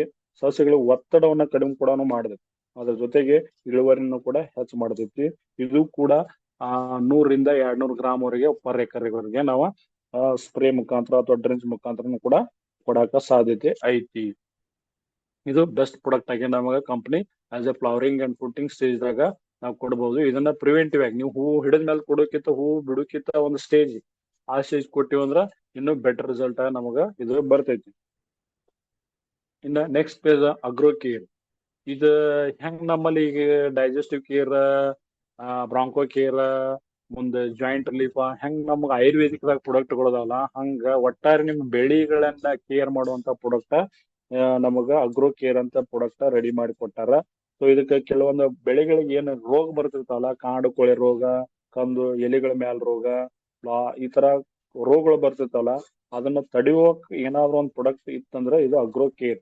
ಇದನ್ನ ನೀವು ಪ್ರಿವೆಂಟಿವ್ ಬೇಸ್ದಾಗ ಕೊಡಬೇಕು ಹೋಗ್ತೈತಿ. ರೋಗ ಬಂದ್ಮೇಲೆ ಕೊಡ್ಬೇಕಂದ್ರೆ ಇದು ಕೆಲಸ ಆಗಂಗಿಲ್ಲ ಸ್ವಲ್ಪ. ಬಟ್ ರೋಗ ಬರೋಕ್ಕಿಂತ ಮುಂಚೆ ರೋಗ ಬರಬಾರಂತ ಏನಾದ್ರು ನೀವು ಇತ್ತಂದ್ರ ಈ ಪ್ರಾಡಕ್ಟ್ ನಾವು ಯೂಸ್ ಮಾಡಿದ್ದಾತಂದ್ರ ರೋಗ ಬರೋದು 100% ತಡೆಯಾಕ ಸಾಧ್ಯತೆ ಐತಿ. ಅದಕ್ಕೆ ಈ ಪ್ರಾಡಕ್ಟ್ ಎದಕ್ ಬಳಸಬೇಕಪ್ಪ ಅಂತಂದ್ರ ಕೆಲವೊಂದು ರೋಗಗಳು ಬರೋಕ್ಕಿಂತ ಮುಂಚೆ, ಯಾಕಂದ್ರೆ ನಿಮಗ ಯಾವ ಟೈಮ್ ಏನೇನ್ ರೋಗ ಬರ್ತಾವ ಅನ್ನೋದು ಎಲ್ಲರಿಗೂ % ಎಲ್ಲಾರು ಅದ್ರೊಳಗೆ ತಜ್ಞರ ಅದಾರಿ. ನಾವ್ ಹೇಳುದ ಬೇಡ. ನಮ್ಗೆ ಈ ಟೈಮ್ ಕೊಳ್ ರೋಗ ಬರತೈತ್ರಿ ಅಂದ್ರೆ ಬರತಿರ್ತೈತಿ. ಈ ಟೈಮ್ ನಮಗ ಗೊರ್ಲಿ ಹತ್ತತೈತಿ ಅಂದ್ರೆ ಹತ್ತತಿರ್ತೈತಿ. ಈ ಟೈಮ್ ಬೆಂಕಿ ರೋಗ ಚಿಕ್ಕಿ ರೋಗ ಬರತಾವ ಅಂದ್ರೆ ಬರತಿರ್ತಾವ. ಅವ್ರ ಎಲ್ಲಾ ರೈತರಿಗೂ ಅದು ಬರಬಾರ್ದಂದ್ರ ಅಡ್ವಾನ್ಸ್ ಪ್ರಿವೆಂಟಿವ್ ಬೇಸ್ ಮೇಲೆ ಅಗ್ರೋ ಕೇರ್ ಅನ್ನೋದನ್ನ ನಾವು ಸ್ಪ್ರೇ ಮುಖಾಂತರ ಕೊಟ್ಟಿವಿ ಅಂದ್ರ ಆಟೋಮೆಟಿಕ್ ನಮಗ ಒಳ್ಳೆ ಪ್ರತಿರೋಧಕ ಶಕ್ತಿಯನ್ನ ಹೆಚ್ಚು ಮಾಡೋದ್ರ ಮುಖಾಂತರ ಇದನ್ನ ನಾವು ಬಳಕೆ ಮಾಡ್ಕೋಬಹುದು. ಸೊ ಇದನ್ನ ಹೆಂಗ್ ತಯಾರು ಮಾಡ್ಯಾರ ಅಂದ್ರ ಸಮುದ್ರದ ಸಸ್ಯಗಳಿಂದ ಪಡೆದ ಸಸ್ಯಶಾಸ್ತ್ರೀಯ ಸಸ್ಯಗಳ ಸಾರಗಳು ಅಂತ ಕರೀತಾರ. ಇದು ಕಿಣ್ವಗಳು ಎಂಜೈಮ್ಗಳಿಂದ ಮತ್ತು ಪ್ರತಿಜೀವಕ ಗಳನ್ನ ಬಳಸಿ ತಯಾರು ಮಾಡಿದಂತ ಒಂದು ಶಿಲೀಂಧ್ರಗಳಿಂದ ಇದು ತಯಾರಾಗಿದೆ. ಸೊ ಇದು ರೋಡೋಫೈಟ್ಗಳಿಂದ ಪಡೆದ ಪೊಟ್ಯಾಶ್ ಸಮುದ್ರದಲ್ಲಿರುವ ಕೆಂಪು ಬಣ್ಣದ ಪಾಚಿಯಿಂದ ಈ ಪೊಟ್ಯಾಶಿಯನ್ನ ಹೊರತೆಗೆದಾರ. ಇದೊಂದು ಡಿಫ್ರೆಂಟ್ ಟೈಪ್ ಆದ ಪ್ರಾಡಕ್ಟ್. ಇದ್ರ ನಮಗ ಪೊಟ್ಯಾಶಿಯಂ ಸಿಕ್ತು ವಿತ್ ಪ್ರಿವೆಂಟಿವ್ ಆಗಿ ಎಲ್ಲಾ ಕೇರ್ ಮಾಡುವಂತಾವು, ಈ ರೋಗಗಳನ್ನ ಬರಲಾರದಂತ ತಡೆಯುವಂತದನ್ನು ಕೂಡ ಅದು ಬರ್ತದೆ. ಸೊ ಇದು 2 ತರ ಪ್ರಯೋಜನ ನಮ್ಮಲ್ಲಿ ಈ ಪ್ರಾಡಕ್ಟ್ ದಾಗ ಐತಿ. ಅದರಿಂದ ಏನ್ ಪ್ರಯೋಜನ ಐತಪ್ಪ ಅಂತಂದ್ರ ಸಸ್ಯಗಳ ಬೆಳವಣಿಗೆನ ಹೆಚ್ಚಿಸ್ತೈತಿ, ಬೆಳೆ ಇಳುವರಿ ಮತ್ತು ಗುಣಮಟ್ಟವನ್ನು ಸುಧಾರಣೆ ಮಾಡ್ತೈತಿ, ಸಸ್ಯಗಳಿಗೆ ಕ್ಲೋರೋಫಿಲ್ ಮತ್ತು ರಚನೆಯನ್ನು ಸಹಾಯ ಮಾಡ್ತೈತಿ, ಮುಂದ ಧಾನ್ಯದ ಬಣ್ಣವನ್ನ ಇದು ಹೆಚ್ಚು ಮಾಡ್ತೈತಿ, ಮುಂದೆ ಶಿಲೀಂಧ್ರ ಸೋಂಕಿನಿಂದ ಸಸ್ಯಗಳನ್ನ ರಕ್ಷಿಸಲು ಇದು ಸಹಾಯ ಮಾಡ್ತೈತಿ. ಇಷ್ಟೆಲ್ಲ ಇದು ಅಗ್ರೋ ಕೇರ್ ಅನ್ನೋದ ಎಲ್ಲಾ ಒಂದ ಪ್ರಾಡಕ್ಟ್ ಮಾಡ್ತೈತಿ. ಈ ಟೈಮ್ದಾಗ ನಮ್ಮಲ್ಲಿ ಹೆಂಗ್ ಮಾಡ್ತಾರ, ರೋಗ ಬಂದು ಅಂದ್ರೆ ಬರೀ ರೋಗ ಕಟ್ಟ ಔಷಧ ಕೊಟ್ಬಿಡ್ತಾರ, ಬಟ್ ಬೆಳವಣಿಗೆಗೆ ಏನು ಕೊಡಂಗಿಲ್ಲ. ಬಟ್ ಇಲ್ಲಿ ಅವಾಗ ಏನಾಗ್ತೈತಿ ಅಂದ್ರೆ ಕೆಲವೊಂದು ನಾವು ಪೆಸ್ಟಿಸೈಡ್ ಅಥವಾ ಇನ್ಸೆಕ್ಟಿಸೈಡ್ ಏನೋ ಬಿಟ್ಟಿವಿ ಅಂದ್ರೆ ಅಲ್ಲಿ ಬೆಳವಣಿಗೆ ಕುಂಠಿತ ಆಗ್ತೈತಿ, ಸ್ಟಾಪ್ ಆಗಿಬಿಡ್ತೈತಿ. ಬಟ್ ಇದು 2 ತರ ಕೆಲಸ ಮಾಡುತ್ತೆ. ಪ್ರಿವೆಂಟಿವ್ ಮೇಲೆ ನಾವು ಕೊಟ್ಟಿವಿ ಅಂದ್ರೆ ಇತ್ತ ಬೆಳವಣಿಗೆನೂ ಮಾಡ್ತೈತಿ, ಪ್ಲಸ್ ಇತ್ತ ರೋಗಗಳನ್ನು ತಡೆಗಟ್ಟಾಕು ಈ ಅಗ್ರೋ ಕೇರ್ ಅನ್ನೋದು ಸಹಕಾರಿ ಕೆಲಸ ಮಾಡ್ತೈತಿ. ಅಂತ ಪ್ರಾಡಕ್ಟ್ ಇವತ್ತು ಅಗ್ರೋ ಕೇರ್ ಅನ್ನೋದೈತಿ. ಇದು ರೋಗ ಬಂದ ಮೇಲೆ ಕೊಡೋದಲ್ಲ, ರೋಗ ಬರೋಕ್ಕಿಂತ ಮುಂಚೆನ ನಾವ್ ಇದನ್ನ ಕೊಟ್ಕೋತ ಹೋದ್ರ ಯಾವ್ದೇ ರೋಗನ ತಡೆಗಟ್ಟಕ ಸಾಧ್ಯತೆ ಐತಿ. ಅದಕ್ಕೆ ಇದು ಕೂಡ ನಮಗ 500 ಗ್ರಾಮದ ಐತಿ.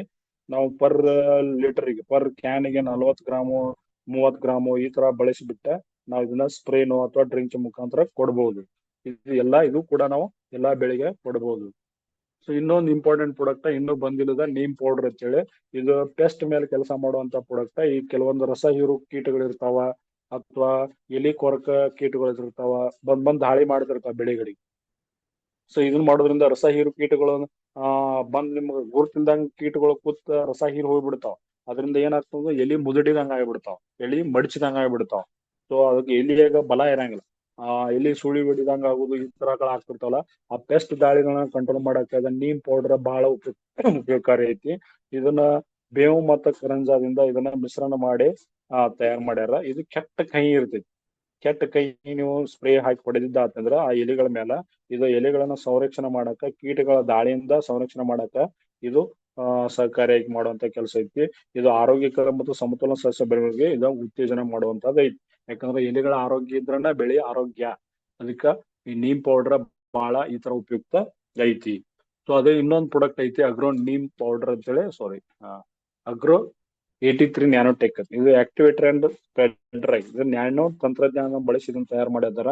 ಇದು ಏನ್ ಕೆಲಸ ಮಾಡತೈತಿ ಅಂದ್ರ, ಏನ್ ಮಣ್ಣಾಗೋ ಅಥವಾ ನಾವ್ ಏನ್ ಗೊಬ್ಬರ ಬಿಟ್ಟಿರ್ತೀವಲ್ಲ, ಅದನ್ನ ಇಮ್ಮಿಡಿಯೇಟ್ ಆಗಿ ಒಳಗೆ ನುಗ್ಗಿಸುವಂತ ಕೆಲಸ ಇದು ಮಾಡ್ತೈತಿ. ಇಮಿಡಿಯೇಟ್ ಆಗಿ ಇದನ್ನ ನೀವು ಏನೋ ಡ್ರಿಂಕ್ಸ್ ಮಾಡಿಬಿಟ್ರೆ ಅಂದ್ರೆ ಇಮಿಡಿಯೇಟ್ ಆಗಿ ಬೇರಿಗೆ ತಲುಪಿಸುವಂತ ಕೆಲಸ ಈ ಅಗ್ರೋ 83 ಮಾಡ್ತೈತಿ ಅಂತ ಹೇಳ್ಬೋದು. ಅದಕ್ಕೆ ಇದು ಇದೊಂಥರ ಗಮ್ ಇದ್ದಂಗ, ಅಂಟಿದ್ದಂಗ. ಇದನ್ನ ಬಳಸೋದ್ರಿಂದ ಏನಾಗ್ತೈತಿ ಅಂದ್ರ ಆಟೋಮೆಟಿಕ್ ಎಲಿಗಳ ಮೇಲೆ ಸ್ಪ್ರೆಡರ್ ಆಗ್ತೈತಿ. ಯಾಕಂದ್ರೆ ಕೆಲವೊಂದು ಕೀಟಗಳು ಎಲಿಗಳ ಕೆಳಗಡೆನೂ ಇರ್ತಾವ. ಆ ಎಲಿಗಳ ಕೀಟ ನೀವು ಮ್ಯಾಲ ಸ್ಪ್ರೇ ಮಾಡ್ತೀರ, ಅದ್ ಕೆಳಗಡೆ ಹೋಗಂಗಿಲ್ಲ. ಬಟ್ ಈ ಸ್ಪ್ರೆಡರ್ ಹಾಕಿ ನೀವು ಸ್ಪ್ರೇ ಮಾಡೋದ್ರಿಂದ ಏನಾಗ್ತೈತಿ ಅಂದ್ರ ಆಟೋಮೆಟಿಕ್ ಎಲಿ ಕೆಳಗಡೆನೂ ಹೋಗ್ತಾವ, ಅಲ್ಲಿ ಇದ್ದ ಕೀಟಗಳನ್ನು ಓಡಿ ಹೋಗ್ತಾವ. ಸೊ ಅದಕ್ಕೆ ಈ ಒಂದು ಆಕ್ಟಿವೇಟರ್ ಸ್ಪ್ರೆಡರ್ ಆಗಿ ಇದು ನ್ಯಾನೋ ತಂತ್ರಜ್ಞಾನ ಮೂಲಕ ಇದನ್ನ ರೆಡಿ ಮಾಡಿಕೊಟ್ಟಿದ್ದಾರೆ. ಇದನ್ನ ನೀವು ಯಾವುದೇ ತರ ರಾಸಾಯನಿಕ ಕೀಟನಾಶಕದಾಗ ಹಾಕಿ ಬಳಸಬಹುದು, ಅಥವಾ ಶಿಲೀಂಧ್ರ ನಾಶಕದಾಗ ಹಾಕಿ ಬಳಸಬಹುದು. ಇನ್ ಕೇಸ್ ನೀವು ದೌಡನ ಭೂಮಿಗೆ ಬೇಗ ನ್ಯೂಟ್ರಿಷನ್ ಸಪ್ಲೈ ಆಗಲ್ಲ ಅಂದ್ರೆ ನೀವು ಏನೋ ಗೊಬ್ಬರ ಬಳಸ್ತಿರ್ತಲ್ಲ ಅದ್ರೊಳಗೂ ಕೂಡ ಹಾಕಿ ನೀವು ಇದನ್ನ ಬಿಡಬಹುದು. ಅದಕ್ಕೆ ಇದನ್ನ ಬೆಸ್ಟ್ ಪ್ರಾಡಕ್ಟ್ ಆಗಿ ನಮಗೆ ಅಗ್ರೋ ನ್ಯಾನೋ 83 ಕೊಟ್ಟಿದ್ದಾರೆ. ಸೊ ಅದಕ್ಕೆ ಇದು ಇನ್ನೂ ಬಂದಿಲ್ಲ. ಇದು ಬಹಳ ಒಂದು ಸದ್ಯ ಅವಶ್ಯಕವಾದ ಪ್ರಾಡಕ್ಟ್ ಐತಿ. ಇದನ್ನು ಕೂಡ ನಾವು ಬಳಸೋದ್ರಿಂದ ಸಸ್ಯಗಳ ಬೆಳವಣಿಗೆ ಮತ್ತು ಇಳುವರಿನ ಹೆಚ್ಚು ಮಾಡ್ಕೊಳ್ಳಕ ಇದು ಪ್ರಯೋಜನಕಾರಿ ಐತಿ. ಮಣ್ಣಿನ ಫಲವತ್ತತೆ ಮತ್ತು ರಚನೆಯನ್ನು ಹೆಚ್ಚು ಮಾಡಕ್ಕೂ ಕೂಡ ಇದು ಪ್ರಯೋಜನಕಾರಿ ಐತಿ.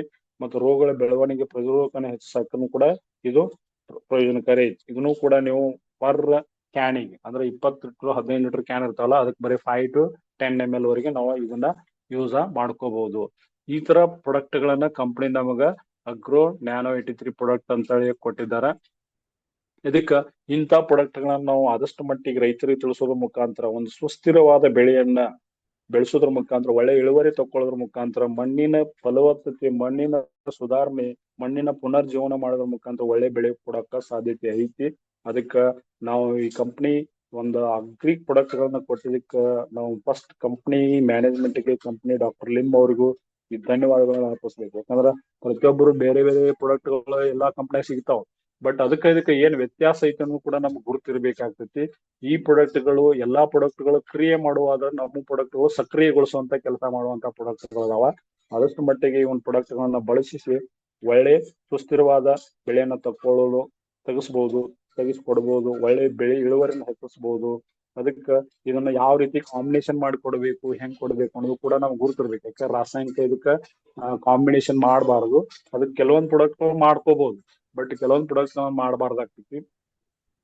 ಅದ್ರದ್ದು ನಾಲೆಜ್ ಕೂಡ ತಮಗೆ ಎಲ್ಲರಿಗೂ ಗುರುತಿರ್ಬೇಕಾಗ್ತೈತಿ. ಅದನ್ನ ತಿಳ್ಕೊಂಡ್ಬಿಟ್ಟು ನೀವು ಮಾಡಿದ್ದಾತಂದ್ರ ಒಳ್ಳೆ ಬೆಳೆ ತಕೊಳಕ ಸಾಧ್ಯತೆ ಐತಿ. ಅದಕ್ಕ ಇಷ್ಟ ಮಾತ್ರ ಇವತ್ತಿನ ನಾಲೆಜ್ ನನ್ನ ತಿಳಿದ ಮಟ್ಟಿಗೆ ನಾ ಹೇಳಿದ್ದೀನಿ. ಅದಕ್ಕೆ ಈ ಒಂದು ಅವಕಾಶ ಕೊಟ್ಟಿದ್ದಕ್ಕಾಗಿ ಲೀಡರ್ಶಿಪ್ ಫೌಂಡೇಶನ್ಗೆ ಸತೀಶ್ ಸರ್ಗೆ, ನಮ್ಮ ಅಪ್ಲೈನ್ ಆದ ಮಾಲಿಂಗಪ್ಪನ ಬಿಳಿಗಿ ಅವರಿಗೂ, ನೀಲೇಶ್ ಸರ್ಗೂ, ಮಾದೇವಪ್ಪನ ಕರಿವಳೆ ಸರ್ಗೂ ಎಲ್ಲರಿಗೂ ಧನ್ಯವಾದ ಹೇಳ್ತೀನಿ. Thank you sir. Okay, thank you very much Shrishail ಅವರೇ. ತುಂಬಾ ಚೆನ್ನಾಗಿ, ತುಂಬಾ ಡೀಟೇಲ್ ಆಗಿ ಕೊಟ್ಟಿದ್ದೀರಿ. ಎಂಥವರಿಗೂ ಇದು ಅರ್ಥ ಆಗ್ಬೇಕು ಆ ರೀತಿಯಲ್ಲಿ ನೀವು ವಿವರಣೆ ಕೊಟ್ಟಿದ್ದೀರಿ.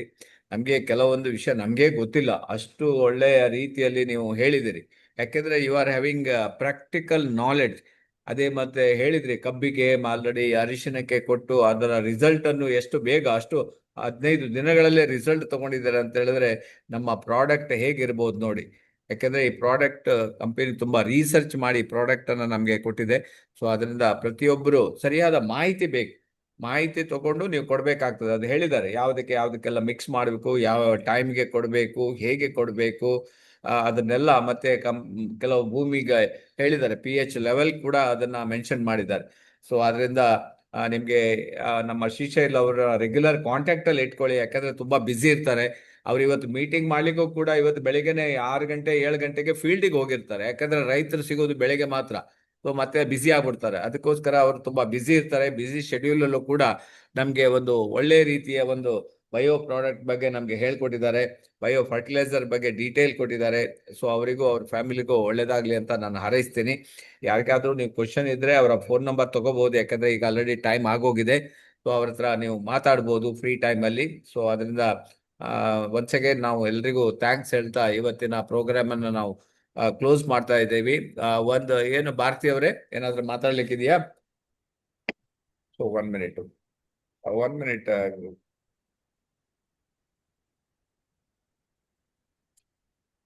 ಓಕೆ ಭಾರತಿ ಮಾತಾಡಿ, ಅನ್ಮಿಟ್ ಮಾಡ್ಕೊಳ್ಳಿ.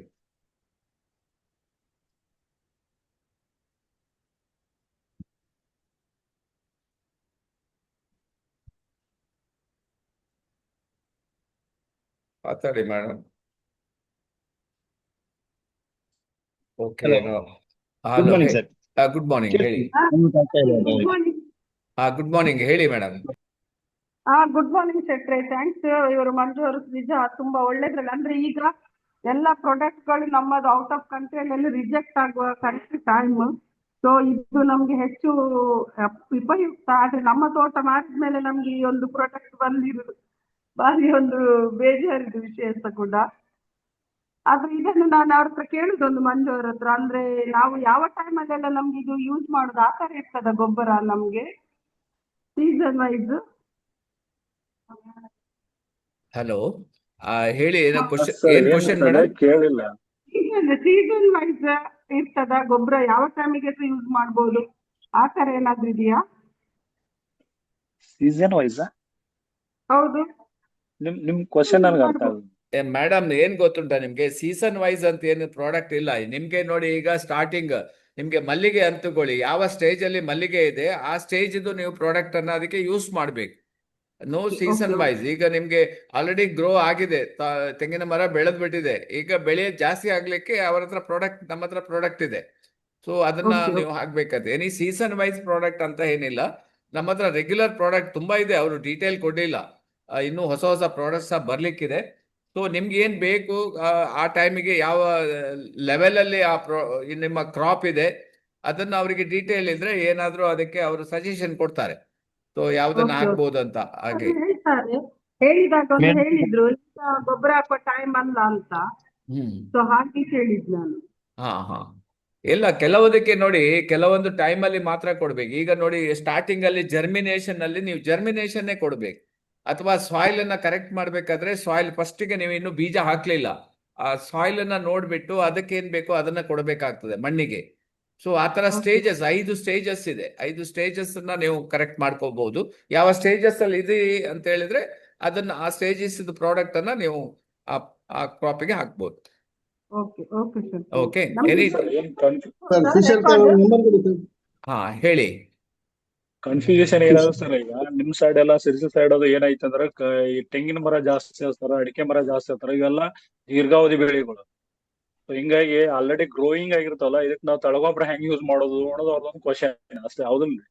ಸೊ ಆದ್ರೂ ಕೂಡ ನೀವು ಆಸ್ ಅ ಸಾಯಿಲ್ ಟ್ರೀಟ್ಮೆಂಟ್ ಆಗಿ ಕೆಲವೊಂದು ಪ್ರಾಡಕ್ಟ್ ಗಳನ್ನ ಬಳಸ್ಕೋತಾ ಇರ್ಬೇಕಾಗ್ತದೆ. ಅಂದ್ರೆ ರೈಟ್ ಸರ್. ನಂಬರ್ ಬರ್ಕೋರಿ 78924 70976. 976 ಅಲ್ಲ ಸರ್? 976. ಅವರು ನೋಡಿ ಕೆಲವು ಟೈಮ್ ಹಳ್ಳಿಯಲ್ಲಿ ಇರ್ತಾರೆ, ಕೆಲವು ಟೈಮ್ಗೆ ನಿಮ್ಗೆ ಕಾಲ್ ಸಿಗದೆ ಹೋಗ್ಬೋದು. ಬಟ್ ನೀವು ಮಿಸ್ ಕಾಲ್ ಇದ್ರೆ ಮತ್ತೆ ಸಂಜೆ ಕಾಲ್ ಮಾಡ್ತಾರೆ. ಸೊ ಅದರಿಂದ ಅವ್ರು ಈಗ ತುಂಬಾ ಬ್ಯುಸಿ ಇದ್ದಾರೆ. ಸೊ ಈಗ ಎಲ್ಲೆಲ್ಲಿ ಕ್ರಾಪ್, ಯಾವ್ದಾದ್ರು ಕ್ರಾಪ್ ಅವನ್ನ ಈಗ ಅದನ್ನ ಅವ್ರು ಯೂಸ್ ಮಾಡ್ತಾ ಇದ್ದಾರೆ ಜನ. ಹಾಗಾಗಿ ನಿಮ್ಗೆ ಕಾಲ್ ಮಾಡಿದ್ರೆ, ನಿಮ್ಗೆ ಬ್ಯುಸಿ ಇದ್ರೆ ಅವ್ರು ಮತ್ತೆ ಕಾಲ್ ಮಾಡಿ ಹೇಳ್ತಾರೆ. ಓಕೆ. ಹಲೋ ಹೇಳಿ. ರೆಕಾರ್ಡ್ ಸಿಕ್ಬೋದಾ? ರೆಕಾರ್ಡ್ ಸಿಗ್ತದೆ, ಆಲ್ರೆಡಿ ಹಾಕಿದೀವಿ ನಾವು ರೆಕಾರ್ಡ್. ಲಾಸ್ಟ್ ಟೈಮ್ ಮಾಡಿದ್ದೆ ರೆಕಾರ್ಡ್ ಇದೆ ನಿಮ್ಮ ಹತ್ರ, ನೀವು ನೋಡಿ ಚೆಕ್ ಮಾಡಿ, ಸಿಗ್ತದೆ. Okay hello, okay sir. Good morning. Good morning sir. Good morning, ಹೇಳಿ. ಶಿಕಾರಿಪುರದಲ್ಲಿ, ಶಿವಮೊಗ್ಗ ಡಿಸ್ಟಿಕ್ ಶಿಕಾರಿಪುರದಲ್ಲಿ 27ನೇ ತಾರೀಕು ಓನ್ಲಿ ಅಗ್ರಿಕಲ್ಚರ್ ಪ್ರಾಡಕ್ಟ್ ಮೀಟಿಂಗ್ ಇದೆ. ಯಾರೆಲ್ಲ ಆಲ್ಮೋಸ್ಟ್ ಏನ್ ಅದೀರಿ ಎಲ್ಲರೂ ಬೇಕಾದ್ರೆ ಬಂದ್ರೆ ಓಕೆ, ಬನ್ನಿ, ಯೂಸ್ ಮಾಡ್ಕೊಡ್ರಿ. ಆ ಒಂದು ಹೆಚ್ಚಿನ ನಾಲೆಜ್ ಅನ್ನ ಅವತ್ತಿನ ದಿವಸ ಸಿಗುತ್ತೆ ನಿಮಗೆ ಮೋಸ್ಟ್ಲಿ. ಎಷ್ಟು ಗಂಟೆಗೆ ಸಂತೋಷ್? ಸರ್ 10 ಗಂಟೆಗೆ ಸ್ಟಾರ್ಟ್ ಮಾಡ್ತೀವಿ. ಸೊ ನೋಡಿ, ಈಗ ಶಿಕಾರಿಪುರ ವೆರಿ ನಿಯರ್. ಯಾಕಂದ್ರೆ ಪ್ರಾಕ್ಟಿಕಲ್ ಬೇಕು ಅಂತ ಹೇಳಿದ್ರೆ ಈಗ ಇದೆಲ್ಲ ನಮ್ಗೆ ಇಲ್ಲಿ ತೋರ್ಸ್ಲಿಕ್ಕೆ ಆಗುದಿಲ್ಲ ಆನ್ಲೈನ್ ಅಲ್ಲಿ. ನಿಮ್ಗೆ ಶಿಕಾರಿಪುರದಲ್ಲಿ ಸಂತೋಷ್ ಅವರ ನೇತೃತ್ವದಲ್ಲಿ ಶಿಕಾರಿಪುರ ಇಲ್ಲಿಂದ ಹಾರ್ಡ್ಲಿ ನಿಮ್ಗೆ ಒಂದು 3 hours ಜರ್ನಿ ಇರ್ಬೋದು. ಡೈರೆಕ್ಟ್ ಬಸ್ ಇದೆ ಇಲ್ಲಿಂದ. ಸೊ ನೀವು ಅಟೆಂಡ್ ಮಾಡ್ಬೋದು. ಆಲ್ರೆಡಿ ನಮ್ಮ ಬಸವರಾಜ್ ಅವರು ಅಲ್ಲಿ ಹೋಗಿ ಅಟೆಂಡ್ ಮಾಡ್ತಾ ಇದ್ದಾರೆ. ಸೊ ಹಾಗಾಗಿ ನೋಡಿ, ನಿಮ್ಗೆ ಯಾರಾದ್ರೂ ಇಂಟ್ರೆಸ್ಟ್ ಇದ್ರೆ ನೀವು ನಿಯರೆಸ್ಟ್ ನೀವು ಅಟೆಂಡ್ ಮಾಡ್ಬೋದು. ಯಾಕೆ ಅಂದ್ರೆ ಇಲ್ಲಿ ಯಾಕೆ ಮಾಡ್ಲಿಕ್ಕೆ ಆಗುದಿಲ್ಲ ಅಂದ್ರೆ, ಈಗ ಅವ್ರು ಆಲ್ರೆಡಿ ಹೇಳಿದ್ದಾರೆ, ಇಲ್ಲಿ crop depend upon the cross. ಈಗ ಇಲ್ಲಿ ಸೀಸನ್ ವೈಸ್ ಕೆಲವು ಭತ್ತ ಬೆಳಿಬಹುದು ಅಥವಾ ಬೇರೆ ಬೇರೆ ಬೆಳಿಬಹುದು, ಬಟ್ ಕಮ್ಮಿ. ಬಟ್ ನಮ್ಮ ಹತ್ರ ಲಾಂಗ್ ಟೈಮ್ ಅಂತ ಹೇಳಿದ್ರೆ ಇಲ್ಲಿ ಇರುವುದು ತೆಂಗು, ಅಡಿಕೆ, ಆ ತರದ್ದೇ ಇರ್ತದೆ. ಸೊ ಅಲ್ಲಿ ಹಾಗಾಗೋದಿಲ್ಲ, ಅವ್ರದ್ದು ತರಕಾರಿಗಳು ಬೆಳಿತಾರೆ, ದವಸ ಧಾನ್ಯಗಳು ಬೆಳಿತಾರೆ. 3 ತಿಂಗಳಿಗೆ 4 ತಿಂಗಳಿಗೆ ಚೇಂಜಸ್ ಆಗ್ತಾ ಇರ್ತದೆ. That in Shikaripura area very good area. So ಈಗ ನಿಯರೆಸ್ಟ್ ಇರುವವರು ಹೋಗ್ಬೋದು, ಅಲ್ಲಿ ಹೋಗಿ ಅದರ ಬಗ್ಗೆ ನಾಲೆಡ್ಜ್ ಅನ್ನ ತಗೋಬಹುದು. 27ನೇ ತಾರೀಕು ಹೇಳಿದ್ದಾರೆ, ಬೆಳಿಗ್ಗೆ 10 ಗಂಟೆಗೆ ಸ್ಟಾರ್ಟ್ ಆಗ್ತದೆ ಅಂತ. ಇನ್ನು ಜಸ್ಟ್ ಕೆಲವೇ ದಿನಗಳು ಉಳಿದಿದೆ. ಈಗ ನೀವು ಇದನ್ನ ಯೂಸ್ ಮಾಡ್ಕೊಳ್ಳಿ. Okay okay, thank you Santosh. Okay sir. ಮತ್ತೆ ಇನ್ನೊಂದು, ನಮ್ಮ ಶ್ರೀಶೈಲ ಕೇರೂರ್ ಅವರು ಅಗ್ರಿಕಲ್ಚರ್ ಪ್ರಾಡಕ್ಟ್ ಬಗ್ಗೆ ತುಂಬಾ ವಿಸ್ತಾರವಾಗಿ ಮಾಹಿತಿಯನ್ನ ಕೊಟ್ಟಿದ್ದಾರೆ ನಮ್ಮ ಜನರಿಗೆ. ಡೆಫಿನೆಟ್ಲಿ ಅವರಿಗೊಂದು ನನ್ನ ಕಡೆಯಿಂದ ಒಂದು ಧನ್ಯವಾದಗಳನ್ನ ತಿಳಿಸ್ತೀನಿ. ಸೊ ಒಂದು ಎರಡನೇದು, ಯಾರೆಲ್ಲ ಅಡಿಕೆ ತೋಟ ಇದೆ, ಅಡಿಕೆ ತೆಂಗಿದೆ ಅಲ್ಲ, ಅವರೆಲ್ಲರೂ ಈ ಫ್ರೂಟ್ ಬಿಡೋ ಟೈಮಲ್ಲಿ, ಅಂದ್ರೆ ಆಲ್ಮೋಸ್ಟ್ ಅಲ್ಲಿ ನಮಗೆ ಜನವರಿ ಮತ್ತೆ ಫೆಬ್ರವರಿ ತಿಂಗಳಲ್ಲಿ ಅಡಿಕೆ ಮತ್ತೆ ತೆಂಗು ನಮಗೆ ಆ ಟೈಮಲ್ಲಿ ಜಾಸ್ತಿ ಫ್ರೂಟ್ಸ್ ಎಲ್ಲ ಕಟ್ಟೋ ಒಂದು ಸೀಸನ್ ಅದು. ಆ ಟೈಮಲ್ಲಿ ಫ್ರೂಟ್ಸ್ ಉದುರಬಾರ್ದು ಅಂತ ಆದ್ರೆ ನಮ್ಮಲ್ಲಿ ಕೆಲವೊಂದು 3 ಪ್ರಾಡಕ್ಟ್ ಅದಾವು. ಅವನ್ನ ನೀವು ಒಂದು ರೈಟಿಂಗ್ ಮಾಡಿ ಇಟ್ಕೊಳ್ರಿ. ಅದಾದ್ಮೇಲೆ ನೀವು ಯಾರ ಕಡೆ ನಿಮಗೆ ಆರ್ಡರ್ ಫಾರ್ಮ್ ಐತಿ, DXN ಆರ್ಡರ್ ಫಾರ್ಮ್ ಐತಿ, ಅಲ್ಲಿ 1 ರಿಂದ 11, ಅದರಲ್ಲಿ ಒಂದು ವರ್ಮಿ ಕಂಪೋಸ್ಟ್ 1 kg ಇದೆಯಲ್ಲ, ಅದನ್ನ ನಾವು ಲೆಸ್ ಮಾಡಿದ್ರು 10 ಪ್ರಾಡಕ್ಟ್ ಅನ್ನ ನೀವು ಇವತ್ತಿಂದನೇ ನಿಮ್ಮ ಅಡಿಕೆ ಗಿಡಕ್ಕೆ ಸ್ಪ್ರೈನು ಕೊಡಿ ಅಥವಾ ಡ್ರಂಚು ಮಾಡಿ, ಎರಡನ್ನೂ ಮಾಡಿ. ಜಸ್ಟ್ ನಿಮಗೆ ಒಂದು 6 months ಅಲ್ಲಿ ಒಂದು ಒಳ್ಳೆ ರಿಸಲ್ಟ್ ಬರುತ್ತೆ. ಆಲ್ರೆಡಿ ನಾನು ನಮ್ಮ ತೋಟಕ್ಕೆ ನಾನು ಬೇರೆ ಕಂಪ್ನಿ ಇದನ್ನ ಯೂಸ್ ಮಾಡ್ತಾ ಇದ್ದೆ, ಒಳ್ಳೆ ರಿಸಲ್ಟ್ ಇದೆ. ಅಂದ್ರೆ ಫ್ರೂಟ್ ಡ್ರಾಪ್ ಆಗೋದು, ಮತ್ತೆ ಕಾಯಿ ಡ್ರಾಪ್ ಆಗೋದು, ಫಂಗಿಸೈಡ್ ಆಗಿರ್ಬೋದು, ಈ ಸಣ್ಣ ಸಣ್ಣ ಕೀಟಗಳು ಬರುತ್ತೆ ಅಡಿಕೆಗೆ, ಸೊ ಅದೆಲ್ಲ ಕಂಟ್ರೋಲ್ ಆಗಿದೆ. ಈ ಸಲ ನನ್ನ ಅಡಿಕೆ ಹತ್ತತ್ರ ಒಂದು 7.5 ಲಕ್ಷ ರೂಪಾಯಿ ಅಡಿಕೆ ಆಗ್ಬೋದು ಅಂತ ನನ್ನ ನಿರೀಕ್ಷೆ ಇದೆ. ಆ ತರ ಮಾಡಿದ್ದೀನಿ. ಅದೇ ತರ ಪ್ರಾಡಕ್ಟ್ DXN ಅಲ್ಲಿ ಸಹ ನಮಗೆ ಬಿಟ್ಟಿದ್ರೆ ಅದಕ್ಕಿಂತನೂ ಚೆನ್ನಾಗಿರುವಂತ ಒಂದು ಪ್ರಾಡಕ್ಟ್ ಅನ್ನ ಸೊ ಬಿಟ್ಟಿದ್ದಾರೆ. ಹೆಚ್ಚಿನ ಮಾಹಿತಿಗೆ ಡೆಫಿನೆಟ್ಲಿ 27ನೇ ತಾರೀಕು ನಿಮಗೆ ಸಿಗುತ್ತೆ ಅನ್ಸುತ್ತೆ. ನೀವು ಈ ಒಂದು ನಮ್ಮ ವಿಜಯಕುಮಾರ್ ಸರ್ ಏನ್ ನಮಗೆ ಈ PDF ಕಳಿಸ್ಯಾರ, ಆ PDF ಅನ್ನ ಅಟ್ಲೀಸ್ಟ್ ಎಲ್ಲರೂ ಒಂದೊಂದು ಜೆರಾಕ್ಸ್ ಮಾಡಿ ಇಟ್ಕೊಳ್ರಿ. ನಾನು ನನ್ನ ಟೀಮ್ನವರಿಗೆ ಒಂದು 4 ಜನಕ್ಕೆ ನಾನು ಜೆರಾಕ್ಸ್ ಮಾಡಿ ಕೊಟ್ಟೇನೆ, ಕೈಯಿಂದನ ಜೆರಾಕ್ಸ್ ಮಾಡಿ ಕೊಟ್ಟೇನೆ. ಯಾಕಂದ್ರೆ ಅಟ್ಲೀಸ್ಟ್ ಅದ್ರ ಬಗ್ಗೆ ಜ್ಞಾನ ಇರಲಿ ಅಂತ. ಬರೀ PDF ಇದ್ರೆ ಓದ್ಲಿಕ್ಕೆ ಆಗಲ್ಲ, ನೀವು ಜೆರಾಕ್ಸ್ ಮಾಡ್ಕೊಂಡ್ರೆ ಅಟ್ಲೀಸ್ಟ್ ಅದನ್ನ ಓದ್ಬೋದು, ಯಾವ ಟೈಮಲ್ಲಿ ಏನ್ ಕೊಡ್ಬೇಕಂತ ಗೊತ್ತಾಗ್ಬಿಡುತ್ತೆ. ಸೊ ಅವಾಗ ಏನ್ ಬಹಳ ಪ್ರಾಡಕ್ಟ್ ಇಲ್ಲ, ಒಂದು 17 ಪ್ರಾಡಕ್ಟ್ ಏನಿದಾವು. ಆ 17 ಪ್ರಾಡಕ್ಟ್ ಅಲ್ಲಿ ಈಗ ಸದ್ಯ ನಮ್ಗೆ ಒಂದು 10 ಪ್ರಾಡಕ್ಟ್ ಕೈಗೆ ಸಿಗುತ್ತೆ ಇನ್ನೂ ಸ್ವಲ್ಪ ದಿವಸದಲ್ಲಿ ಕೆಲವೊಂದು ಪ್ರಾಡಕ್ಟ್. ಡೆಫಿನೆಟ್ಲಿ ಆ ಒಂದು ಹ್ಯೂಮಿಕ್ ಸರ್ ನೀಮು ಮತ್ತೆ ಆಲ್ಗೆ ಬಂದಿದೆ, ನೀಮೊಂದು ಬಂದಿಲ್ಲ, 83 ಒಂದು ಬಂದಿಲ್ಲ ಅಂತ ಹೇಳಿದ್ರು. ಸೊ ಡೆಫಿನೆಟ್ಲಿ ನಾನು ಆರ್ಡರ್ ಹಾಕಿದ್ದೀನಿ, 83 ಆರ್ಡರ್ ಹಾಕಿದ್ದೀನಿ, ಬಂದಿದೆ. ನಾನೊಂದು 40,000 ರೂಪಾಯಿ ಪ್ರಾಡಕ್ಟ್ ಆರ್ಡರ್ ಹಾಕಿನಿ. ಹಾ ಸರ್. ವಾ, thank you very much Santosh ಅವರೇ. ಈಗ ನಿಮ್ಗೆ ನೋಡಿ ಅಡಿಕೆ, ಈಗ ಯಾಕಂದ್ರೆ ಸಂತೋಷ್ ಅಡಿಕೆ ಬೆಳೆಗಾರರವರು, ಸೊ ಆದ್ರಿಂದ ನಿಮ್ಗೆ ಅಡಿಕೆ ಬಗ್ಗೆ ಮಾಹಿತಿ ಬೇಕು, ತೆಂಗಿನ ಬಗ್ಗೆ ಮಾಹಿತಿ ಬೇಕಾದ್ರೆ ಸಂತೋಷ್ ನಂಬರ್ ಅನ್ನ ತಗೊಳ್ಳಿ. ಅದರ್ವೈಸ್ ಶಿಕಾರಿಪುರಕ್ಕೆ ಅಟೆಂಡ್ ಮಾಡಿ, ಅಲ್ಲಿ ಅವ್ರು ಇನ್ನೂ ಡೀಟೇಲ್ ಆಗಿ ನೀವು ಕೇಳಿ ನೋಡಿ ಬರ್ಬೋದು. So really wonderful information Santosh. ನಿಮ್ಮ ಟೆಸ್ಟಿಮೋನಿಯಲ್ ಬಾರಿ ಖುಷಿ ಆಗಿದೆ. ಸೊ ಅದರಿಂದ better quality DXN already release ಮಾಡಿದೆ. ಮುಂದಿನ ದಿನಗಳಲ್ಲಿ ನೀವು DXN ಪ್ರಾಡಕ್ಟ್ ಅನ್ನ ಯೂಸ್ ಮಾಡಿ ಒಂದು ಒಳ್ಳೆ ರೀತಿಯ ಒಂದು ವಿಡಿಯೋ ಮಾಡಿ ನಮ್ಗೆ ಕಳಿಸಿ, ಅದು ತುಂಬಾ ಅನುಕೂಲ ಆಗ್ತದೆ ಜನರಿಗೆ. ಆಮೇಲೆ ಇನ್ನೊಂದು ಹೇಳಿದ್ರಿ PDF ಬಗ್ಗೆ, ಆಲ್ರೆಡಿ ಕಂಪನಿ ನಿಮ್ಗೆ ಇದನ್ನ ಇಂಗ್ಲಿಷ್ ಅಲ್ಲಿ ಇಲ್ಲ, ಕನ್ನಡದಲ್ಲಿ ಇಲ್ಲ. ಕನ್ನಡದಲ್ಲಿ ಬೇಕು, ಕೆಲವು ನಮ್ಮ ಶ್ರೀಶೈಲ್ ಕೆರೂರ್ ಆಲ್ರೆಡಿ ಕನ್ನಡ ಕೆಲವು ಮಾಡಿದ್ದಾರೆ, ಬಟ್ ಇಂಗ್ಲಿಷ್ ನಲ್ಲಿ ಇದೆ PDF. ಅದನ್ನ ಅವ್ರು ಹೇಳಿದಾಗೆ ನೀವು ಎಲ್ಲ ಜೆರಾಕ್ಸ್ ಮಾಡಿ ಇಟ್ಕೊಂಡು ಜನರಿಗೆ ಕೊಡ್ಬೋದು, ಹಾಗೇನು ಮಾಡ್ಬೋದು. Okay, thank you Santosh. Number ಕೊಡಿ ಸರ್, ಸಂತೋಷ್ ಅವ್ರ ನಂಬರ್. 944 944 88 88 76 76 114 114. 114. ಸರ್ ನಾನು ಅದು ಡೇಟು ಅವತ್ತು ನಮ್ಮ ಸ್ನೇಹಿತೊಬ್ರು ಕಳಿಸ್ತೀನಿ, ಒಂದ್ ಸ್ವಲ್ಪ ಡೇಟ್ ಹೇಳ್ಬಿಡಿ ಸರ್. 27ನೇ ಸರ್ ತಾರೀಕು. ಡೇಟ್ 27ನೇ ತಾರೀಕು ಬಸ್ ಸ್ಟ್ಯಾಂಡ್ ಹತ್ತಿರ ಪತ್ರಿಕಾ ಭವನ ಅಂತ ಇದೆ. ಪತ್ರಿಕಾ ಭವನ. ಹಾ. Okay sir. Post Kenchappa office ಅಂತ ಹೇಳಿ ಬರ್ತಾರೆ. Opposite post office. Okay sir, Kenchappa ಅಂತ ಬರ್ತಾರೆ, ಅದಕ್ಕೋಸ್ಕರ. ಆಯ್ತು, ಅಡ್ಡಿಲ್ಲ, ಕಳಿಸ್ಕೊಡಿ ಅವ್ರಿಗೆ. ನನ್ನ ಫೋನ್ ನಂಬರ್ ಬೇಕಾದ್ರೆ ಕೊಡಿ, ಅಡ್ರೆಸ್ ನ ಹೇಳ್ತೀನಿ, ಬಂದು ಕೂತ್ಕೊಂಡು ಹೋಗ್ಲಿ. Okay okay sir. ಓಕೆ.